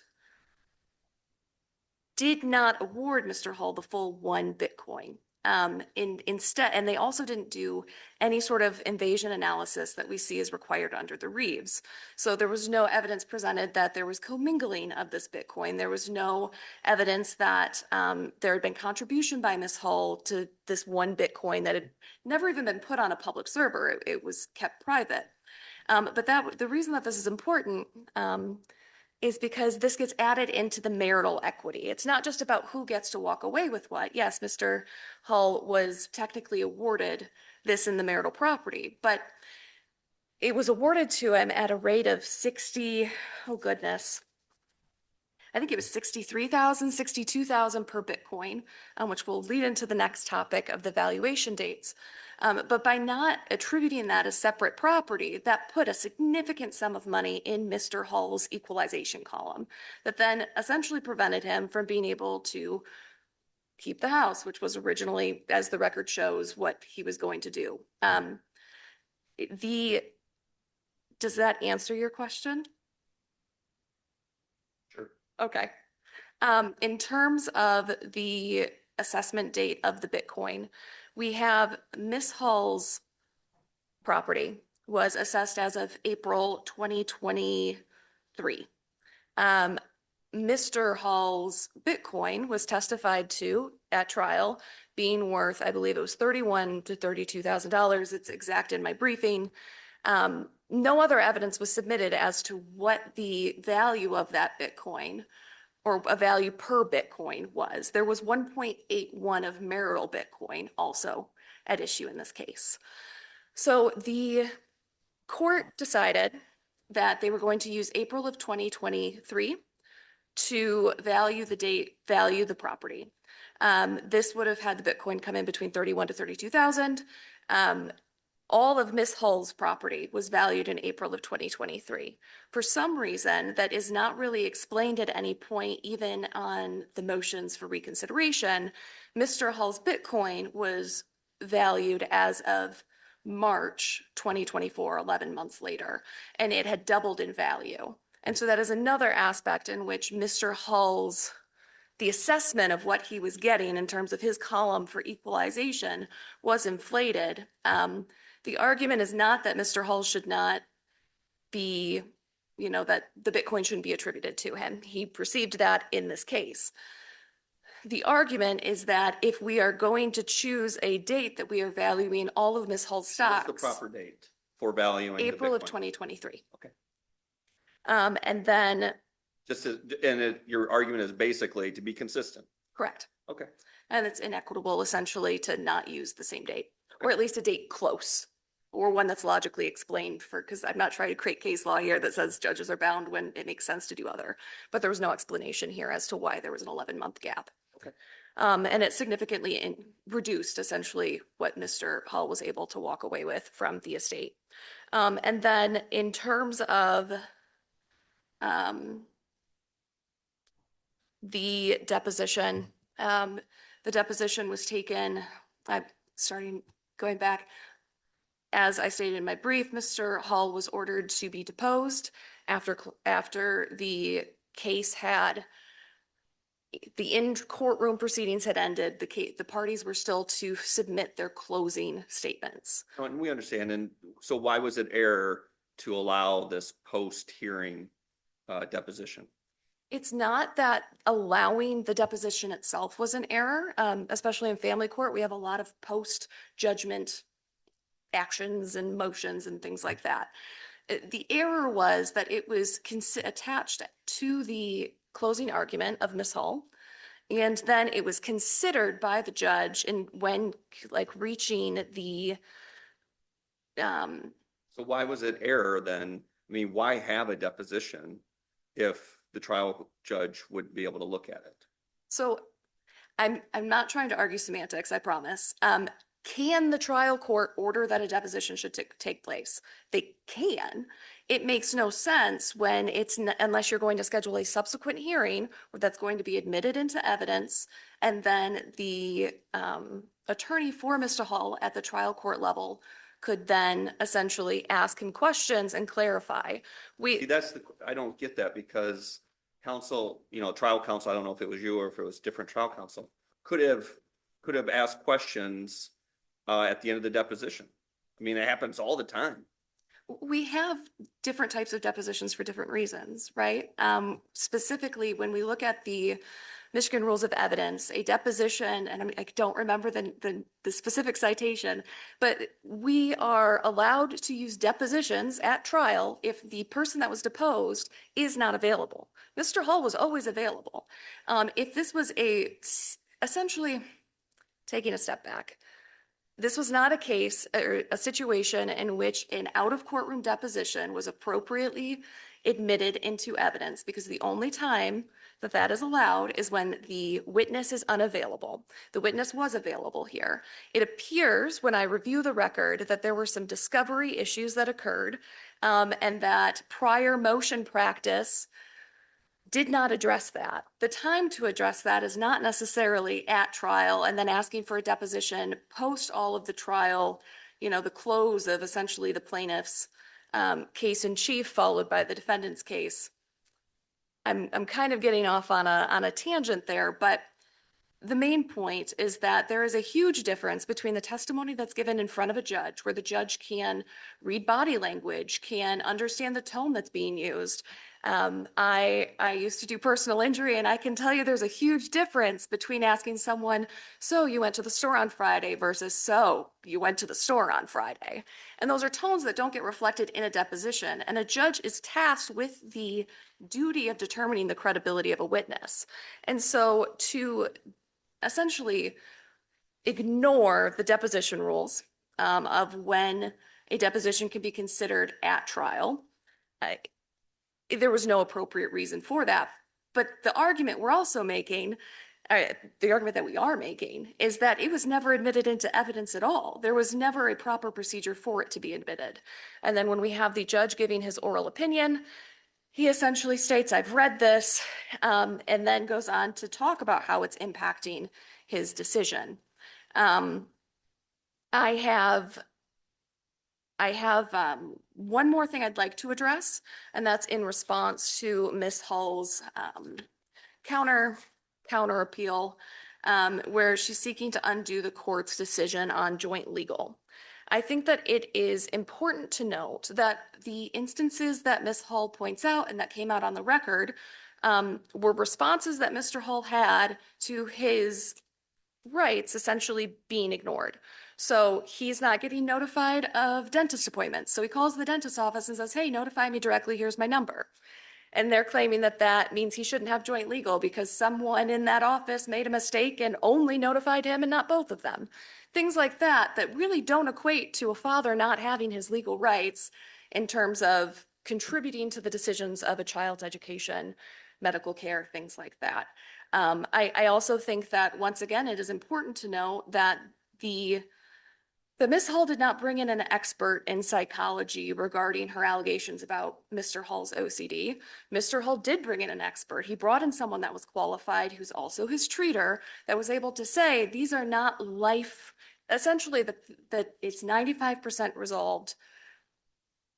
The things that were problems coming out of COVID are no longer problems. I think that if any of us look at how we lived our life during COVID and how we live our life now, maybe the situations we put ourselves in that we wouldn't put ourselves in 3, 4, 5 years ago, I think all of us have changed a little bit.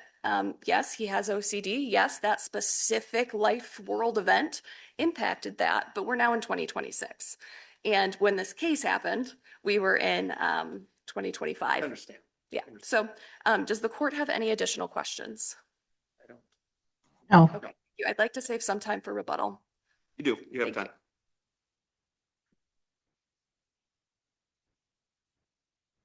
One moment before you begin.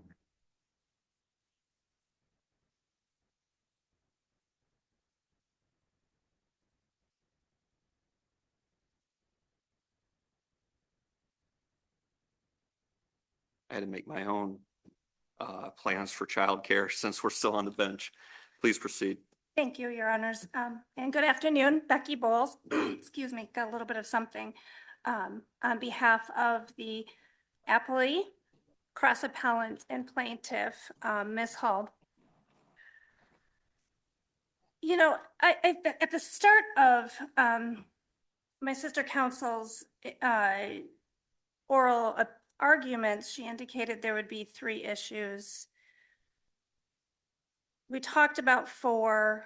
Between the brief on appeal and the reply to mine, there was always 3 issues and then 3 issues. And so it's a little confusing to me. I understand between the 3 of them. Well, we don't have to repeat everything we said in our brief. Just make whatever points that you think, you should respond to what she said, but understand, at the end of the day, it's what's in the briefs and what's in the record that's most vital. Thank you, Your Honor. I would submit that the valuation issue not being in her initial brief was waived. It was not, there was no argument section on that. And that's kind of where I was going on that issue. So I'll start with, I guess, where she left off on her for the initial appeal, which is the deposition. The deposition was not requested by the undersigned. It was ordered by the judge. It was, I believe, a review of the record will show from the judge's opinion that he actually did not consider it as testimony. A lot of what he starts out and he says, I've read the deposition, and this is in his oral opinion. He then goes on to say, these are the things that I see. And one of the things that he initially addressed, because he had seen it, was the threats to the court and the threats to myself made by the defendant at the deposition. So he does go through it in terms of addressing something that he's seeing as a problem. He then goes on to say, you didn't do X, Y, Z, but then all of the things in terms of finding that the defendant lacked trustworthiness, was not forthcoming with information, all of those things are found in the end of the final day at trial. Mr. Hull, at that final day of trial, when we get into property, was antagonistic. He said that he had moved the accounts. Well, just to be clear, so tell me if I'm wrong, your position with regard to the deposition is that the trial judge did not use the deposition with regard to either property distribution or custody parenting time of the children.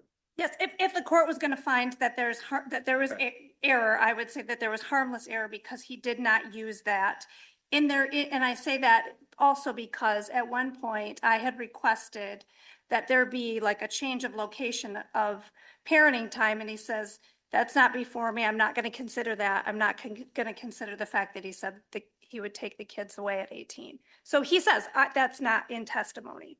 Okay. So, that's your position with regard to the post-trial deposition. That is so correct. What about the property distribution or whatever else was raised? Yeah, so first I'll start out because I think it's pretty simple. The unilateral first right of refusal, I think there is statutory allowance for the court to place restrictions on it, which is MCOA 722-27A. 9 allows any specific rules or consideration. And I do have to comment on something that Sister Counsel said, which she said that there was a counselor provided by Mr. Hull. There were only 3 people who testified at trial. 3. My client, her client, and his client's mother. That's all that testified at trial. At trial, there was still testimony that he would not let friends come into the home. he had issues having the kids still have, there was still exposure issues, and that's throughout the record, so I won't harp on that issue. But there was no therapist that testified at trial. And there was testimony that there were still problems. The court has authority to do that. The unilateral first right of refusal is just another condition or restriction or parenting time. The court literally found that it was in the best interest of the minor children that decision be made, just like the court found that it was in the best interest of the minor children to spend Sunday night with their dad, because he changed it from Sunday at 6 to Monday morning at school. The court could do that. And he found that, the judge found that it was in the children's best interest. All right, with regards to the Bitcoin, the separate property issue, Bitcoin is going to be a problem if we can't, it's very, very difficult. There were multiple forms of Bitcoin in this. My argument is that Mr. Hull did not do the first thing that he needed to do, which was to present evidence that showed that he still had Bitcoin, that it was still separate, and the amount of this Bitcoin. The testimony that Mr. Hull presented on that last day was that he took all of his Bitcoin. He wouldn't say how much. He wouldn't say, it was very, very vague about it. It was in accounts and then it wasn't in accounts, and he moved it all to Australia and he no longer owned it. So, and the record speaks for itself with regard to his testimony about where various Bitcoin, but just what about the issue of valuation? And that the date should all be the same, a date in 2023, not everything in 2023 except for one Bitcoin that's valued in 2024. What is your position on that? Yeah, I would take great issue with the fact that that's what happened. So the assets were the home, the bank accounts, the retirements, the cryptocurrency, and my client's pension. The home, the parties agreed to an appraised value from 2021 because my client was being kind and didn't want somebody to go back in the house. The parties agreed to that valuation. The parties agreed to value the bank accounts, both of their bank accounts, in April of 2023. The parties found that the retirements, we put in April 1st, 2023 statements and asked for the investments on the shares to go to each person that they were allocated. The cryptocurrency, we asked for just the cryptocurrency. That was very difficult to prove because Mr. Hull was very uncooperative. That was there in 2023, and that the investment values of those be considered. There were dates from 2021, both parties' bank accounts from 2023, both parties' retirement from 2023 with investment, increase and decrease in investments, and the cryptocurrency from 2023 with increase and decrease. So there wasn't a difference of we treated Mr. Hull this way and we treated Mrs. Hull this way. That simply isn't what happened. Okay. There was a statement said that, he lost the home because of the difference in value of the cryptocurrency versus what he wanted it to be versus what she wanted it to be. That's not why Mr. Hull lost the home. Mr. Hull lost the home because he took all of his Fidelity account, pulled it out of the bank, everything else he could have, everything else we could find. Well, but losing the home was after the distribution, correct? So the court made a ruling that my client would receive the home. Because yeah, I got you. Because the court had nothing else to give my client because he moved it all and tried to take it out of the courts. Okay. Yeah. Okay.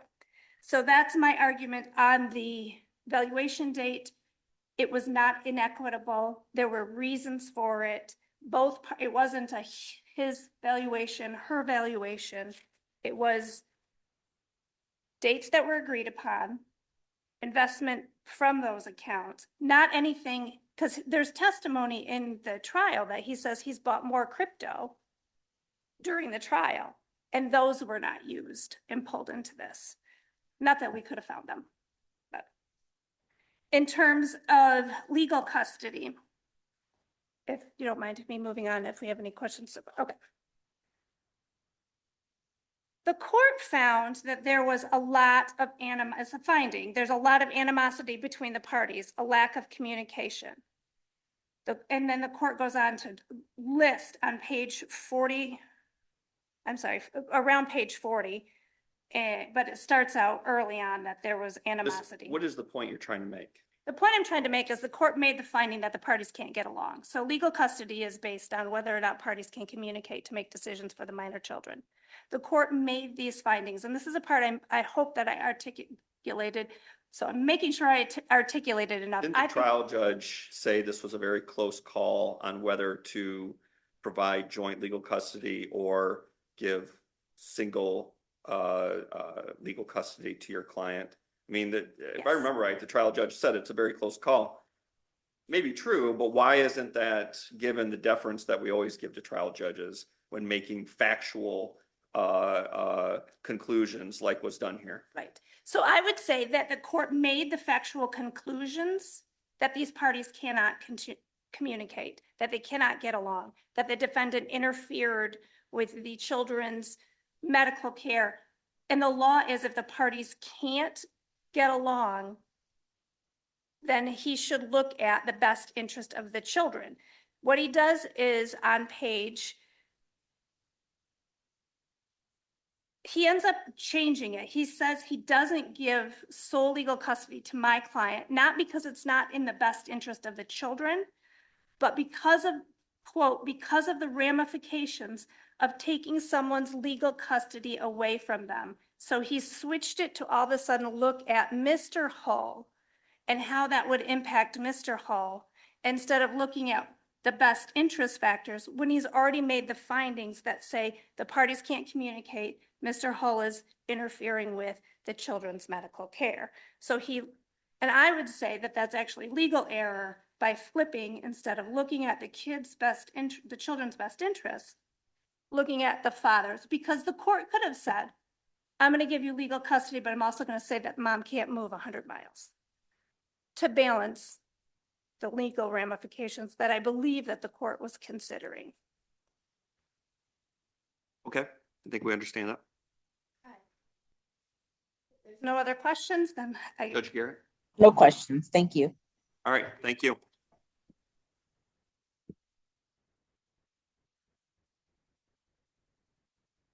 You have time for a brief rebuttal?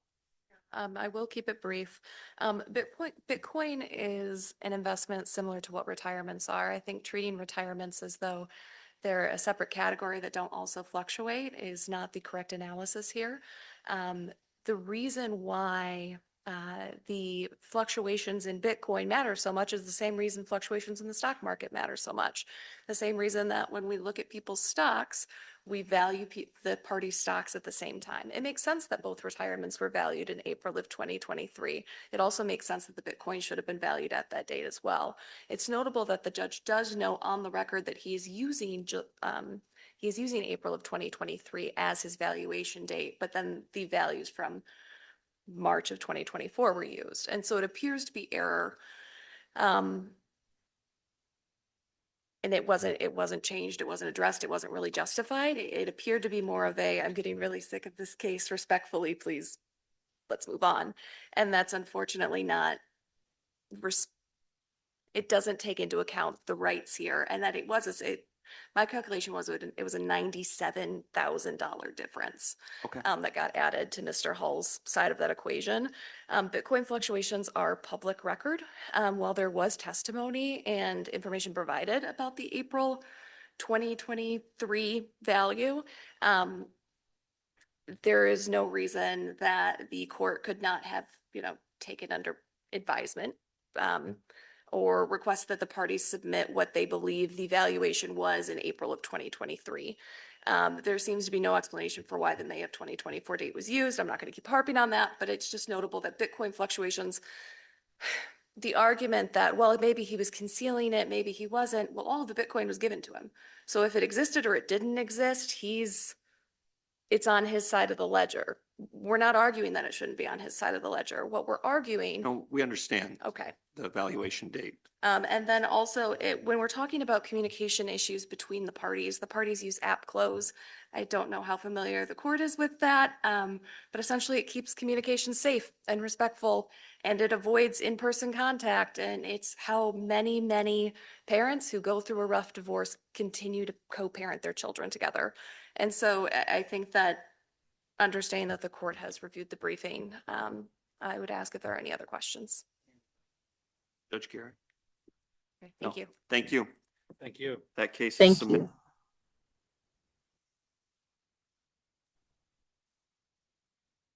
Following the next two matters, consolidated docket number 372778 and 373304 in Ray Clark Minors.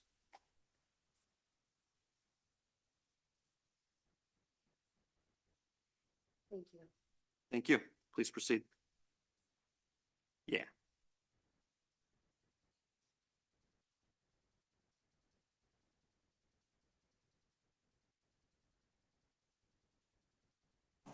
Thank you, Taylor and Anna Firenzo, on behalf of Jeremy Clark, appellant, respondent father at the trial court level here.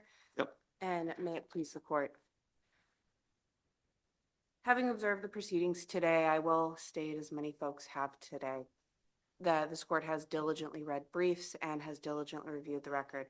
Upon reviewing my own brief, I want to make sure that I am clear on my three key points on behalf of Mr. Clark. I also emphasize that for purposes of the appeal, we have focused in on the issues related to the termination at initial disposition, and whether or not there was grounds for termination at initial disposition, and less so on concerns related to the jurisdictional record. Obviously, the record that led to the adjudication played a role in what ultimately led to the court's decision. Sure, but let's just focus on, those three arguments that you think require reversal. Yes, thank you. So first, the trial court did not make a clear record at disposition of why it was finding aggravated circumstances. It discussed, Her Honor discussed some of the facts she found and some of the reasons why she ultimately led to her decision, but she never clearly tied those things to a specific subsection of the statute and said, yes, this is aggravated circumstances on the oral record. She then gives her written record, and the court speaks through its written order. There is a severe deficiency in the written record where it checked box 6A on scale form JC 63, indicating that reasonable efforts were made. But we had seen through the testimony of DHHS Keeler that they did not make reasonable efforts due to the fact that there was a termination petition pending. So we see on its face, this order is clearly contradictory to what was said in the record. Now, the reason why clarity of a record when it comes to aggravated circumstances is so important is because that is needed for meaningful appellate review. We are talking about one of the most natural human rights, the right to raise one's own children. So you're suggesting a universal rule that would say, even in an extreme situation where a trial court listed, let's say, 5 things that happened that we all would agree are aggravating circumstances. 1, 2, 3, 4, 5, they're all clearly aggravating circumstances. If the trial court on the record doesn't use the words aggravating circumstances, then we need to send it back for them to review it. I'm asking for a very narrow reading here of the facts we have before us. I think that situation is different than what we had, because we have non-use of the words aggravating circumstances. Then we have a JC 63 form that has clear error to what was stated on the record. And then on top of it, and that brings me into my next point, and the next major reason for reversal here, is to terminate at initial disposition, there must be clear and convincing evidence of abuse, not just of neglect. Whereas the jury could adjudicate for an abuse or neglect. The injuries themselves there was not clear and convincing evidence of abuse. Abuse is defined as non-accidental injury. There wasn't evidence in this record that the trial judge could draw the conclusion that this was done intentionally and was not an accident? There was some evidence, but there was not enough to meet that heightened standard of clear and convincing evidence. Clear and convincing evidence is the highest evidentiary standard we have in civil proceedings. The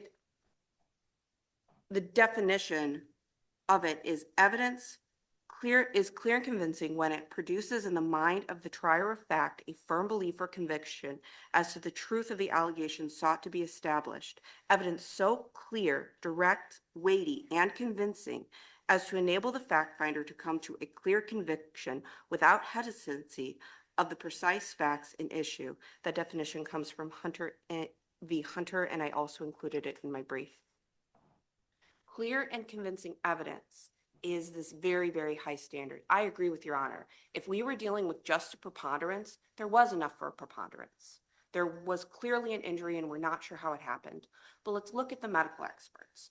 2 experts testified. The first, and these testified during adjudication and were not recalled for disposition, but it could still be considered by the court at disposition. The first expert, Dr. Burton, couldn't really, and the record was a little unclear. There were a lot of objections from attorneys. I'm sure the court saw that. But my takeaway from that is he could not really definitively say, yes, these burns were non-accidental. He said that they looked like immersion. Immersion could be accidental or non-accidental. The other doctor that testified was Dr. Schmidt. This expert came to the conclusion that the burns were non-accidental, but then on cross, the respondent's trial attorney brought out that it couldn't explain the injury to the thumb and some of the other injuries around the bum area, to be polite. So we have this kind of confliction. We also have the text messages to the mother that were these, I'm paraphrasing slightly, but along the lines of, the kids got up and flooded the bathroom, come get them, and then, oh my gosh, call me. All of that could lead to the conclusion that the children woke up, flooded the bathroom, played in hot water, and were injured. And that's a reasonable conclusion that could be drawn from those facts. And that is very likely enough for negligence. But for us to go to that next step, is it clear and convincing that this was battery or torture, which was the language employed in the JC 63 order? There was just not enough for that. Okay. And we would say that would be plain error to go to that. All right. What's your next argument? As to best interest. To terminate at, and this ties back to the fact that the department never gave any sort of reasonable effort to reunify the family, and there were no parenting times. There was no effort whatsoever to stop harm to the bond between father and child once the petition started. When it comes to best interest, there's a plethora of factors the court considers. But one of the strongest factors, and as was cited in my brief, is the bond between the parent and the child. Didn't the trial court say that in its ruling, assuming that there was a bond between the parent and the child? That is correct, Your Honor. And I think it's true. I don't think there are very many cases where a child is removed and there's no bond. And it's fair to presume there is a bond. But at best interest, we're thinking about what are the risks and what are the benefits, short-term and long-term, of severing that bond, and what are our other options. That should be the thought as to the child and as to the children. Here, yes, there was clearly some sort of bond. The judge's exact words were, I have no doubt the children, paraphrasing, the children would run up to them if they saw him. But there's going to be so much mental harm if they continue to have contact. But there was no medical expert involved who said, well, that is true. That harm of them continuing contact or the physical risk or all of those factors are so great that the only option is termination, not a less serious option such as a friend of the court order. And there was no explanation for why those alternatives weren't available. I also must emphasize we had a clear violation by the department here. The legislature and this court have made it very clear that the department cannot just not make reasonable efforts. They cannot set that duty aside, create a situation where the bond between parent and child is harmed, and then leverage that situation at best interest, which is in a way what happened here. We have no idea how severing this relationship will affect these children in the long term. There's going to be some harm. The question is that harm more or less than alternatives such as friend of court order or even reunification services? We don't know. And we are not asking this court to order reunification. We're asking this court to send it back, to order a bonding assessment, to parse out how much damage was done as a result of the alleged actions of the father versus the known failures of the department. And I would draw an analogy to the criminal sphere.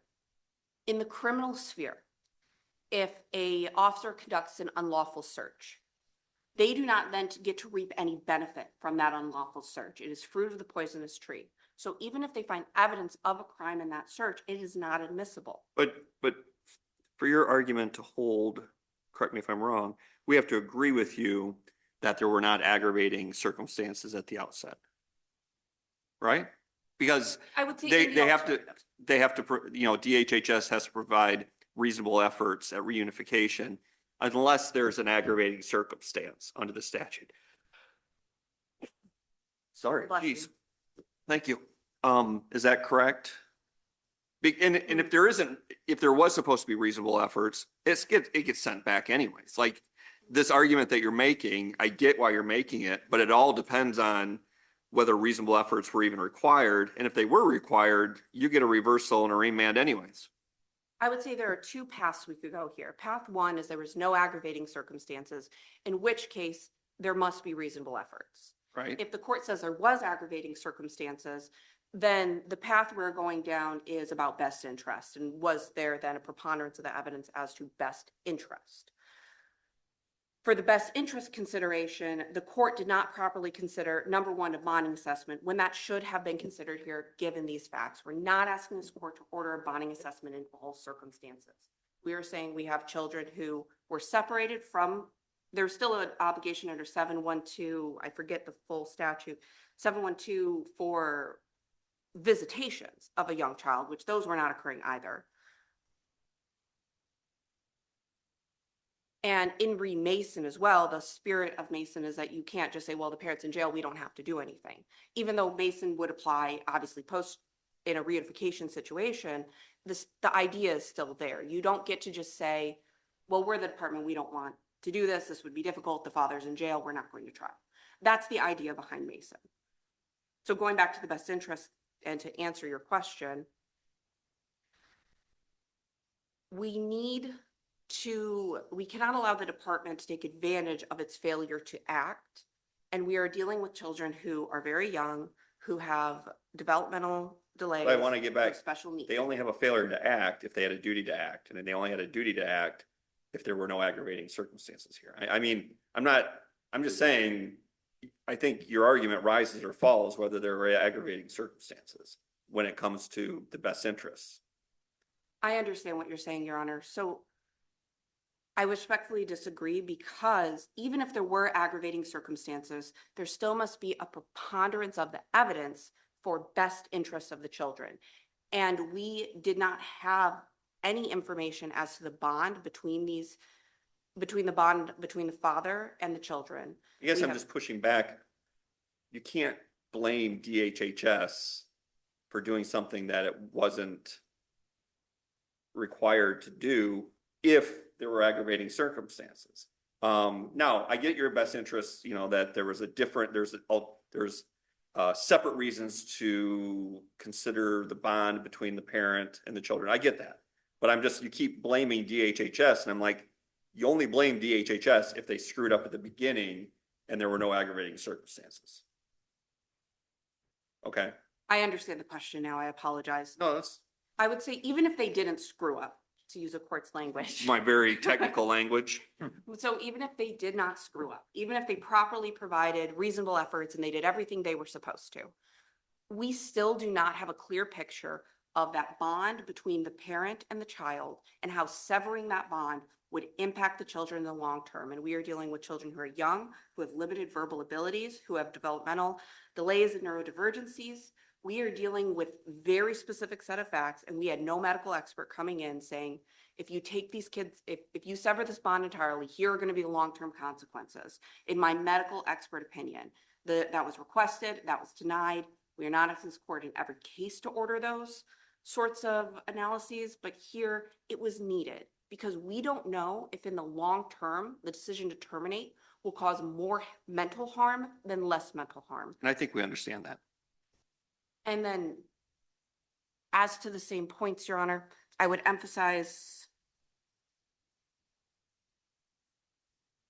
that the court did acknowledge there is a bond there of some sort. So the judge is acknowledging there is a bond. Yep, we understand that. And then finally, the court did not explain why alternatives such as a friend of the court order, a less extreme alternative, was a better alternative. It just arbitrarily seemed to say we can't protect these children through friend of the court. And that was not made clear. There was not a pending step-parent adoption. There was not some other element present that would make that reasonable. And effectively what the court did here is they rendered these children of a single mother when there could have potentially at least been financial support or some other level of support from father, not even considering what might be the benefits therapeutically down the road, being able to have some degree of contact in a therapeutic supervised setting. Okay. I think we understand that. Thank you for the briefing. It was very well done, and thank you for coming and answering our questions and kind of clarifying a few issues. That's been very helpful. So thank you. That matter is submitted. Thank you, Your Honors. Have a good day. And both, Thank you. there's two matters. Both of those are submitted. Thank you. And just to be clear, I think I called it, but if I didn't, docket 372778 and 373304, those were both In re Clark minors, and those are submitted. Thank you. Thanks. Thank you. Then we have one matter left. Docket number 373619, Peterson v. Peterson. And there was permission was granted for Ms. Peterson to appear remotely, not to make argument, but to answer questions only. Do we have Ms. Peterson? Yep.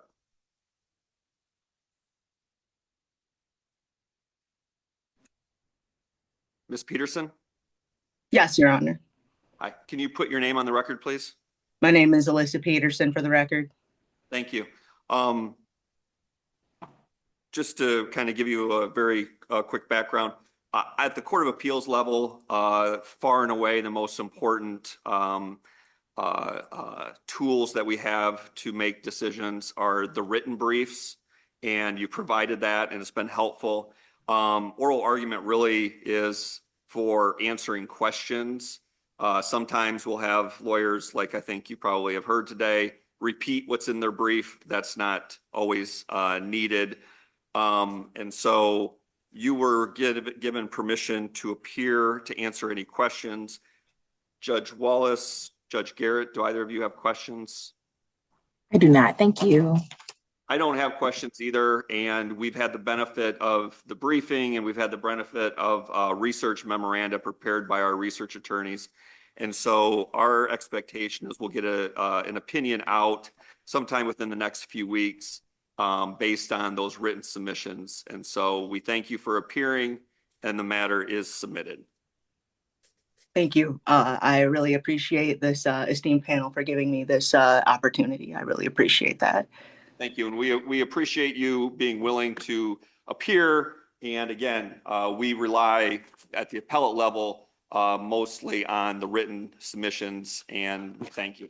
Yes, and I understand that this court is, very important to the whole system of our judiciary and has a limited scope on what they can rule on. So with all due respect to the court, I really appreciate you taking your time to read my briefs and motions and your contribution to this wonderful country. Thank you. We appreciate it, and Thank have a you. good afternoon. Yes, God bless America. And that completes our case call for today. Okay.